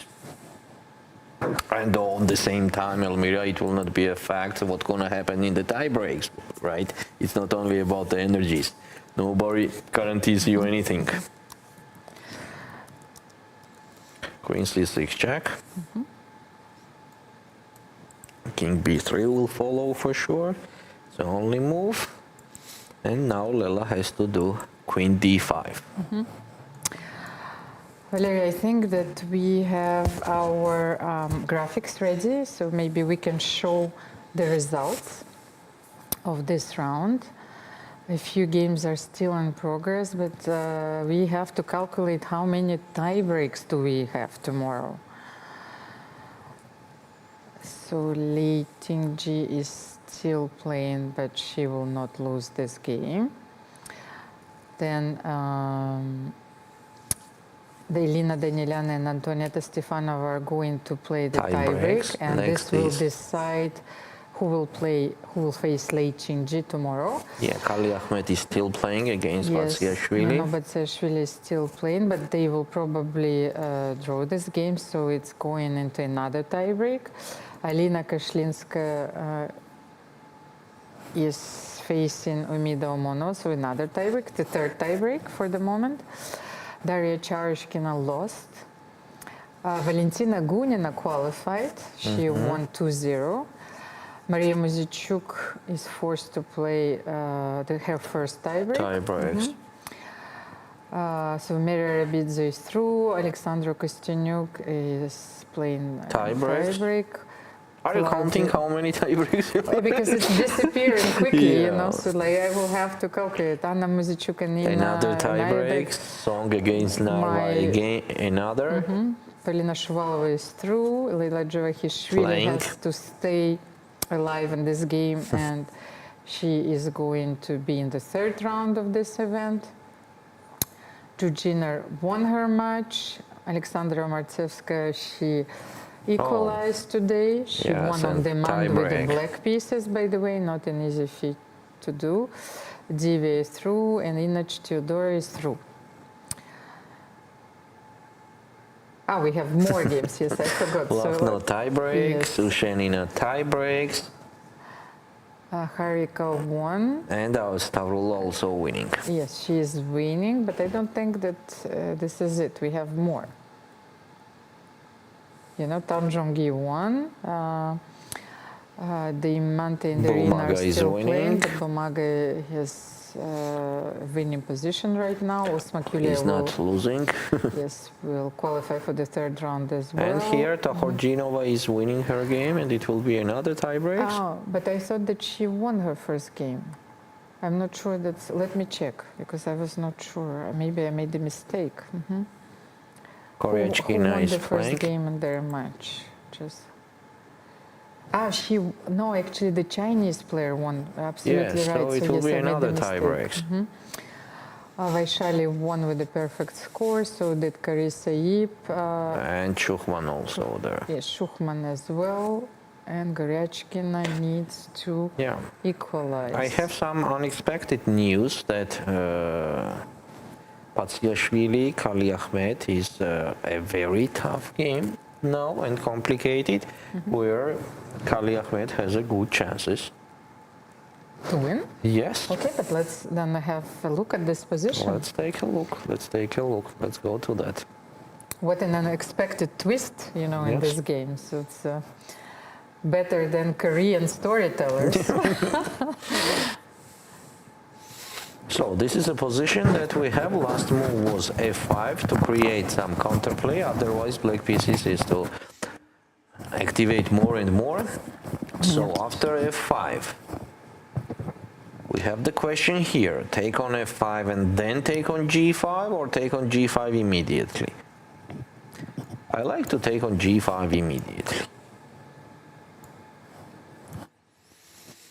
as the e4 pawn is also hanging with the check. So my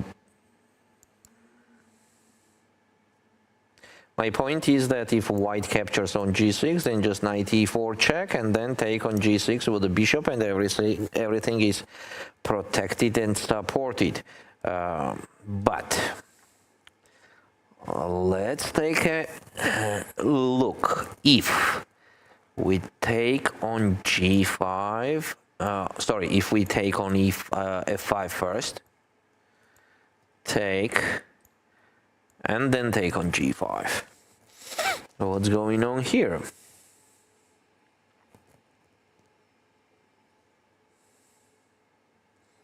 Here white gonna have more chances to survive. I think so, but it's not a fact. By the way, it's not a fact. What's going on? We have to take a good look at that, because in case of f6, black could play bishop f7 and then just push the h pawn. It's so unexpected. So taking on g5 immediately I think is better. And taking on g5 immediately giving us the extra chance that the e4 pawn is hanging also with the check. Yes, so knight g5 is more precise here, yes? Knight g5, but then knight e5 check. Yes, because if the white captures just on g6, then e4 pawn is hanging with a check, and that's it. So knight e5 check. King d4. King d4, and maybe continue checking. It's knight c6. Knight c6, king c5. And we have to try and to in the game was g takes f5. G takes f5. But the thing is, here you have some winning chances, but it will be sufficient just to give up one piece for the pawn. So maybe we can play there knight a5 and make a draw. Okay, so g takes f5. E takes f5, and there was some other move also. As it is Nino to move, and I don't know what black played. Oh, wait, where we missed the move. So yes, g takes f5, e takes f5, knight takes g5, and knight e5 check. This is the position we have right now. Okay, so king d5. So I think that e takes f5 back with the white was not the best option. Oh.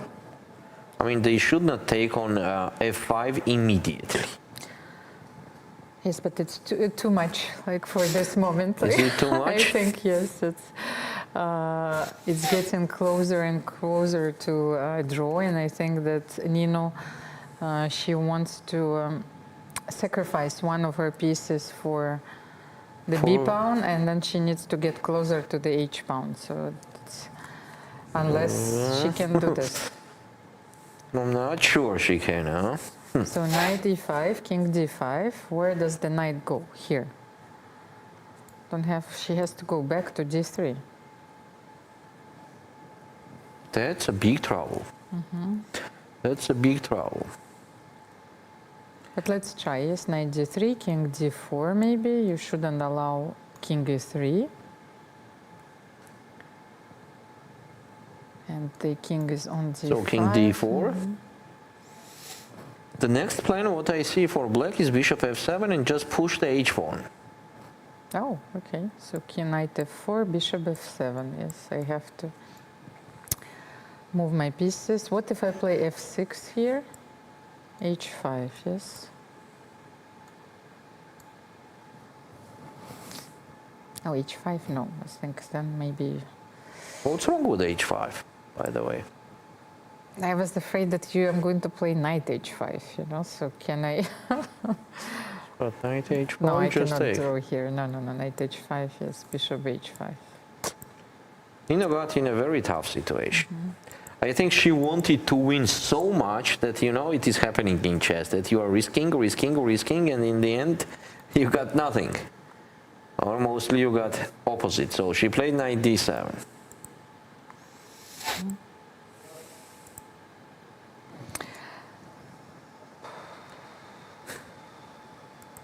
Yeah. You know, that Kali Ahmed is another a great upset, because it was upset in the first round that she won her match. She was playing against, I don't remember, but it was much higher rated player. And now this one. Well, she played against Balayeva Kanim from Azerbaijan. Yeah. So she won. And now she's winning here. In this position, it seems like winning for black. Okay, let's take a look. We didn't have a look at this game. Let's have a look if Bella has made any progress, because if she wins this game with the white pieces, she will be through. The king is on h6. Wow, I told you that's a big progress. This king is going to march on the dark That's a big squares, progress. and this is it. So king h7 is white next move. What can you do here? Let's say you will play bishop e4. On bishop e4, bishop a2. Ah, okay, so bishop a2, but what if I play bishop d5, then you And will I take will on trade d5 there. here. Okay, so... And after bishop a2, there is not much that I can do. Yes, Seems like winning, huh? So yes, Bella is probably winning. Very well done. If she will win that game, that will be an excellent performance against a quite strong player. She's a very strong player, Nurgul Salimova. I wanted to remind you that she made it to the World Cup finals last time, and she only was defeated by Alexandra Garechkina. She qualified for the candidates tournament and played quite well. Bella Jalagishvili is doing your lovely plan. She entered on b5. Great. Okay. So Anna Oshanina won. Oshanina won. Yes. So how about So she's Priyanka back. against Claudia Coulon? So this is going to be another tiebreak, because if White will defend this endgame, this is going to be another draw. Here we have late in G. Late in G. Which is going to do the perpetual check. It seems like that. Draw. Yes, she's doing the perpetual check. Engage 2, no. I think so, yeah, because there are not enough resources to win that game.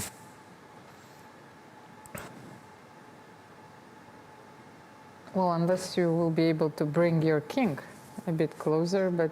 Oh, she continues. So she does go for She a win. continues, going c4. Actually, why not? Black is not risking anything. The max that the opponent can do, it is just a perpetual check. Let's go to Goryachkina.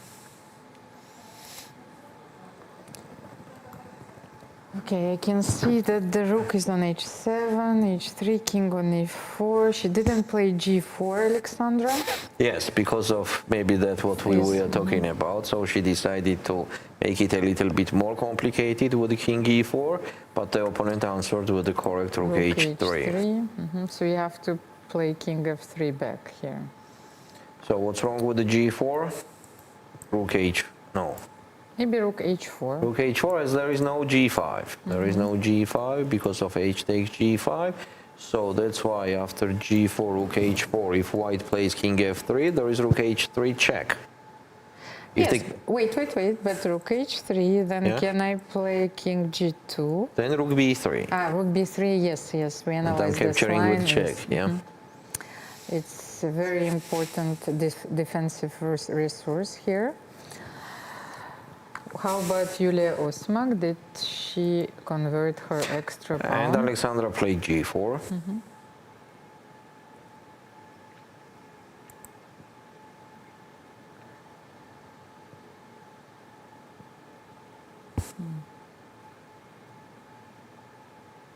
What an endgame,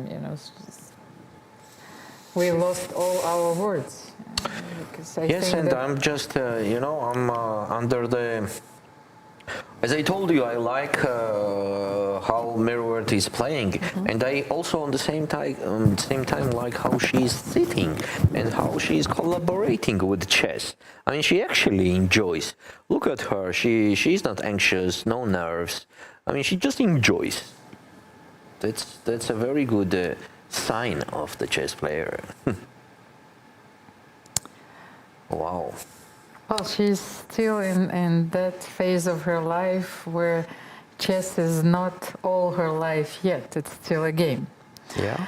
It might change in a few years, yes, because there will be so much at stake. But for the moment, she managed to play the game. To play the game and to keep this attitude. We all started to play chess at a very early age. And at some point, yes, the game just took over. It became our life. Yeah, that's true, yeah.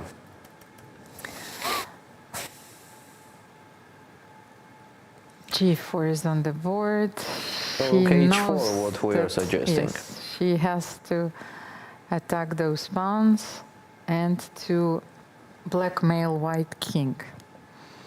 If rook f3, then if king f3, then rook h4, of course. Is not even rook g3 possible? No, because take, and e6 is hanging, yeah.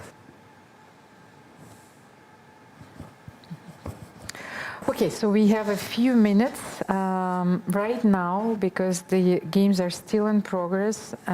We can have a short break, and we will be back for the finale of this very exciting round. Chessboard. 64 black and white squares. Or is it more than that? It's a battlefield. A stage where strategy meets instinct. This is where women play their own way. Playing with fire. Playing with heart. Playing with emotions. Playing as strong as any man can play, and beyond. Every move you make breaks the old rules. Every game you play redraws the map. No ceilings, no labels, no limits. This is not just a game. This is your arena. Washington, D.C., August 4th to 5th, 2025. The Smart Moves Summit, a global education conference where chess meets learning. Held alongside the FIDE World Schools Team Championship. Global dialogue on chess, cognition, and education. Federations, researchers, EdTech. One stage, one mission, topics that move the world. Meet leading influencers. Timur Turlov, Dana Reisnies, Jerry Nash, Leoncho Garcia, and more. Inspire, unite, transform. Join the international community shaping education. Play smarter, learn bolder. Let's make future together. Don't miss this unique opportunity. Register now and be part of the change. Chess is more than just a game. It's a tool for empowerment, connection, and transformation. In 2025, FIDE is proud to launch the Year of Social Chess. We believe in the power of chess to bring about positive change, from therapy and education to rehabilitation and inclusion. Social chess is our way to build a better world. The Year of Social Chess will introduce groundbreaking initiatives across the globe. Monthly themes will address critical social challenges: chess for protection in refugee camps, chess for cognitive health among the elderly, and even chess for addiction recovery. Through this initiative, we are mobilizing communities, conducting research, and creating opportunities for all to experience the joy and impact of chess. Join us for online chess events, global conferences, and even a documentary film festival that will showcase the power of social chess. Let's make 2025 a year to remember. The Year of Social Chess is here. Let's change the world, one move at a time.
I'm here with Yulia Osmak, who has gone on to the next round. Yulia, without getting into too much chess detail, can you tell us about these two classical games? Okay, it was not easy games. I was playing against a Chinese player, young Chinese player, very perspective, and I think in near future we will hear about her more. I was very concentrated, very serious with my preparation, and okay, I wanted to put her more problems as possible, and first game was good for me, so I won the first game, and the second game I play calm. Okay, she offered me draw, but it was a position when I cannot lose, so I continue to play. I know maybe it's not good, but I had the experience when I agreed a draw in this type of position when I have +2, and after I lose the second match, so I wanted to continue to play, and finally I won, but it was not an easy game. I think she can make draw a lot of time, but okay, it was one-side pressure, so it's difficult also without motivation to play for her, because she understands that she cannot qualify. So it's just fight for a low points or something like that, but okay. And the end of this game was a rook and pawn endgame, which is, you know, something that I think all chess players learn at some point in their life. But what age do you start grinding these endgames that you kind of have to know off by heart as a top player? Okay, me, I like very much style of play of Magnus Carlsen, and I studied a lot of endgame of him, and sometimes when I play endgame, I pose myself like, what will Magnus play in in my place, and here it was also in some kind the same, because I try to put more pressure as possible. I understand it was a draw position, but okay.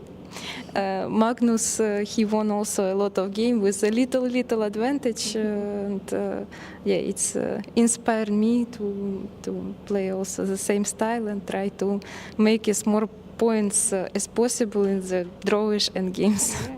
That's exactly what you did in this game. It's really good to learn from that. Your opponent, of course, is lower rated than you, so you are the favorite, but in the first round she did beat Corey Dacey.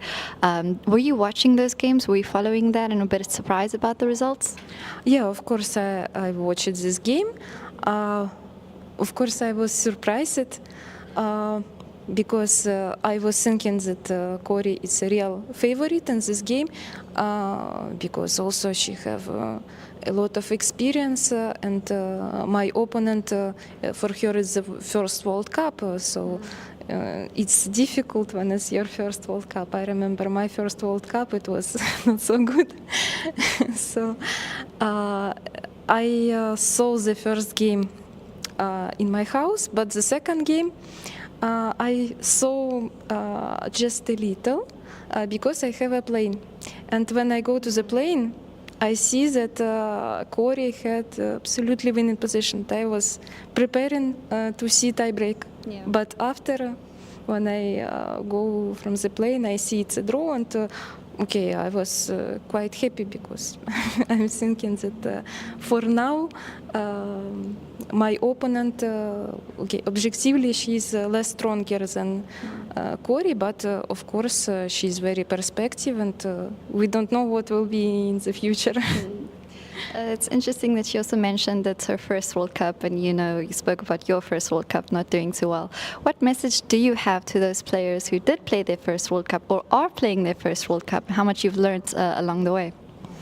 Oh, I learned a lot because okay, the first match I was beating my opponent 1.5, 0.5, and this was exactly this absolutely winning position, and I offer a draw, and okay, I feel myself not so good after that, and the second match I lose the first game, and the second one I tried to play for a win with the black, and it was not easy, and it was suffering for me.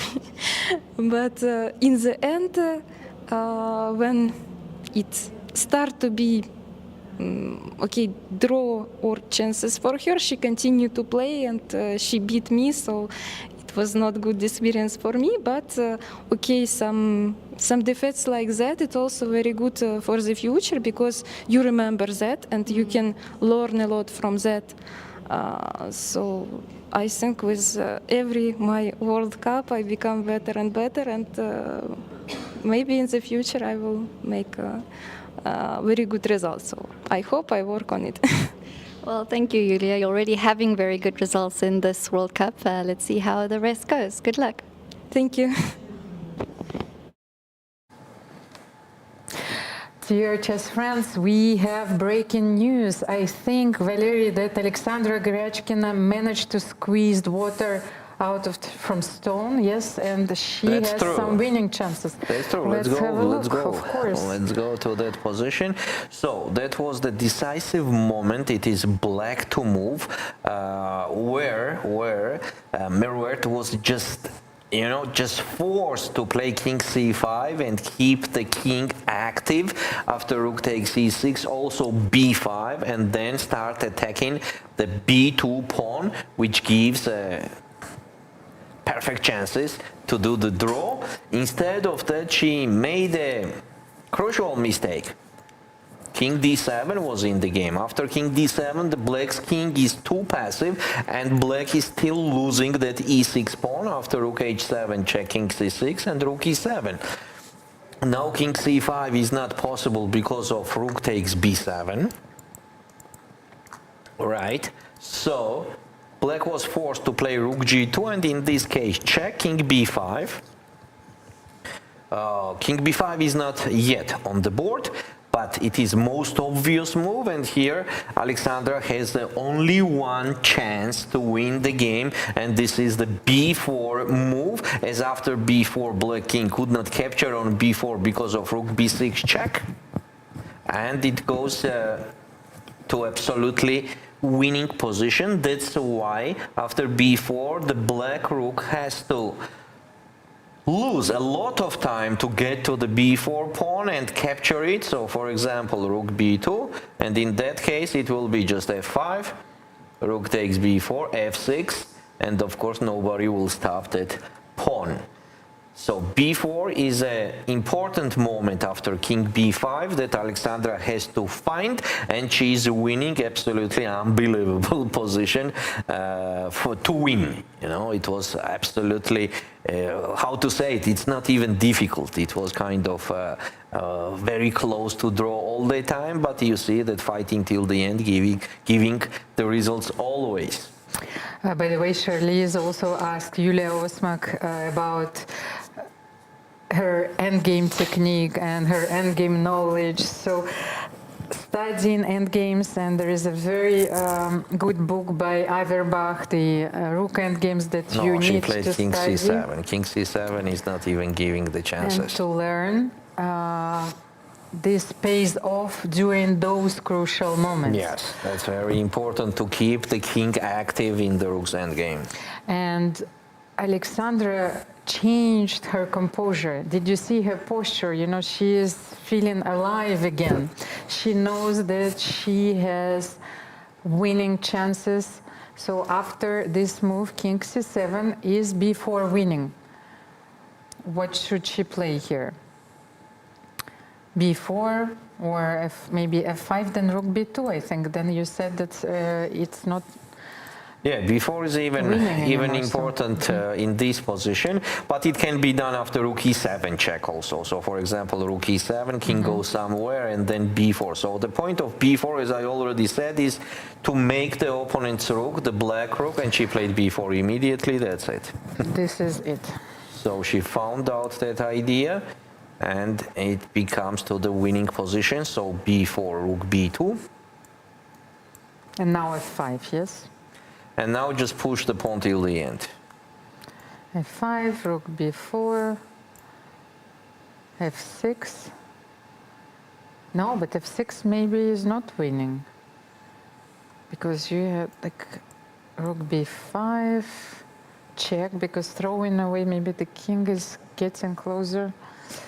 What is happening here? How do you win? So maybe rook e7 check. First rook e7 and then f6, yes? Yeah. On rook e7, king d8, for example. F6 then. F6, rook B1. Okay, rook B1. King E6. And she plays rook E7 now. Yeah, let's take a Doesn't look. change much. So rook E7. King D8. Now, in case But of then king she can D8, take there on is B7. B7 Okay, pawn. so you're forcing the king on C6. Yeah, in that And case, she just can play F5. F5 here. Maybe it's a cleaner way Yes. to win this endgame. They reach the 60th move. And Alexandra pulled out a miracle. Yes. today. So this is a position we have right now. F5 is just requested, and I'm sure she will play that. I'm curious to find out the results of our poll because this was a very long round. So how our audience voted today? Did they vote for Alexandra to bounce back with a win, or did they vote for Mariet? We have, by the way, on the same time, we have one unexpected result. This is that Vaishali lost her game. Oh, so she did lose Yes. this game. She Okay, lost so with the white. this is one of the upsets of this round. Yes. And it's another Kazakh player. It's another. So what we have here, F5. Yes. So let's stay on this game.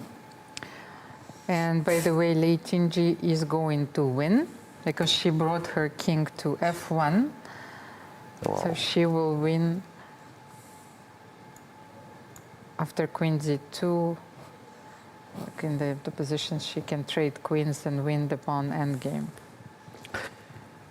Okay, so here, Alexandra to move, definitely F6. F6 and F7.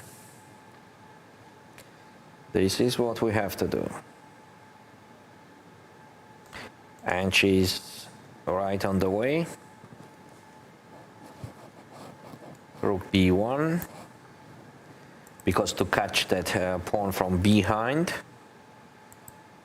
And here we have to be still a little bit careful to don't miss anything. So for example, F7, Rook F1, King E6, B5, Rook E8, B4, promote, take. Now B3 is not possible because of Rook B8. So that's Maybe why, even Rook F3. or even Rook F3. So that's why King C5, King E5, The king is shouldering. B3, King E4. Now B2 is not possible because of Rook B8 from behind. So that's why Black is forced to play King C4. Just a sec.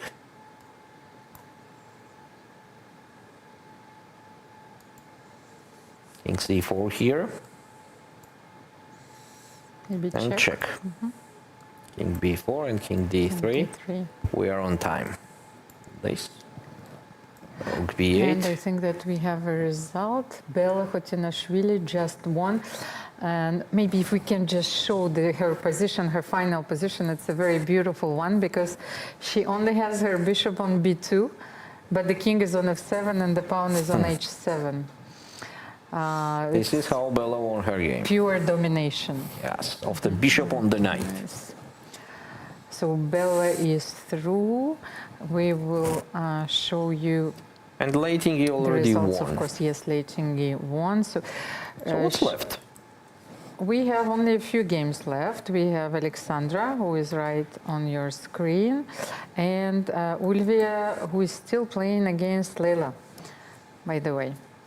Let's take a quick look. Yes, and Moja is still trying to survive against Tavrula Tsolakidu, but it's a more difficult task. Yes, here Lela has whole chances to survive.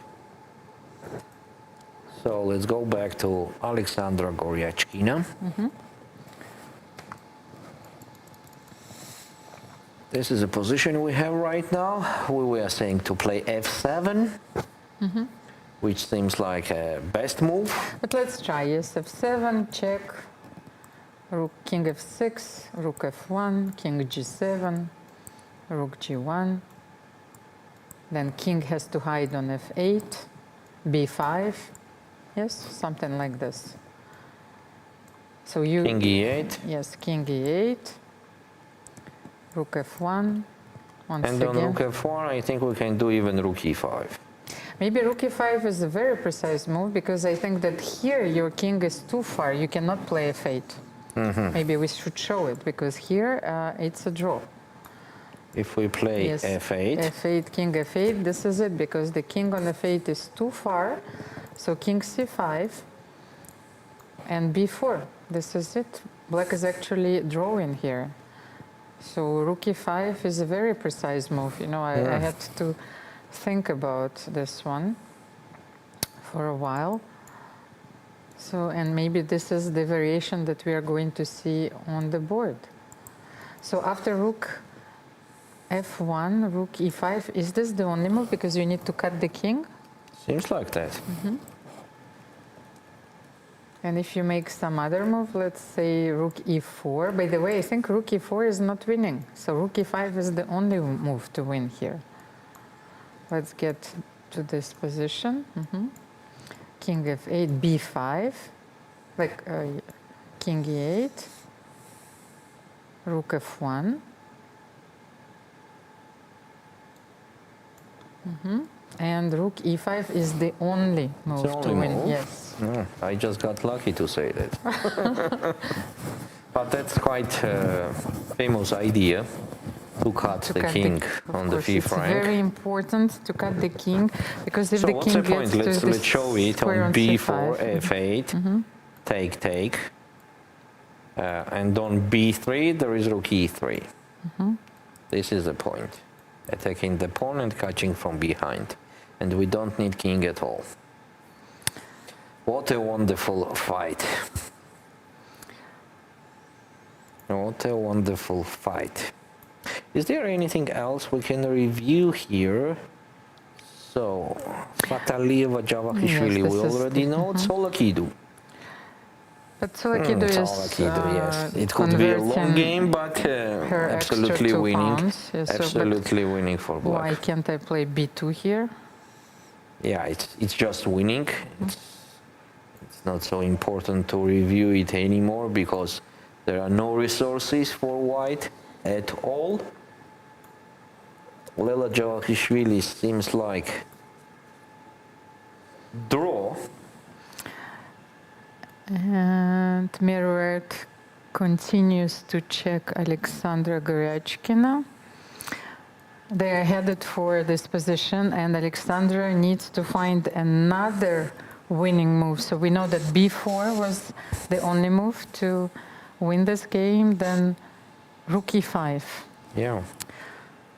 Mariet needs one more tempo to do the draw. We couldn't have written a better scenario for this round. Yeah. It was such a That's struggle. amazing. And it came down to one tempo. One tempo, yes.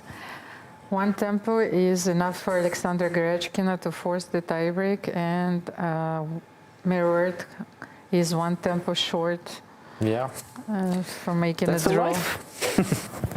That is the life. Rook g1, king f8, and let's have a look if Alexandra will play rook e5 at tempo after b5. First king e8. Yes, king e8, rook f1, yes. But maybe, let's try once again. If I will play, it comes to the same. So b5, king e8, rook f1. And rook e5, yes.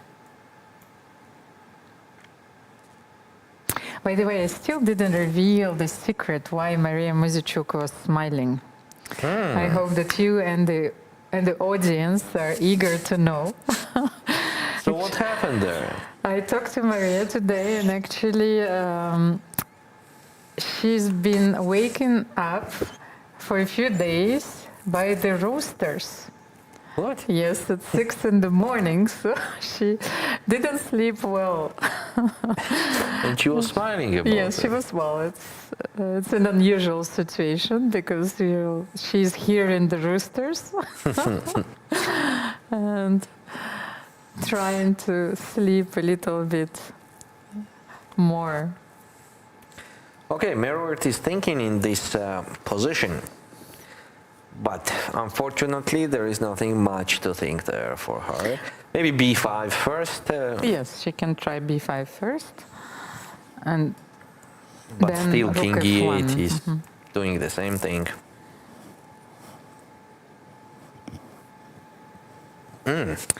Maybe here is one difference on king e8 to play rook a1.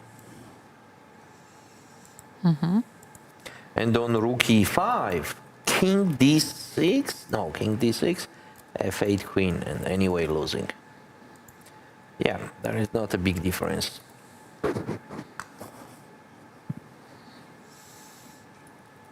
So seems like Black has to play, has to go on that line that we already showed multiple times. Rook f1 or b5 goes to the same rook e5 later. And the time is less on the clock now. We have 1.5 minutes for Mariet. And she played b5. She played b5. Now king e8. I think is the most forcing and best option. King e8 as we are threatening to promote on f8. Some technical difficulties in the studio. Yes. But so I was thinking that Alexandra accomplished the same thing as, like I was talking about this game against Batumi against Bronstein. It was absolutely essential for Batumi to win it with two bishops because he needed to level the score in the match, and then at the time we didn't have tie breaks because if the World Championship match was drawn, then the world champion retained his title. Of course, the rules have changed since then. So Alexander is about to win this game, and well, it's the same story. Yes. She is leveling the score in the match. And who knows what happens later. And her journey continues. Continues. We all know that it's not easy to bring back home the golden fleece and make history. Okay, so she's thinking now, she's thinking about king e8 or rook e5. Which one to play first? I think both of them is winning. She decided rook e2, don't delay it for the next time. Then it means that she knows. Yes. She knows that this move has to be played anyway, so rook e5 is on the board. But by the way, rook e5, king d7. I am not allowing you to play. And take on b5. Then you can take on b5. And then the and then we can bridge. demonstrate yes, the bridge. Okay, let's take a quick look at Javakishvili, which is the last board playing. Okay, I'm not saying anything about solo Kido because here is game over almost. Not almost, we're there. And Lela Javakishvili, the game which continues, but without any improvement for white. Yeah, it's just a draw. Just a draw. Lela fight till the end and got a little bit lucky and throwing to the next stage. Let's go back to Goryachkina's game after rook e5. Mariet is thinking. There is only 40 seconds on the clock, so she will do the move soon. But the time trouble is, of course, the only issue here for Black, as the position obviously is losing. And one more time, we have to say that Goryachkina Alexandra is winning this game based on her fighter skills. Rook A1 is on the board. King E7. But then I can Simply winning. play King G7, yes, King F6 and Rook F5. Yes, so this All is the same from his. I mean, yeah. Just whatever because you I like. think that, yes, King E7, maybe Rook A7 is black's idea. And King F6. No, King F6, I mean, but then... nothing much is happening there also. F6 and... But Rook A8. Rook A8. Because yeah, and forcing me to play King G7 anyway. Rook A7, so yes, I think King G7... Yes, but Rook E8 is still winning, you know. And then I'm putting my king on E5. I mean, when you check me, okay, so I'll just put my king on E5 and I am there. Like this. So now we have a situation where everything is winning. After Rook E5, of course, everything is winning. The main thing was to play Rook E5. And she did King G7. She follows your suggestion and played King G7. Now White wants just simply promote the pawn and the game is over. I think the handshake we will see soon there. Rook A7. Yes, maybe she will play this move, Rook A7. Rook A7, King G6 or King G8 does not matter, and that's it. One last move. 12 seconds. Okay. You know the psychology of female chess players much better than me. But this is a very difficult moment for Mariet. She played heroically, but Alexandra is such a technical player. So she knows that she missed something and she has to come to terms with it. So that's why she needs to make a few more moves, just to acknowledge that she is about to lose the game. Yeah. That's the most sad moment while playing the game. And we have this moment right now. And the tiebreaker waits for both players, but their fate is completely different right now. Now it's completely different. When Mariet was so close and lost it in last moment. 15 seconds, Mariet is contemplating her position, but this is it. Yes, here is difficult. Yes, that's and it. We have so congratulations to Alexandra. She made a great job, and I think she can't believe it herself. Yeah. And we see her in the tie breaks. Okay. Both fighters and tie breaks are ahead of us, and it's going to be very exciting. And here we have the perpetual checks already for last 15 moves. Lela Javakishvili is doing the checks. That's the only game we left, as I see. When was the last pawn move? Tell me. When did they trade the last piece? So 92. Stavrula already won the game. 92, move number 56. So without improving the position, White can play till the move 106. Yes, they have 30 more moves to do. But, okay, I don't think that anything special is happening here, as they are repeating the position with check, check, check, check. And the, also, on the same time, important moment is that even without checks, White could not improve here much. Rook F2.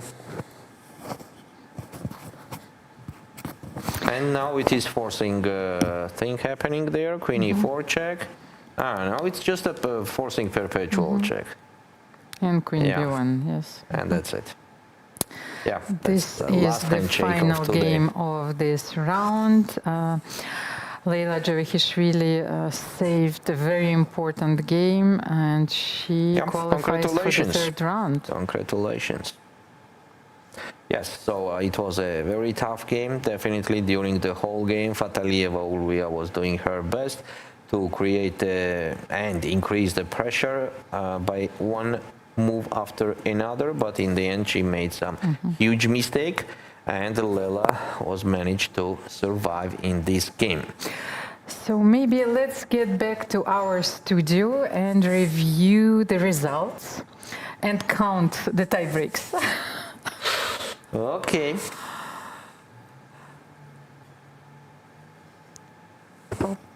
A lot of empty boards. I think that we can play a game here Some now. blitz. Yes. Some tie breaks. Some tie breaks. We can join the parties. So, Elina Danilyan is playing Antoinetta Stefanova. another is Kashlinskaya Yes. against Omonova. Second tie break. Okay. We can go ahead. Then Gunina Valentina and Zagnidzhanana are qualified. Muzichuk Maria Maria. Muzichuk, third tie break. Third one. Bella Khatinashvili is through. Hampi Konero is Won her qualified. game. Claudia Coulon. Coulon, fourth tie break. Kostyanyuk Alexandra, fifth. Coulon is playing second tie break already. Mira Rabitz, a lot of Georgian players in the third round. Anna and Muzichuk, Inna. sixth. Song Mariet, against Narva, seven. Lela and Chuvalova qualified. So Alexandra Maltsevskaya, Maltsevskaya. 8, Georgina won, Divya Injic won. And Teodora Inac won her match as well. Next. For the moment we have 8 tie breaks. Then Lagno Lagno, Katerina 9. the 9th, Ushenina, Ushenina 10. and Vantika Graval 10, Harika Dronovale is through, and Stavroula also Tsolakidou through. is through. 10 tie breaks. Rien ne va plus. Tan Zhongyi won her match. So Here we have Irina Bulmaga won Tohiryanova, her game 11th. with the black pieces. Osmak Yulia won with the perfect score. And we have another tiebreak. Lu against Tohiryanova. Tohiryanova. 11 tiebreak. So this one is our 12th tiebreak, one of the most 12. important matches, and all the other players won their matches with a perfect score. Vaishali, Shuchman, and Yip. By the way, Yip has established herself as the strongest American player. Yeah. She's American So we have number 12 one. tie breaks tomorrow. Yes. Are you excited? Too much. I hope that Keti Tsatalashvili will join us, maybe from time to time. That will be cool. So first rapid games, and if the match is not decided, then blitz Then blitz. games. Thank you so much for waiting. Both of them. I no longer know what am I saying. Thanks for everything, we can say like that. Yes. Thanks for everything. Please stay tuned, because even if we will finish our broadcast, we still have one last video prepared for you, of course, highlights. And see you tomorrow at the same time. See you.